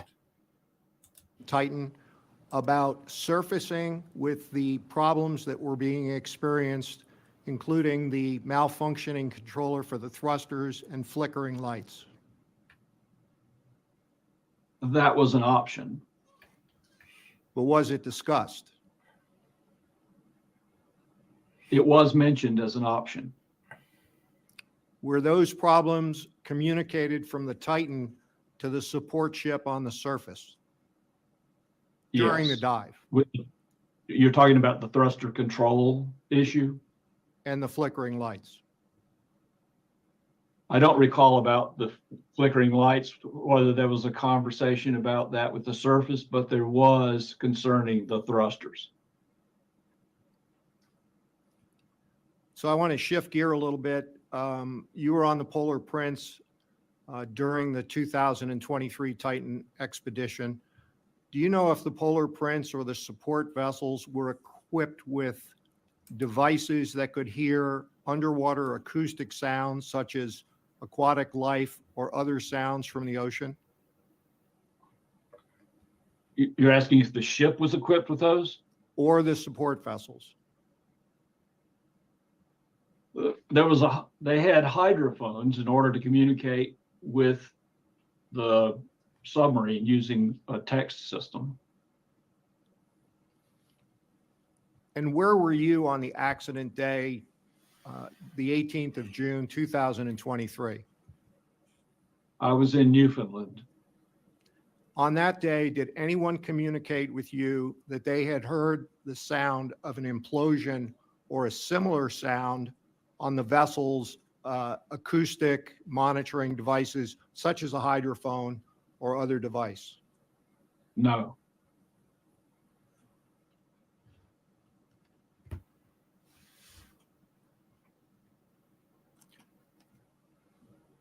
So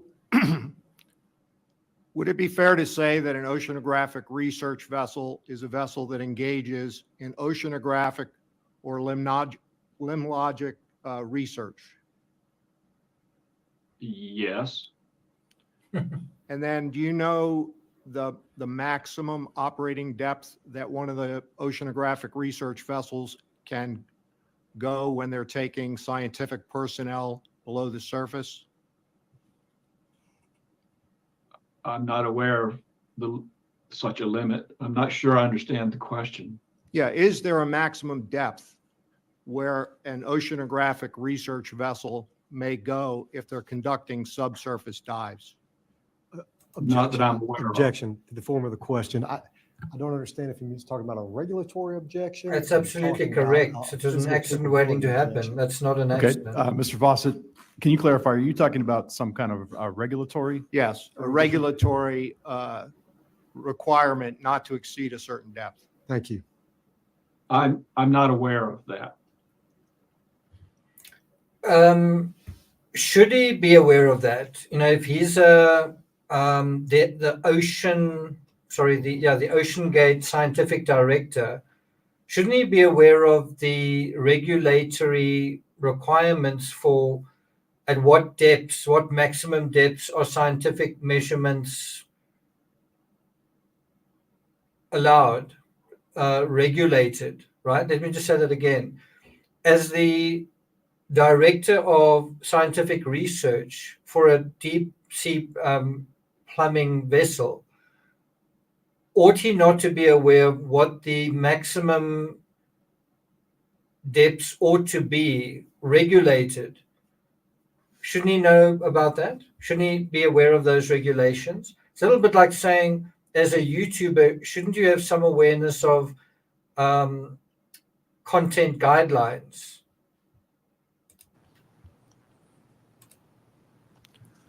So Lieutenant Steele, if you'll pull up Coast Guard Exhibit 072, this is a Coast Guard note that the Coast Guard sends to the inspection personnel that conduct inspection and oversight of vessels. Let's have a quick read of that. Not sure who's the author of this document. Section 515 of the Just Released Coast Guard Authorization Act. Again, this is a legal question. Provides clarification to the term scientific personnel as it pertains to oceanographic research vessels. I also think it's for this reason that Titan wanted some kind of tax allowance to try and be classed as a certain kind of vessel, and perhaps even some safety standard allowances. I guess as an experimental vessel. From this point on, age is not a factor. If the scientific personnel are receiving instruction in oceanography or limnology, and they could technically be in kindergarten and it is now okay. This legal change contradicts a long-standing Coast Guard policy regarding scientific personnel, which basically limited the term to graduates and undergraduates at the college level. It's quite interesting, this word play, almost a pageantry of what is a scientist. A kindergarten kid, is that a scientist? Based on this statutory change, now high school age, middle school age, and grade school age minors can be considered scientific personnel. And the question is, was OceanGate mischievously making use of this murky area in terms of terminology, right? This plan should include how they will equip the vessel, blah, blah, blah. You see what I'm getting at? Of the United States. And I'm going to read it. It just makes it easier.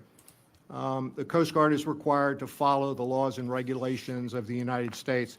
On page 2, on the bottom paragraph, it discusses Section 515 of the Just Released Coast Guard Authorization Act of 2018, and there is a redacted word there. And it provides a clarification of the term scientific personnel as it pertains to oceanographic research vessels. From this point on, age is not a factor in determining whether a person can be considered a member of the scientific personnel aboard. If the scientific personnel are receiving instruction in oceanography or limnology, the study of lakes, they could technically be in kindergarten, and it is now okay. The legal change contradicts a long-standing Coast Guard policy regarding scientific personnel, which basically limited the term to graduates and undergraduates at college level, consistent with the original discussion in the Oceanographic Research Act of the 1960s. Are you aware of that regulation and that regulation with regard to oceanographic research vessels? Just Mr. Fawcett, I want to clarify for the record, that is a statute. Statute. Thank you, sir. Are you aware of that, sir? I have not seen this document. Thank you, sir. That's all I have. And Mr. Fawcett, just to clarify also, this was a Coast Guard interpretation of a statutory change. And so I guess a question would be, were you aware of the statutory change that removed age limitations for scientific personnel, Dr. Ross? No. Thank you, sir. No further questions. Mr. Fawcett, do you have any additional questions? I do not, Captain. Thank you. Dr. Ross, I just have a couple follow-up questions, but I would like to ask, would you like to take a 10-minute break at this time? I'm okay. Okay. Oh, I'm sorry. I would just ask we take maybe 5 minutes. If that's okay. Yes, sir. Thank you. Okay, let's, hearing will recess and reconvene at 2:05.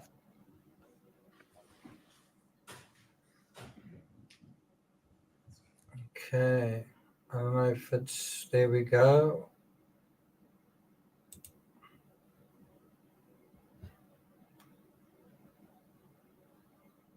The National Transportation Safety Board, Mr. Muse.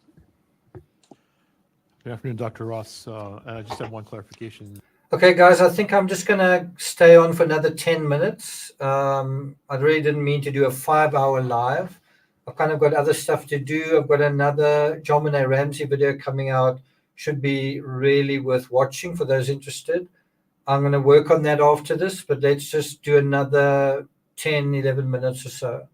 No. When you said you could not dive at Gully Canyon and had to go somewhere else on the shelf, I think it was dive 87. What was the reasoning for not being able to dive at Gully Canyon?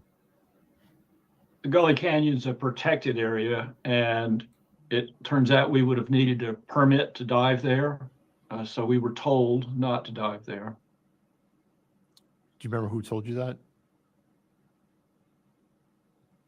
Not exactly, no. Okay, thank you for your time today. Thank you, Mr. Muse. Sir, now I just have a couple follow-ups from came up throughout your testimony. I'm curious, sir, in your opinion, is viewing the Titanic wreck site equivalent to conducting scientific operations? Mm. Mm, mm, That mm. anytime, Uh, anytime I go underwater in the deep sea and view anything, it has scientific value. that sounds so much like Renata Rojas. We explorers, okay, but so if I look outside into my garden, am I an explorer? I suppose you could say you are. And sir, are you familiar with the scientific operations definition in the United States Code? In what code? In U.S. or under statutory law? No, The legal definition. no.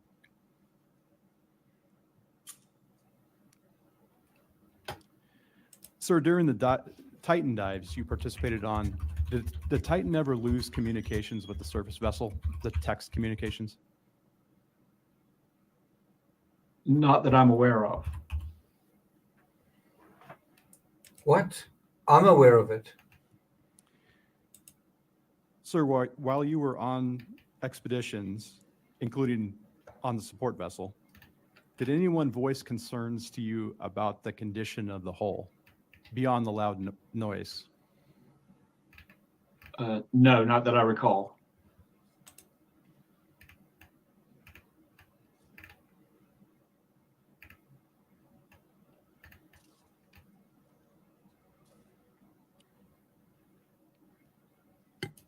Sir, for your initial engagement with OceanGate, was that initiated by you or did OceanGate reach out to you?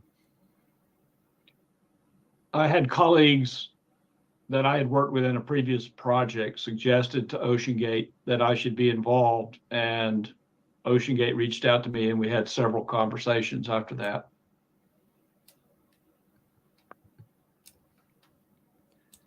Did OceanGate ever explain to you why scientific operations were important to them?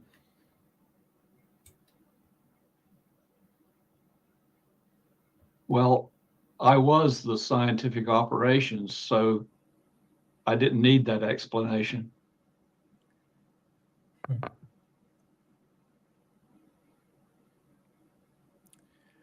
Thank you, sir. At this time, I'd like to pass the questioning to OceanGate Counsel.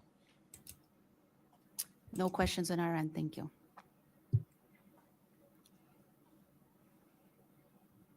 Okay, Dr. Ross, I believe a follow-up question from Commander Whalen. Okay. Dr. Ross, did you and Mr. Rush ever have a discussion regarding the hull and how long the hull would last?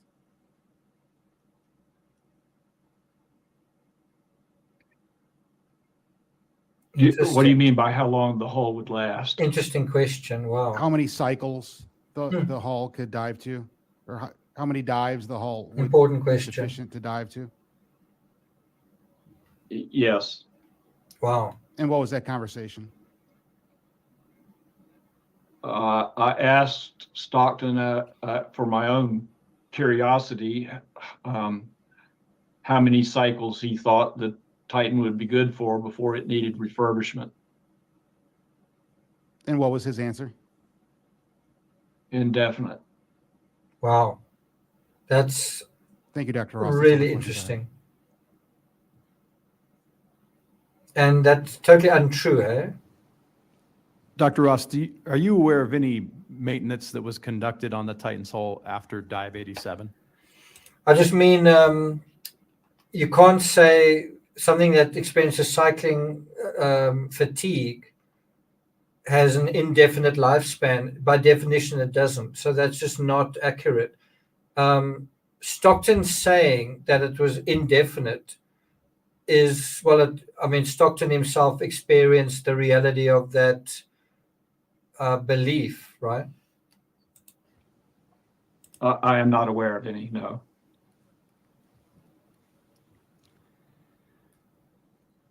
Are there any further questions from the board or OceanGate for Dr. Ross? Dr. Ross, is there anything that we haven't asked you that you think would be valuable for this investigation? Not that comes to mind right away, no.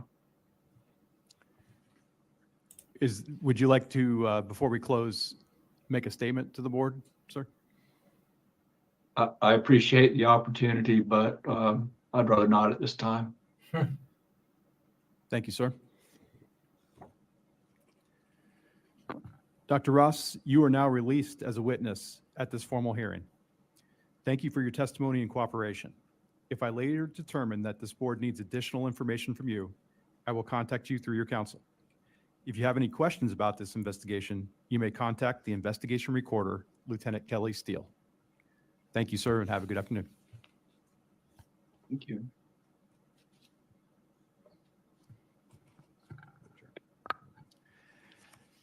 This hearing is now adjourned for the day and will reconvene at 8:30 a.m. tomorrow morning. Thank you. I know I said in another video, I said 8:30 p.m. It's just a slip of the tongue, does occasionally happen. Yeah, by the way, Timmy has actually been taken for a walk. I actually did make arrangements. So someone actually came and picked him up and took him for a walk. So, yeah, I've been a good master in that respect. What do I want to finish off with? I don't mean to be mean or unkind when I say this, and it's not really pointing the finger at this particular witness. It's actually pointing the finger at us, right? When I say us, I mean me, you, everybody. The other Renata, Rojas that are out there, the other bright-eyed, bushy-tailed people that want to explore and all that kind of thing. And what I'm getting at is, in the same way that OceanGate pretends to be, in terms of the Titan. Sorry, let's just close this. And this is just my opinion. My opinion is that a lot of the Titan submersible stuff was fluff and nonsense. It was a lot of pageantry, a lot of appearances, a lot of basically fluff, right? And this guy, Dr. I'm not sure what his name is, Dr. something Ross. Is it Stephen Ross? On paper, he sounds like a really important guy. Is the director of science, the director of oceanic research, something like that. Basically, the head science officer, and he's a doctor, right? Doesn't he? Does he come across very authoritative, very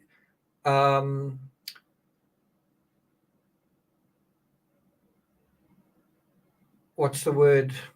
I don't want to say the wrong thing, but does he come across very credible in this space? And I just want to, like, my own personal opinion is, he sounds, when you look at his credentials, you know, he's a doctor and he's the director and all those titles, it all sounds really good. But when you actually see him and he's been cross-examined, when what is cross-examination? It's being critical, saying, okay, let's think critically about this. Do you know about this? Do you know about that? Do you know about, did you ask questions about that? And over again, no, I don't know, I didn't know.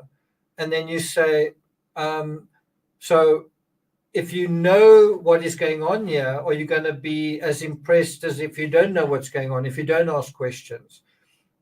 And I think a lot of us, including on YouTube, someone's got the word doctor next to their name and you think, game over. I'm convinced. I believe that you know what you're talking about, right?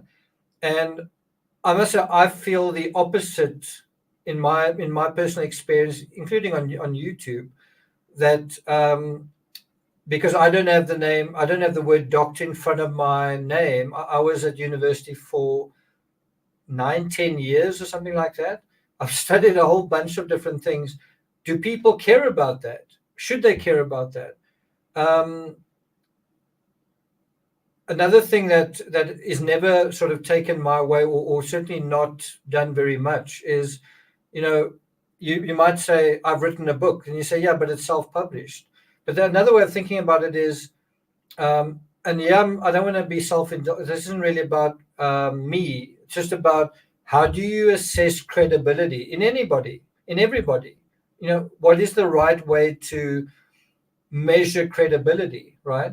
Now, if I take my own experience where I wrote 100 books, it's fair to say they were self-published. One of them actually wasn't. One of them was with a proper publisher. But another fair question is to say, did you develop any expertise when you wrote those 100 books? Did you learn anything by writing 100 books? And I would say that I actually learned to think in a very systematic way. I would say that regardless of what is in those books, I learned to think in a structured, systematic, very effective manner, which allowed me to write books faster and faster and faster. And I think that is really valuable. And I think that is something that if I didn't tell you, I don't know if people would realize. To me, it's kind of obvious that obviously if you write one book and then another book and another book, your thinking, your processing, your cognitive ability is going to improve by a huge amount, by leaps and bounds. The thing that I find kind of astonishing is that other people kind of go, whether you wrote one book, 10 books, 50 books, or 100 books, really doesn't mean anything to me because I don't really think that you very smart, or you don't seem to know what you're talking about, or you just don't seem to have a lot of charisma. So I don't really think that you're credible. Meanwhile, when you are within that experience and you've done that, you know for a fact that before you wrote those books, how you thought about certain things. Like, how do you approach a complicated problem? Where do you begin? How do you start to think? How do you start to analyze things? Well, the more times you've gone through that process, it's a little bit like a detective who's investigated one case compared to one who's like Joe Kenda, who's gone through 200 cases. You are going to start being far more effective, thinking efficiently and at thin slicing. And so my hope for you guys who follow me on YouTube and who respect me is that some of what I've discovered on my journey into analysis and all that kind of thing is going to become your experience and something that you guys learn where you realize that is the way to address this problem in terms of your own personal lives. Think about American politics right now. Are you able to take all of the noise and chaos and think in a strategic, systematic, careful, accurate, anchored in evidence way? And I hope that the answer is yes. If the answer is no, I don't know if you guys know me very well. If the answer is yes, if the answer is no and you do know me very well, then I don't know whether you've been paying attention. Are you paying attention to what I'm saying when we deal with certain things? Are you thinking about thinking, not just taking each case as a sort of amusement or entertainment? Are you guys thinking about thinking? I hope the answer is yes. If what I've just said has gone completely over your head, ask me some questions, not necessarily now because I'm going to sign off, but in comments. Why are you approaching it this way? I don't understand that. Because it is important that we figure out how to think about thinking in a more appropriate, effective, efficient, economical way. Are we becoming better thinkers or are we becoming worse thinkers? Because in a weird way, the algorithm thinks for us. We need to think in better algorithms, but our own algorithms, not an algorithm that is being used against us or used to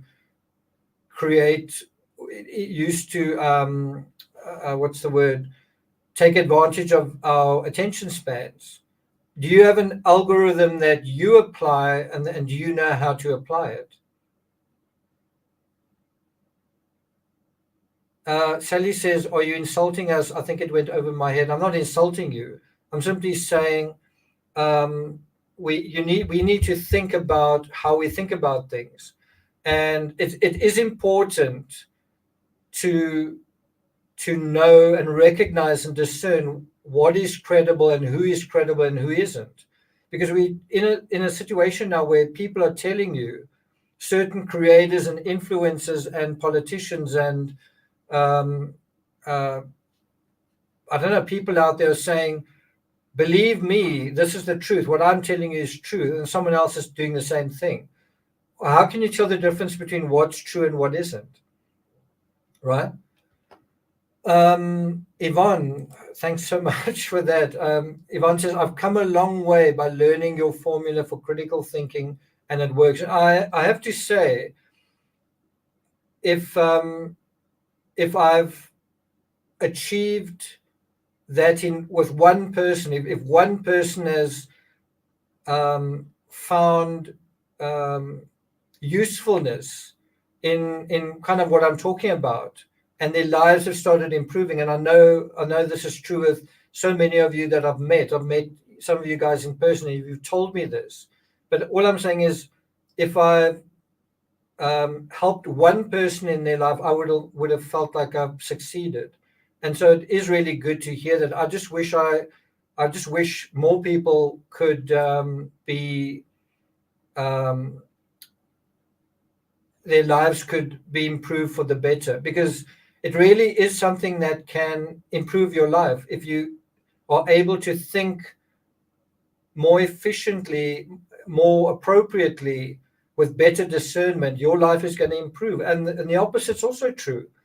If your thinking process is going to be weak and easily manipulated and without discernment and without being anchored, and it's not realistic, your life is going to suffer. And the Titan Submersible is such an excellent test case for people who are intelligent. We're not dealing with idiots here. We're dealing with intelligent people who are nevertheless caught up in raptures that aren't intelligent. And, if I think about Elon Musk, he's a South African, he's a fellow South African. And although I credit him for so many different things, there's so many areas where he's brilliant. There are other areas where I'm astonished at how tone deaf he is to certain things. One area, as far as I'm concerned, is social media. I really wish he was smarter in terms of his knowledge of social media. And someone will say, who are you to say that? He's got 200 million followers on X. You're not even close to that. Sorry, that to me is not a measure of it. It's a measure of being able to discern certain things. I certainly have experience in the media and knowledge of media law that he doesn't have, and I wish he did. Anyway, rant is almost over. Let's just have a look at some of your comments. Paul Taylor, I believe Lockridge. I agree, I do too. Hamilton Art, some people don't want to know. Some people just want to believe whatever they want to believe. And I think no matter how good your argument, you're just never going to, I don't want to say win it, but you're never going to convince those people. And I think you've just got to take it that far and then say, you know what, believe whatever you want to believe. Believe something that's irrational, that's your choice. Carol Murray, you have an organizational way of viewing topics. Lisa says, you have helped me more than I can say. That's great to hear. Yeah, do your own research. Very true. Thanks, Lauren. Couple of other points. Faith says, I began watching you during Gabby's search. I liked you then. Okay, that's good to hear. Keith says, thanks a lot for that. Rachel, I learn something every time I listen to your videos. There's someone else that I speak to quite often says the same thing, that every time I watch your videos, I learn something. And I hope what that means is you learn something about how to think about what we don't know. And something I need to remind myself is this. The scout mindset is to say, you've done a shitload of research. A good example is the John Benet Ramsey case. I've written something like 11 books on that case. To say, even after all that, what do I not know? What have we not thought about? what area is just out of our reach, what area is eluding us. And if you don't think that way about what don't we know, not the soldier mindset where you say, we know this and I'm going to dig in and I'm going to defend this. What don't we know? When you have that kind of humility, that's when you can learn. You know, there's that Asian saying, not actually sure where it comes from. I don't know if it is even Asian, but there's that saying, you can't fill a cup that's already full, right? You can't learn anything if you kind of full of yourself and full, you're kind of full of self-justifications of, I know this and I told you so, and all that kind of thing. And I've got to be careful when I'm covering something, knowing what I know, to kind of open the door privately to say, yeah, but what don't you know? What don't we know? What are we assuming here that is not necessarily true? What are we missing? And that's the question we need to keep asking. But the same applies in our own lives, where we would ask ourselves, what don't I know about this person that's so close to me? What don't I know about the situation I'm in that I'm so close to? What am I not thinking about yet? What am I possibly missing here in terms of my own life, right? If you're driving somewhere and you're getting lost or something, what have I not thought about? If you're doing a trip somewhere, what have I not thought about? If you're about to fly on a trip, what else do I need to do, right? And if you apply all of that, what you've just said, to true crime, and you get practice, and you're like, okay, that and that and that, that's great. But it has got so much more application in your own life, where you say, in terms of your own life, what should I be doing today? What should I have done today? What should I be doing with my life, right? The same critical thinking that you need to apply in true crime, please apply in your own life, and your life will improve. You will start living a far more effective life, and that's certainly my hope for you guys. Yeah, stay curious. I just want to thank Chelsea for being here throughout. I also want to thank everyone for your wonderful super chats, Titanic discussions, Chelsea as well, Earth, Fly on the Wall, Celestine, Mom in the Eurozone, Rachel in England, Tanny, Keith, Carnival, and Yvonne. Thanks very much, guys. I'll be covering this again when they interview. Geez, I keep forgetting this guy's name. What's his name again? The owner of Triton. I keep forgetting that guy's name. Triton Submersible president.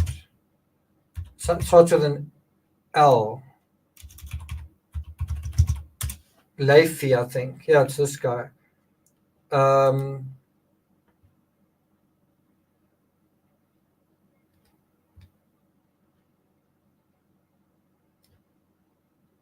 Patrick Leahy. So when we cover this guy, when the hearing covers this guy, Patrick Leahy, I'm definitely going to be jumping into that. It should be fairly soon. So yeah, that's the plan. Liesel, let's just go back to me. Let's see what Liesel says. I am always thinking about thinking. It's what I appreciated about you so much and learn from you. That's really good to hear.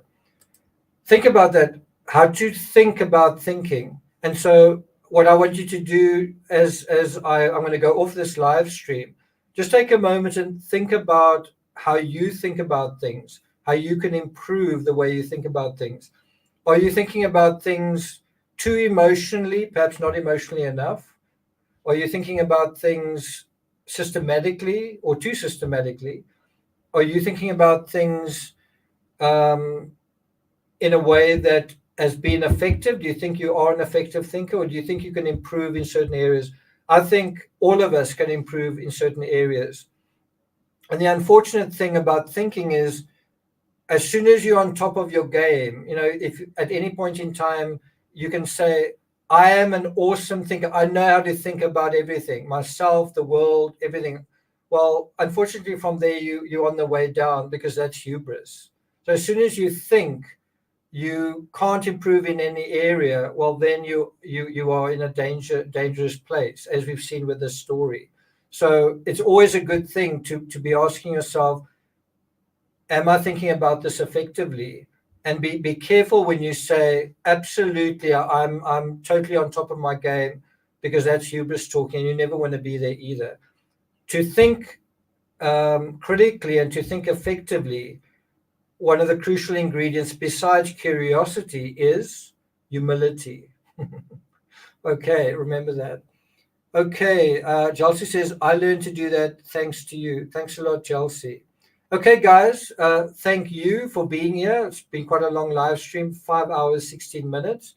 Appreciate you guys. And if you are watching on the replay, let me know your thoughts in the comments. You can also hit the thanks button. I am hoping to do a Van Gogh letters. I know I've been putting it off, but I'll try and do it before or up until this Sunday. It'll definitely be between now and then, so look out for that. Thanks, guys. Take care. Look out for the next John Benet Ramsey video. This one's going to definitely kick ass. Look out for that. Okay. Take care, guys. See you guys next time.